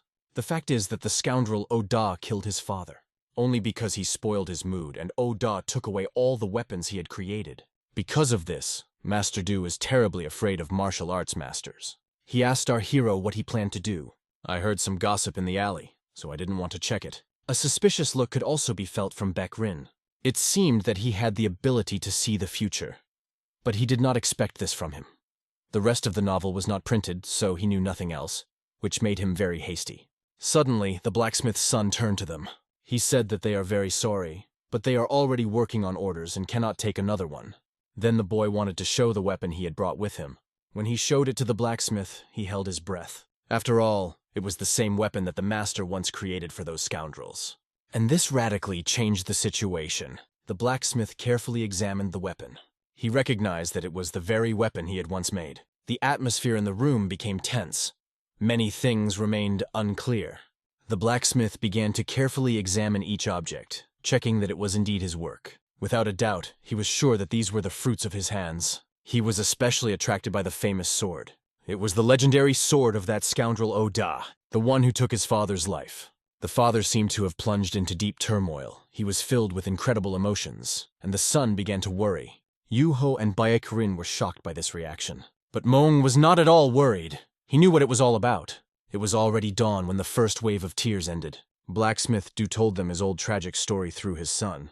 It was a heartbreaking story after a father saw the same sword that killed his father and remembered his fear of martial artists. His son was also scared that he was never able to take revenge, and he couldn't even properly bury his grandfather, even now that he has a capable son. It was extremely moving, but Moong didn't care. Although he is a materialist, this story was familiar to him. Still, he couldn't talk about swords in this situation, because he had many other ways to make Yunho stronger. He, of course, did not plan this, but he decided that it was necessary to give and leave these weapons to these people. At first, he wanted to sell the weapon at a high price, so he talked about the sword. After all, I heard rumors that some people are looking for their ancestor's weapon, not knowing that they need it as a memory of him. And now, after hearing this story, his hand did not raise to sell this sword. Baek Rin placed a hand on our hero's shoulder, knowing that he would make the right decision, but the boy wished he wouldn't look at him like that. And yet our hero approached these people. I asked the boy to give something to his father before they left. They can help arrange a real proper funeral for his father because that bastard OD is dead. The son passed this information on to his father. The father said that he was grateful to them, but did not know why they expressed such gratitude. Yu Ho decided to interject and stated that they did what they were supposed to do, although our hero wasn't sure what he would say. And yet Yu Ho was going to continue his old lifestyle. But Moong realized that Yu Ho was talking like a fool, and it didn't matter now. They apologized and were about to leave. However, the boy stopped them, saying that his father would consider it an honor to at least test their swords. Baek Rin assured that it was not necessary, as it was already late, but his father would like to thank them somehow. He had never seen his father so happy, so let him do it. The blacksmith's emotions overwhelmed him. Still, Moing was sure that it was better for them to leave when they were not asked to stay, and yet they gave up their swords. This man was called a master for a reason. One glance was enough for the blacksmith to judge the characteristics of the swords. He said that in the center of Baek Rinjin's sword was an unknown material. Our hero knew about this sword that it would reveal its true power when there was an opportunity to act with the energy associated with the heavenly secret. However, nothing was said about this in the novel, and there is no such material. Unlike the Northern Sun and Moon Monster swords, which can be called precious, that sword was nothing special. It was dull and could not cut anything with it. Therefore, he offered to remelt this sword. Yu-Ho agreed because he didn't need him. The boy was happy, because for Yu-Ho, they could melt down the old one and make a new sword if he didn't mind. Of course, they did not mind, even rejoiced at such a situation. This meant that Yun-Ho would have to get on the right path. Our hero definitely did not expect this. It was a rather fortunate circumstance. After all, a new sword is being prepared, which will become his personal weapon and the first step on the way to the glory of Yoon-ho Myung. After their swords were expertly sharpened and fully prepared, the young men decided to spar to test their new weapons and improve their fighting skills. Yoon-ho, full of determination and enthusiasm, rushed to meet the young master, wanting to cross swords with him and test his strength in a real duel. The sudden and lightning attack from Moeng caught Yoon-ho off guard, leaving him stunned by his opponent's skill and speed. The young master turned around with incredible speed, like an arrow flying past his face, showing his lightning-fast reaction and alertness. He was surprised that such a powerful attack was coming from a seemingly ordinary person, and it made him reconsider his evaluations of his opponent. Using the stealth dragon whirlwind stance, Yoon-ho not only avoided the blow, but also managed to counterattack in a flash, showing his skill. Yoon-ho felt the incredible force of the strike upon him, realizing the difference in skill between them, as his defense was breached. However, he soon gathered his strength and managed to deftly dodge the next blows, showing his endurance and skills. Moeng began to joke with his opponent, reminding him that he had promised to give up his surname if he got him at least the simplest sword. So according to your promise, you can now change your surname to Yoongo Yoon-ho. Moeng teased him with a smile, emphasizing the fulfillment of the agreement. That's complete nonsense. There's no way in the world I would do that. Yoon-ho replied indignantly, flatly refusing to change his last name and not taking Moeng's jokes seriously. Baek-rin and Master Du watched the match, raptly following the young men's every move and exchanging impressions of their techniques. The boy, slightly embarrassed by his curiosity, turned to Baek-rin. Excuse me, but why are these two friends fighting each other? Baek-rin replied, This is one of the important stages in creating a personal sword. Through the duel, they will learn their weaknesses and strengths. Since the personal sword is something that helps compensate for one's own shortcomings, fighting someone stronger is necessary, he continued. Truth be told, they seem to complement each other perfectly, remarked the blacksmith's son, marveling at the synergy between them and their mutual understanding on the battlefield. Although it seemed that their confrontation was almost one-sided, in reality they were both gaining valuable experience, increasing their skill and understanding of the martial arts. The rays of the bright sun broke through the leaves of the trees, illuminating the place of the fight and adding a special charm to it. After several intense minutes, the fight ended with both fighters bowing their heads respectfully to each other in recognition of their opponent's prowess. After that, Yoon-ho continued sparring and exchanging thoughts with Master Du, while the blacksmith's son helped them communicate by translating the conversation. Perhaps it is because of this shared passion that Yoon-ho and Du-hui grew closer, creating a strong bond based on shared interests and respect. Without a doubt, it was clear that they had become friends. Their friendship grew stronger every day, and they supported each other in everything. Lately, Yoon-ho had been expressing his admiration for Master Du more and more often, especially noting his excellent physique and impressive muscle mass. And it was no accident. In the novel, it was mentioned that due to his physical strength, Du-hui later became a disciple of a martial arts master. This master possessed martial arts of the highest level and became famous throughout Murim as the mighty Vajra. Realizing that this was inevitable, Moeng decided it was best to speed up the process of their rapprochement to help them both succeed. Moeng concluded that it would be great if Du-hui became Yoon-ho's student, as it would strengthen their relationship and benefit both of them. Thus, thanks to joint combat techniques, they will be able to gradually transfer knowledge because becoming a student is not so easy. Because Yoon-ho studied under an eccentric recluse, he had unique knowledge that he could pass on to Du-hui, helping him grow. Baek-rin Jin noticed that their relationship was quite strong, and that Yoon-ho and Do-hui had a lot in common which made their bond special. He could see that although they seemed strong and confident on the outside, inside they both felt a certain loneliness, which brought them even closer. And yet, he understood that there was truth in his observations. They really had a lot in common, which made their connection special. Baek-rin Jin's words had a deep meaning, and Moeng understood that his friend saw the situation quite astutely.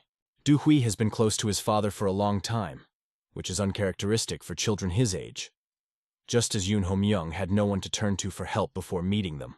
Perhaps that is why they understand each other like no one else, because their life paths have a lot in common, and if Yoon-ho takes care of this boy, they will have a wonderful relationship. It reminds me of our relationship with Moeng, Baek-rin said with a slight smile, noticing the parallels between the two pairs of friends. However, these words slightly confused our hero. He felt awkward. As night fell, a peaceful atmosphere reigned around, and the stars shone brightly in the dark sky. Finally, the sword was completely ready. It glittered in the starlight, emitting a special aura. It was Yunho's personal weapon, a sword as black as night that reflected his strength and determination. The sword reflected a dark glow due to the special metal used in its creation, an obelisk that had been passed down from generation to generation in the Du family. This material was mined from the meteorite itself and called the Sky Stone. This is a rare mineral, the location of which no one knows. It is one of the 200 precious treasures. If even the simplest sword is reforged with this mineral, its strength will increase many times over. So, it can be said that Yunho Myung was incredibly lucky to have such a valuable weapon. Now he held in his hands an extremely powerful sword that could change the course of any duel, and with just one swing, he felt the incredible power of the sword, which filled him with confidence. The blacksmith's son was amazed as he watched Yunho wield the sword. It exceeded all his expectations. Those present were stunned to see the display of this sword's power. His capabilities exceeded all expectations. The moment when the sword split into 3 parts was especially impressive, and then it came together again as if by a wave of a magic wand. Yunho himself was amazed, because it turned out to be a chainsword. Inspired by its features, Yunho decided to name his new weapon the Three Chainsword.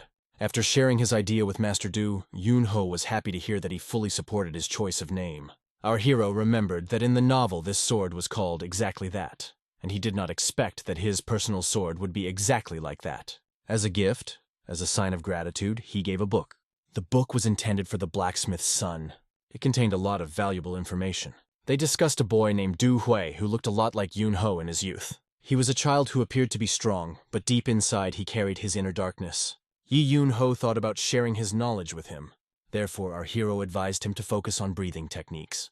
After all, he has to become better in order to teach this boy. After thanking the blacksmith, the young master noticed that Yunho was already leaving.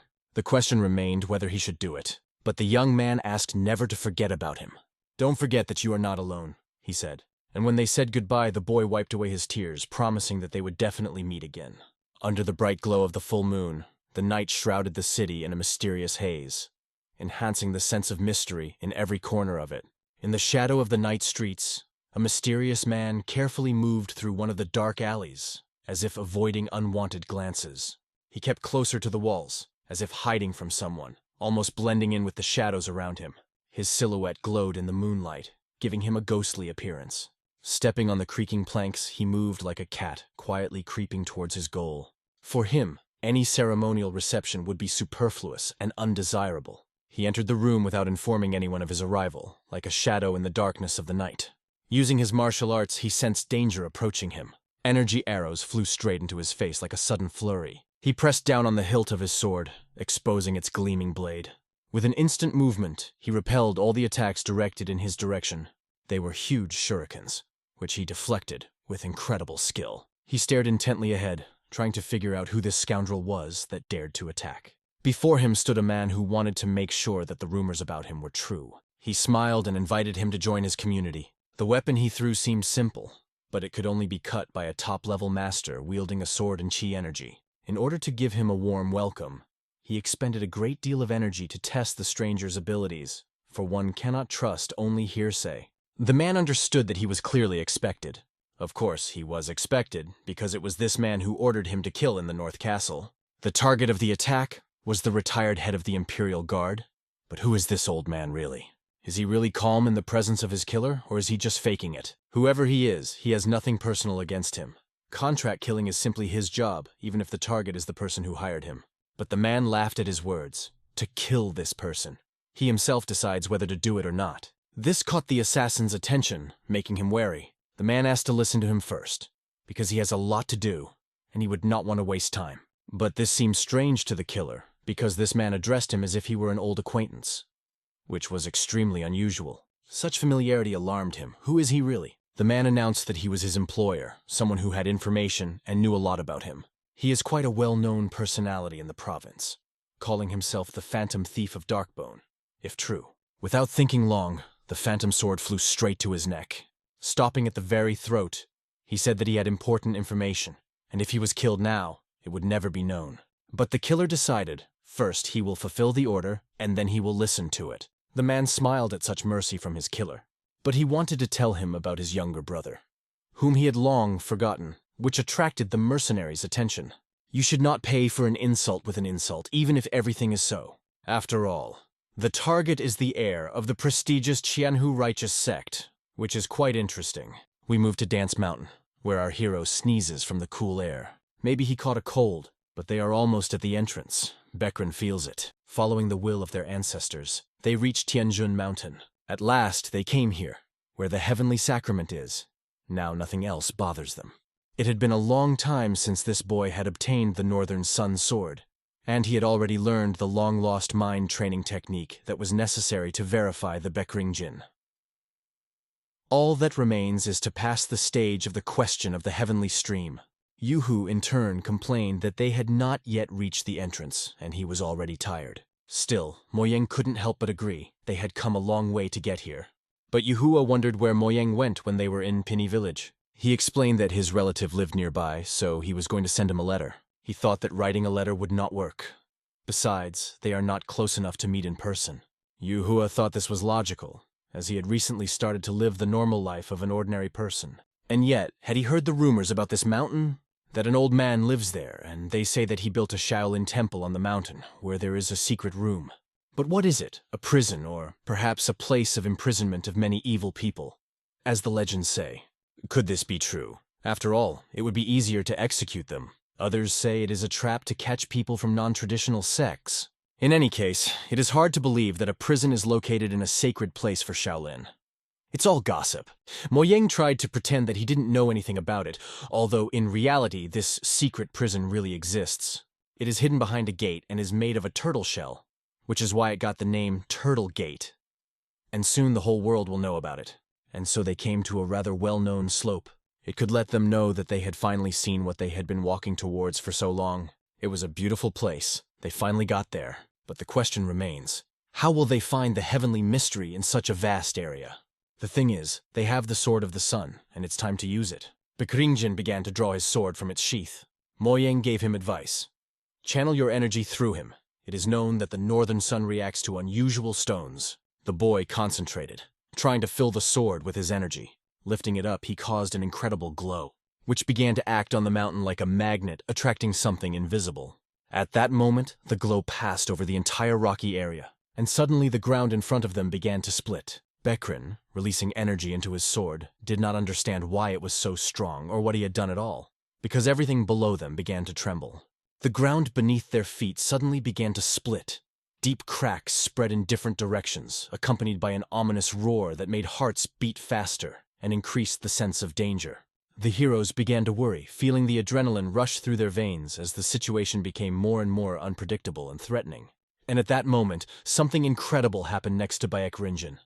A mysterious energy began to concentrate around him, changing everything around him.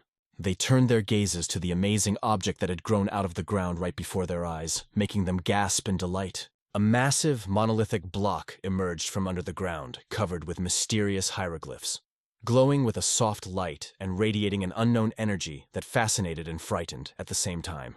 Bayek, stunned by what he saw, could not believe his eyes. Before him was something that he had only heard about in ancient legends and myths. In fact, it was not just a monolithic slab, but an ancient artifact of incredible power, hidden under the guise of a stone, the secret of which could not be solved by many generations before them. Suddenly the rock began to crack and split as if it had been cut by a huge invisible sword, and fragments of stone fell with a loud crash at their feet. A powerful wave of incomprehensible power and energy erupted from the middle of the monolith, which filled everything around, causing the air to vibrate and hearts to beat faster. This incredible power caused the friends to open their eyes wide in surprise and alarm, because they had never felt anything like this before, and did not know what to expect next. A huge bronze mirror appeared before them, shining with a mysterious light. In ancient times, before the invention of glass, mirrors were made of bronze, which gave them a special magic. That was the reason why they needed to come here at night. Only under the moonlight was the true essence of this place, and its mysteries revealed. After all, the truth could be revealed only when the moonlight touches the surface of the mirror, activating its magical properties and revealing hidden secrets. Bayek, feeling an invisible force attracting him, decided to move closer to the mysterious mirror, his heart beating faster and faster. In the reflection of the mirror, they saw the moon, which seemed even brighter and more majestic, as if it was descending from the heavens directly towards them, filling the space around with a magical light. And at that moment, the moon shone so brightly that its light flooded everything around, turning night into day and making them squint from the blinding light. The moonlight illuminated everything around, creating an amazing aura in which time seemed to stand still, and reality mixed with fantasy, opening the door to another world. Mueng felt anxious and excited at the same time. Something extraordinary was happening, and he wasn't sure if they were ready for the consequences of this mysterious phenomenon. He turned to Baek Rinjin. "Look at your sword." Sensing intuitively that their weapons could somehow react to this incredible energy, Baek Rinjin's sword began to emit an incredible blue flame that pulsated in time with their hearts, filling the air with magic and unknown power. The weapons reacted to the mirror's reflected light, as if resonating with it, and their powers began to merge into one, creating an invisible bond. This incredible energy emanating from the sword spread around, causing everything around to tremble and change under its influence, as if nature itself responded to this call. Baek Rinjin instinctively raised his sword upwards, and powerful plasma beams shot out from it, slicing through the air and heading in all directions, as if opening a gate to another dimension. The power of the sword could be felt in the air. It became hot and vibrating, and it seemed that all the energy of the mountain was channeled into this weapon, filling it with limitless power. They noticed that something strange had appeared above them that required immediate attention. A shining creature in the form of a bird was circling the sky, sparkling with all colors. Mueng realized that he was finally witnessing what he had long dreamed of. A legendary phenomenon was unfolding before his eyes, and it could change everything. A light in the shape of a flying bird circled above them. His graceful and mysterious movements seemed to point the way to heavenly secrets and unexplored horizons. They could not believe their eyes. In front of them hovered a legendary bird, about which there were only myths and legends, symbolizing hope and revival. She was much grander than the legends described, and Baek Rinjin could feel her aura flowing through his body, filling him with strength and wisdom. The power of this creature seemed boundless, taking them into a vortex of incredible sensations and opening new horizons of possibilities that they had never dreamed of. It seemed that a moment later, and this radiance would penetrate directly into their hearts, forever changing their fate and leading to new achievements. Gradually, the bird began to move away, rising higher and higher in the sky, as if inviting them to follow it to the very stars. As she flew over the river, the water parted, forming a passage that led into the unknown, inviting the heroes to step into it. It was incredible. They could not believe that such a thing was possible, and they felt themselves overwhelmed with excitement, awe, and even a slight fear of the unknown. Mueng noticed that in that place was what they had been looking for so long, the key to solving the mysteries and fulfilling their mission. As they got closer, the water parted completely, revealing the entrance to a mysterious cave that beckoned them with its dark depths and promises of discovery.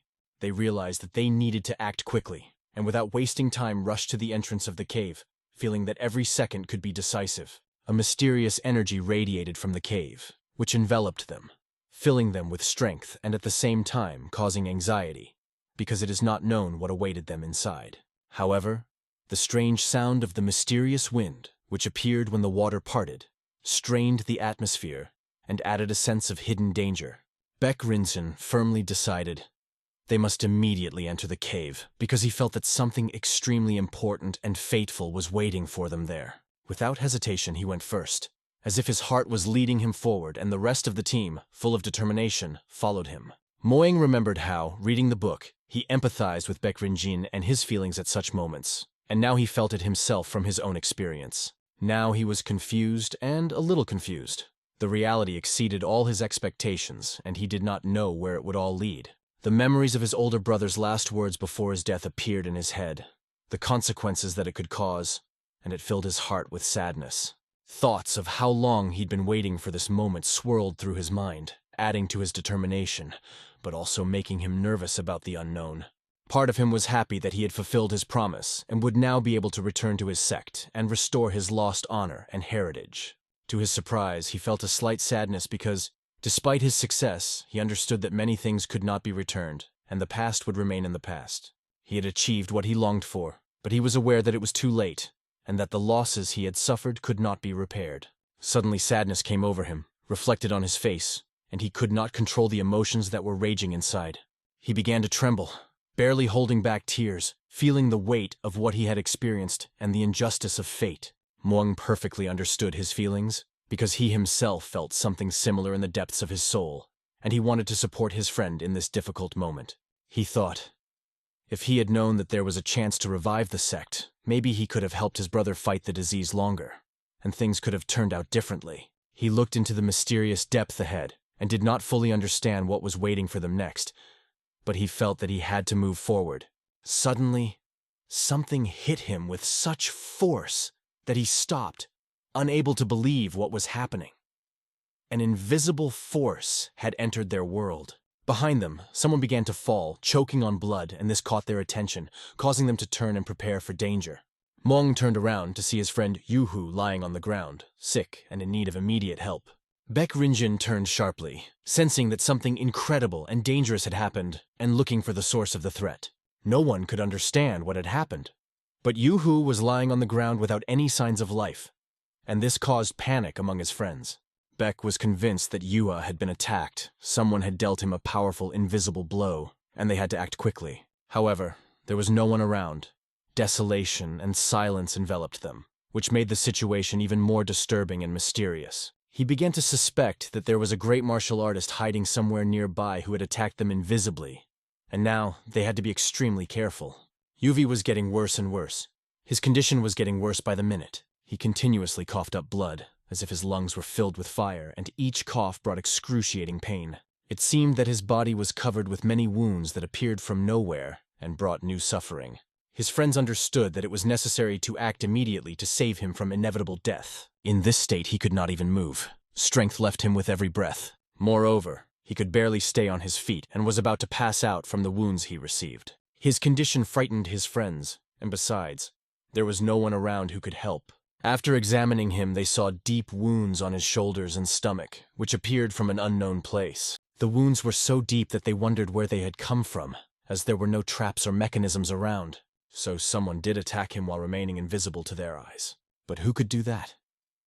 Even with such exceptional abilities, the attacker did not kill Jung. The wounds were not fatal. So what was he after? Up to this point, everything had gone according to the young master's plan, and they had successfully avoided any unexpected obstacles. But now, the heavenly sacrament and Baek's emotional state were not what they should have been. However, it was not mentioned in the story that Jungwoo was supposed to have received wounds from a sneak attack. They carefully looked around, looking for traces of an unknown enemy. The one who seeks to destroy them was somewhere nearby and seems to have acted alone. Perhaps this is just a trap, because the wounds are not serious, and someone is trying to lead them astray. Or someone is playing with them, enjoying their helpless position. Perhaps all of this is happening at the same time, creating an even bigger mystery. However, Jung needs to be taken to the doctor immediately, and Baek should continue his search for the sacrament.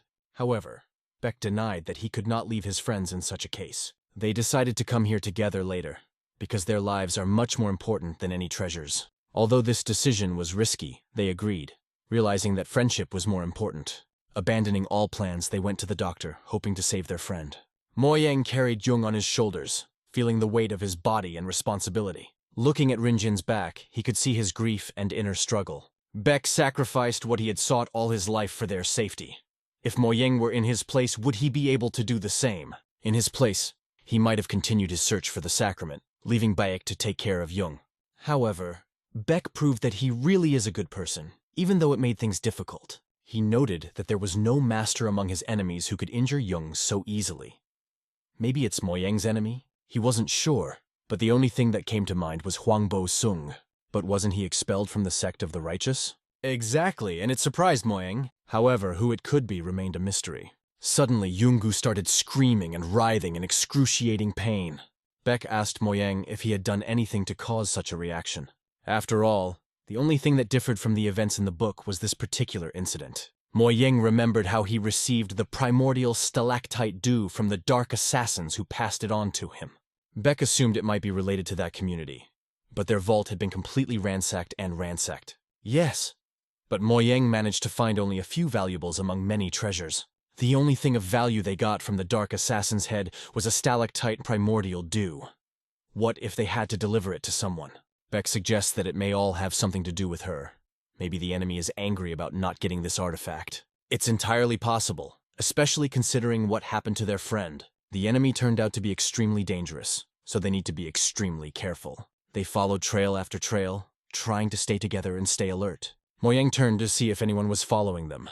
He strained his vision, peering into the distance, trying to spot the pursuer. However, he did not see anyone who could follow them. Only one question remained: who the hell is this? The next morning, when they continued their journey, the sun had already risen high above the horizon. They noticed that the sun had risen much sooner than they had expected. The light scattered the shadows, and everything around became much clearer than at night. It was to their advantage. They could advance faster and had to hurry. Continuing the journey, they took turns carrying Young, supporting each other. Moyang stepped forward, striding confidently and decisively, leading the group forward. Beck, moving behind, carefully examined everything around, looking for possible dangers. Suddenly he felt danger and wanted to warn his brother Moyang. After all, Moyang was in great danger. Something unknown was flying straight at him.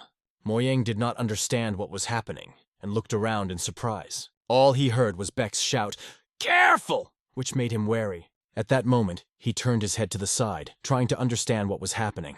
There he saw what looked like strings of energy coming towards him. It was the heavenly ghost net worm, a dangerous and insidious weapon. It was almost invisible, extremely thin and sharp, like the best swords. Moyang had to stop immediately to avoid the fatal blow. After all, in addition to these trap threads, a powerful blow was rushing towards him, which could destroy him in an instant. At that moment, Susu was circling the sky, carefully watching what was happening below. Noticing the danger that threatened the boy he knew, he quickly rushed to help. His speed was incredible. He ran like an arrow. The closer he flew, the more he accelerated, preparing to attack the enemy. Our hero stood and saw some warrior jump on him. That warrior drew his sword, clearly intending to kill him. He, as if obsessed, flew towards him at such a speed that Moyang couldn't even block the attack in time. After all, the enemy suddenly changed speed and was already nearby. He knew that he was about to receive a powerful blow as he could not dodge. But his old friend Susu pushed the young master aside. This made the attacker miss. Beck and Mong watched as the bird sacrificed itself. She saved Mong at the cost of her own life. Now that this warrior was standing in front of the young master and looking at him, they couldn't get over the fact that the scoundrel had dealt a fatal blow to Susu. This bird saved his life. If it weren't for her, he would have died. Clutching his sword, the young master sought to repel this enemy. They stared intently at the killer, and there was only one question. Why is he doing this? Beck asked Mong if he was okay. Thanks to this bird, he remained alive. The assassin, who was standing next to him, emphasized that Beck was a good warrior. He expected that the worm's heavenly web would connect with the host Beck, but he turned out to be an even better fighter. Beck noted that first, it was necessary to get rid of the unique aroma of the sky worm. But who was standing before them? Flashing his sword, the attacker responded. He explained that people in Tianhu are bound together either by debts or by grievances, and the head of the dark assassins was his brother. The boys were amazed by his words. Yes, he is indeed related to the dark assassins, but his abilities are not at all like Wan Zhong's. Every centimeter of this opponent's body radiated power. Moang broke into a cold sweat. Even Beck did not rush into battle thoughtlessly, understanding the power of the enemy. The man said that since he had named himself, he would no longer fight as a mercenary. His revenge will be brutal, and they can't help but agree with that.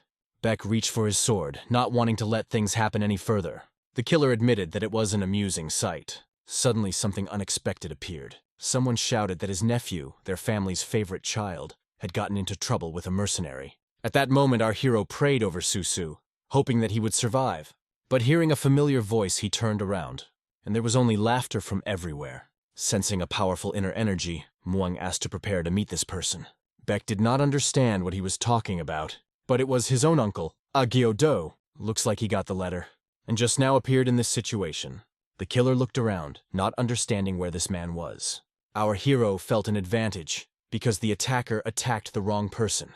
In front of him was the eldest son of the great Murimu family, Agyo Do. Suddenly, a powerful man appeared on the horizon. He landed with such force that the ground beneath his feet shook. This surge attracted the attention of our heroes. This man's posture showed that he was extremely strong. He noted that his nephew Agyo Mong had grown up a lot. He barely recognized him.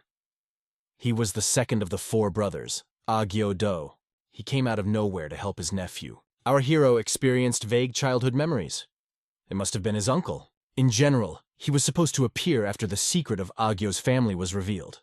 But his letter changed the course of events.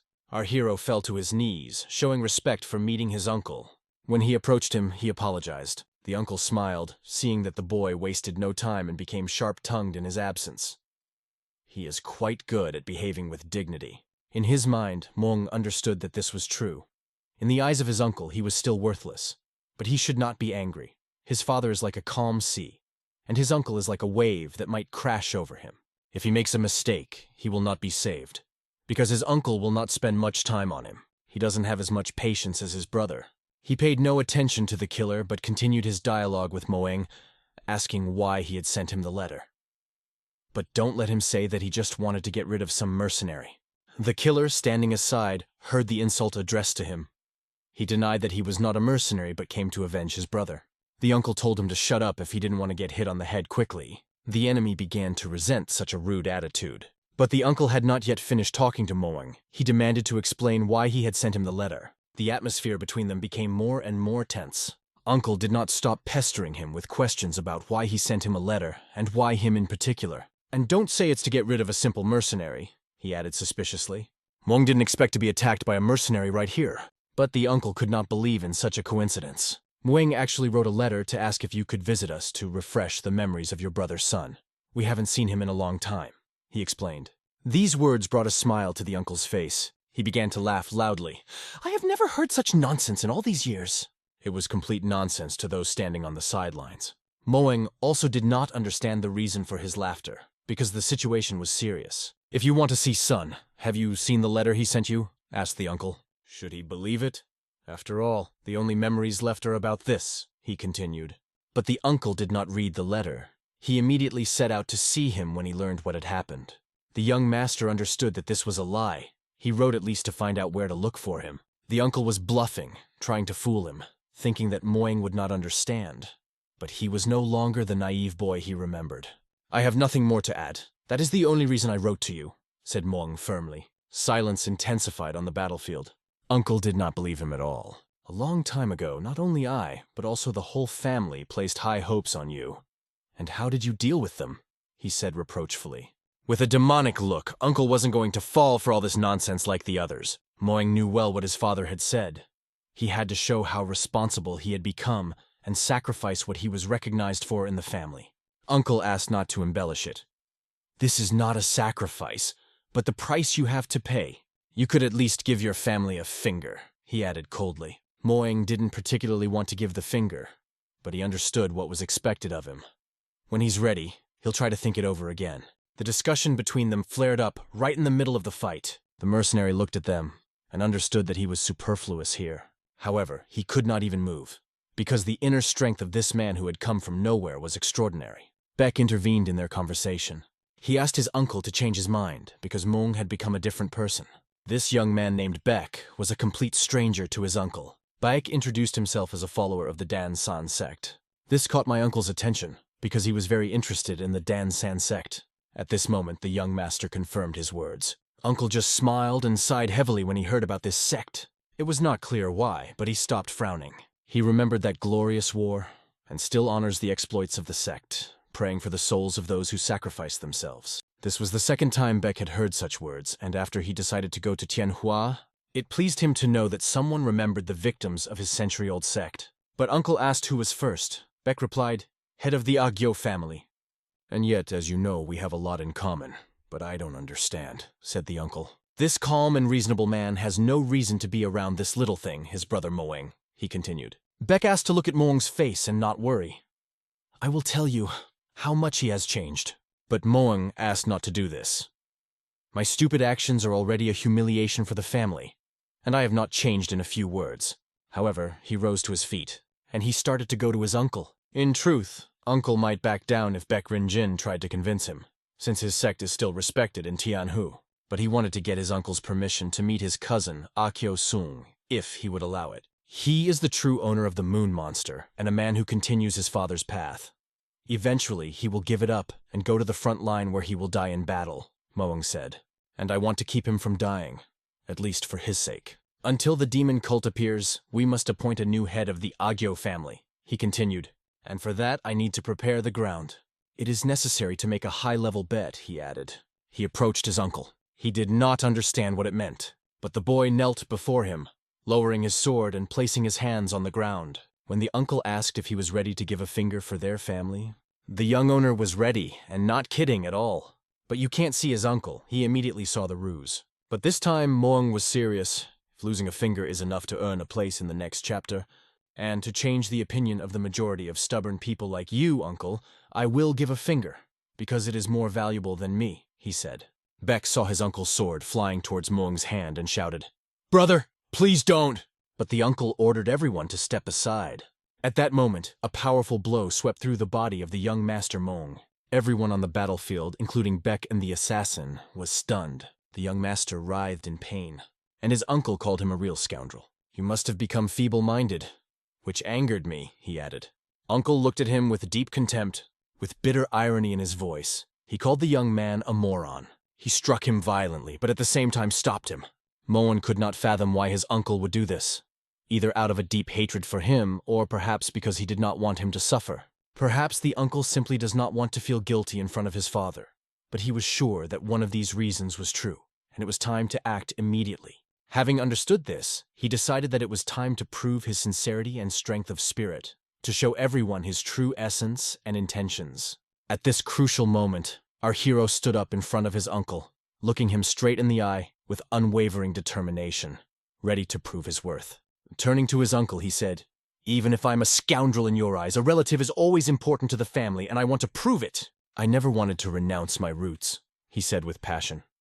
"And I always wanted to stay true to our family and its traditions. From now on, I will act in my own way, not like a Gel Muyang," he firmly stated, deciding to determine his own destiny. As a child, he carried the burden of great responsibility on his shoulders, which constantly oppressed him and did not give him peace. Because of this, he constantly tried to escape from his responsibility, avoiding duties and hiding from reality. However, after the event in Qianhu, which changed his life, he finally came to terms with reality and accepted it as it was.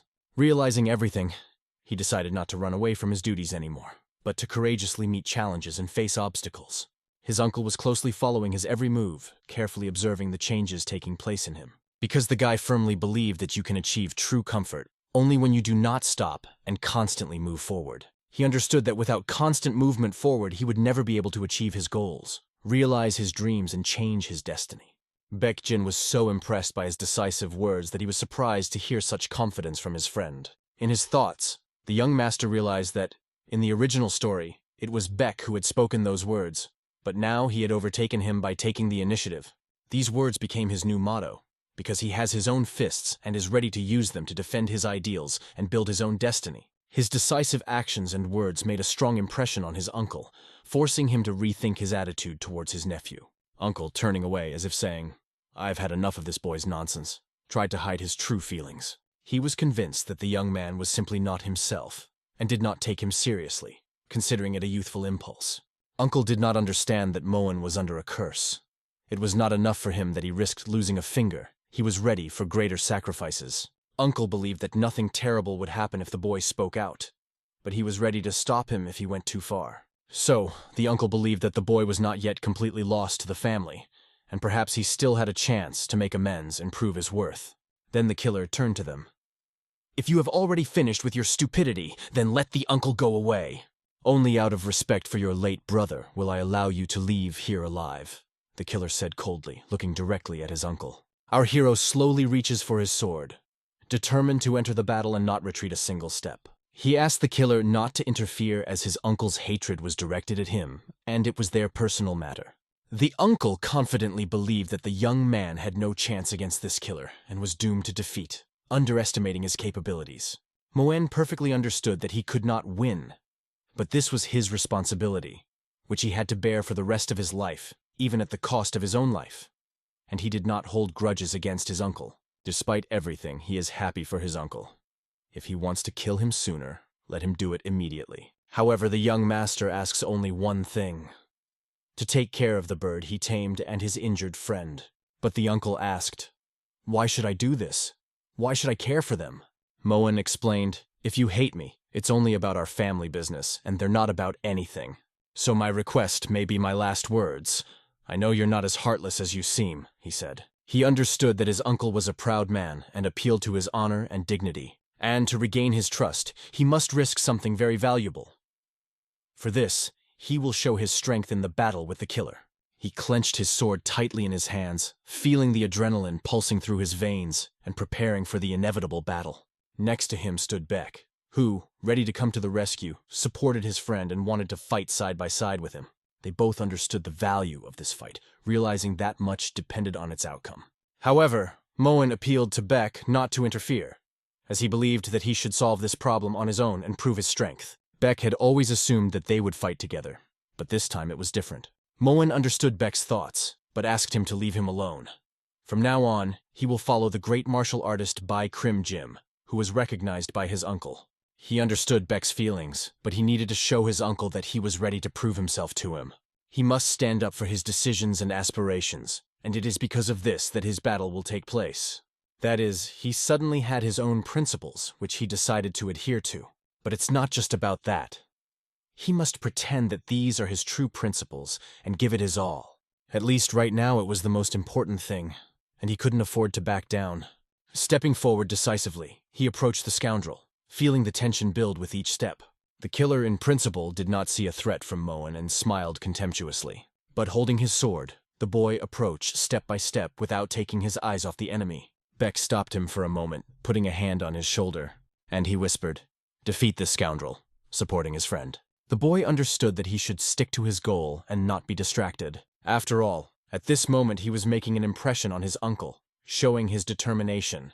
The assassin reached to unsheath his sword as he readied himself for battle. "I will kill you both so that you will not be sad without each other," he said coldly. Moen answered sharply, so that he would close his mouth and not be defiant. "Your poor brother died precisely because of this attitude towards others," he added. This, of course, threw the killer off balance, and Moen declared that he would not bow to the one who was afraid and kept silent in front of his uncle. However, the taunts did not touch this scoundrel. He remained calm, but Moen did not try to mock. He was just telling this dumb idiot important facts. His sword rose up, ready to strike, and he found himself right in front of the enemy to restore his name in the Agil family.